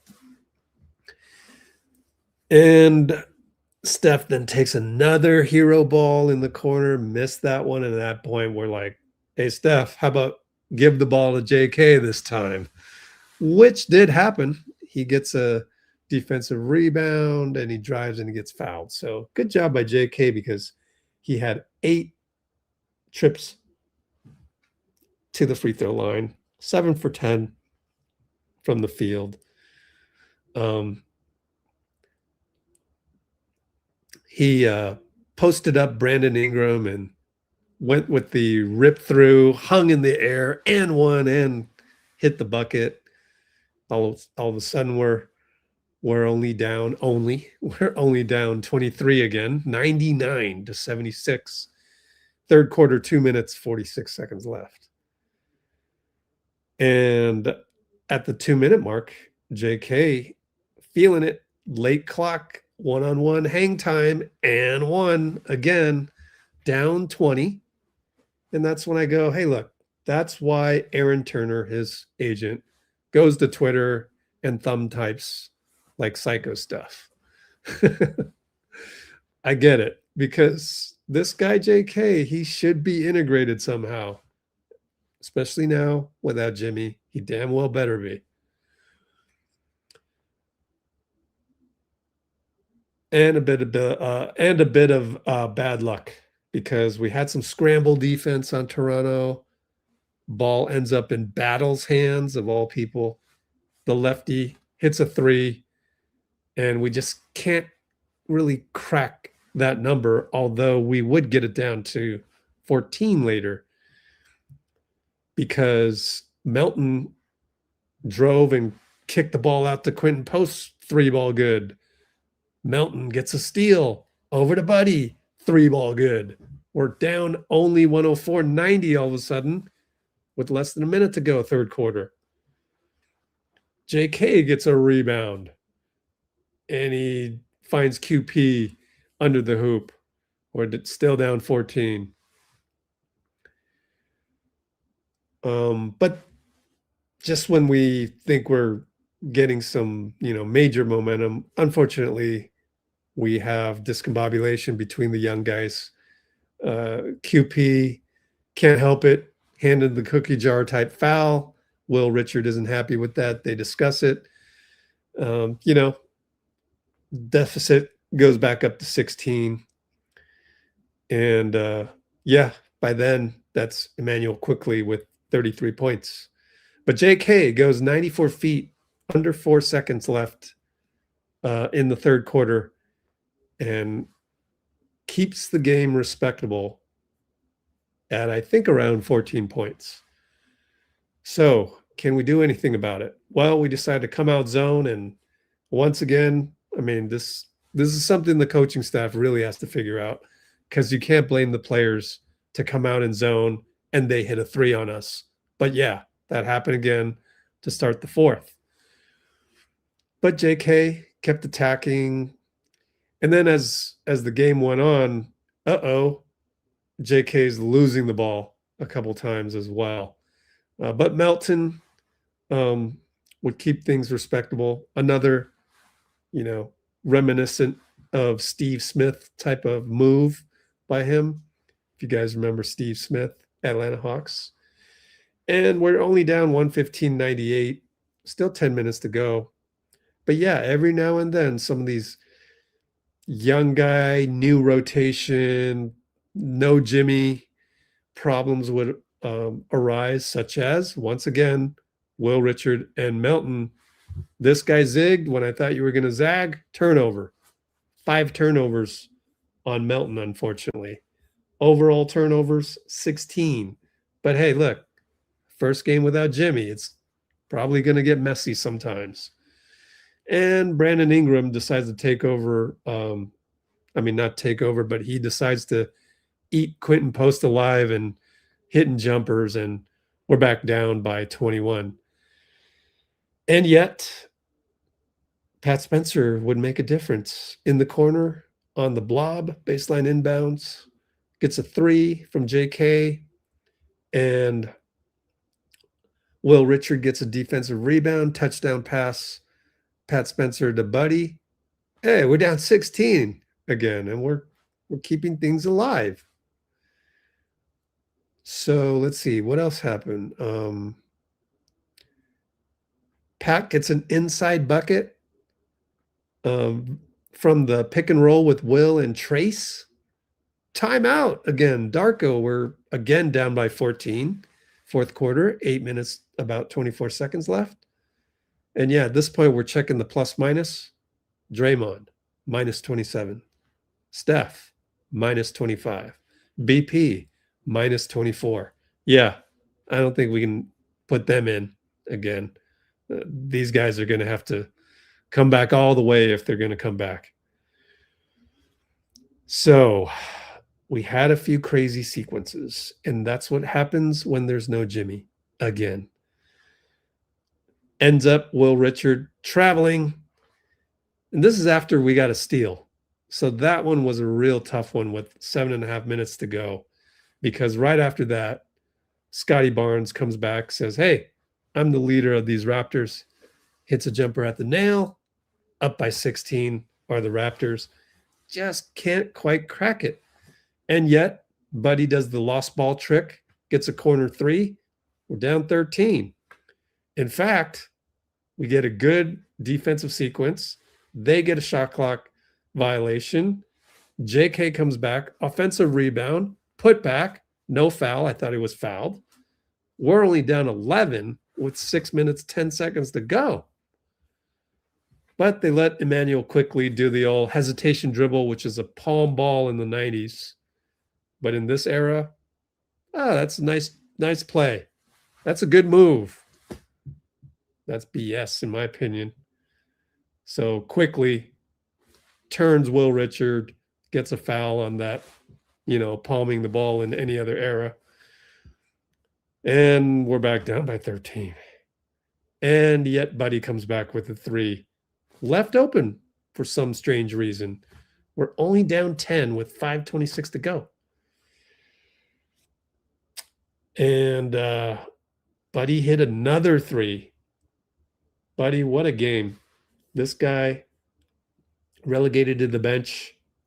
6 threes tonight. No misses.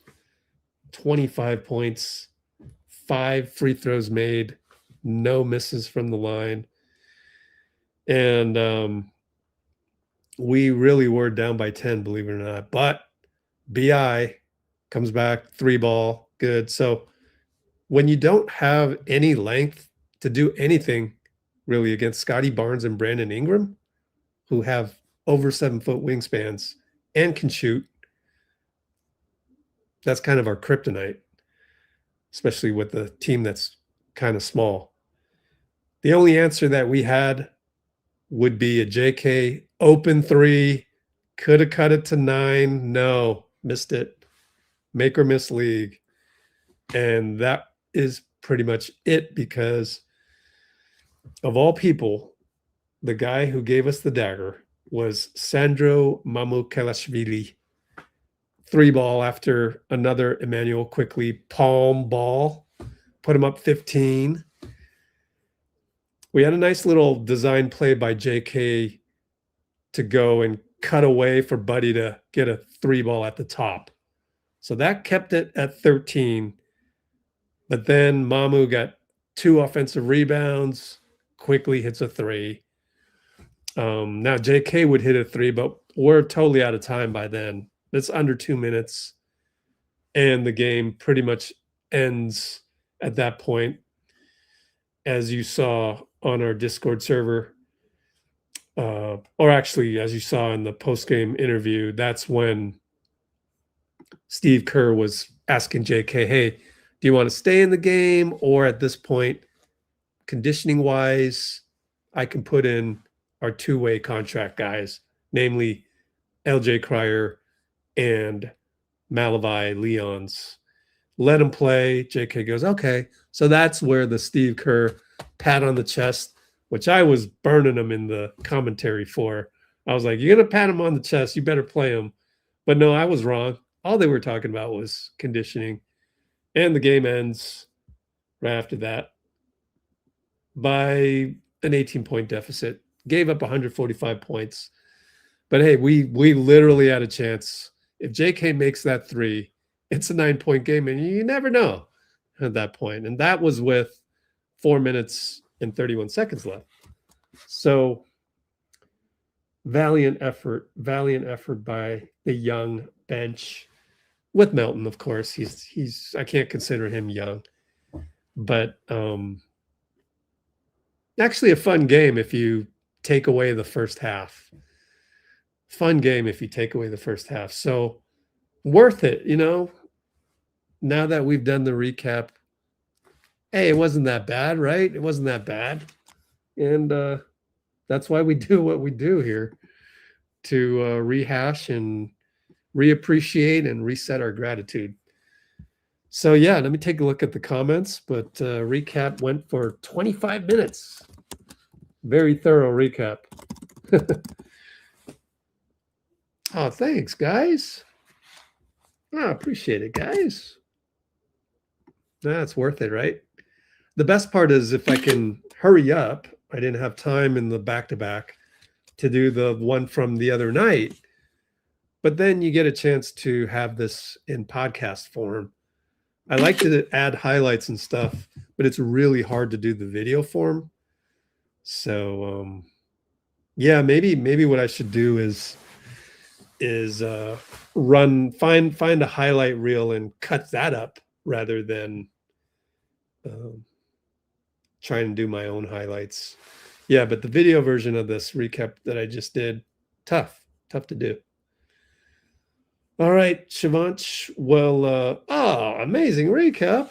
Nice, brother. Good luck on your NBA, man.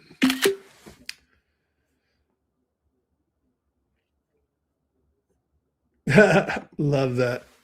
Buddy saved Curry 3 highlight. Yeah, cool. Well, I'll try to do these more and more. Jimmy's intangibles mastery. Wow. Hey, that's the poet coming out coming out, Dean. That's the poet. Dean's a poet. Intangibles mastery. Love it. Love it. Yeah, I got a second win, man. Cool, everybody. Yeah, thanks, brothers and sister Amy. All right, so next live is scroll back up to click on the next live. Is it's 11:30 right now, so not 48. 48 minus 7 is 41 hours from now. That is all, my friends. Discord. Hey, actually, I don't know who that is. That's Evan Giddings, but he's outside of Chase Center. Not much to report on our Discord, and we will come back in 41 hours. Cool, everybody. We shall see you in 41 hours. What's a good thing to leave this on? Right here. Our ancients hanging the head a little bit. That's okay. Hey, Steph, you should listen to the recap. You'll feel better. All right, guys. I'm going to log off now. 4 hours and 28 seconds. Take care, everybody. See you in 41 hours. Bye-bye. Oh, just us, 1, 2, 3, and Brate.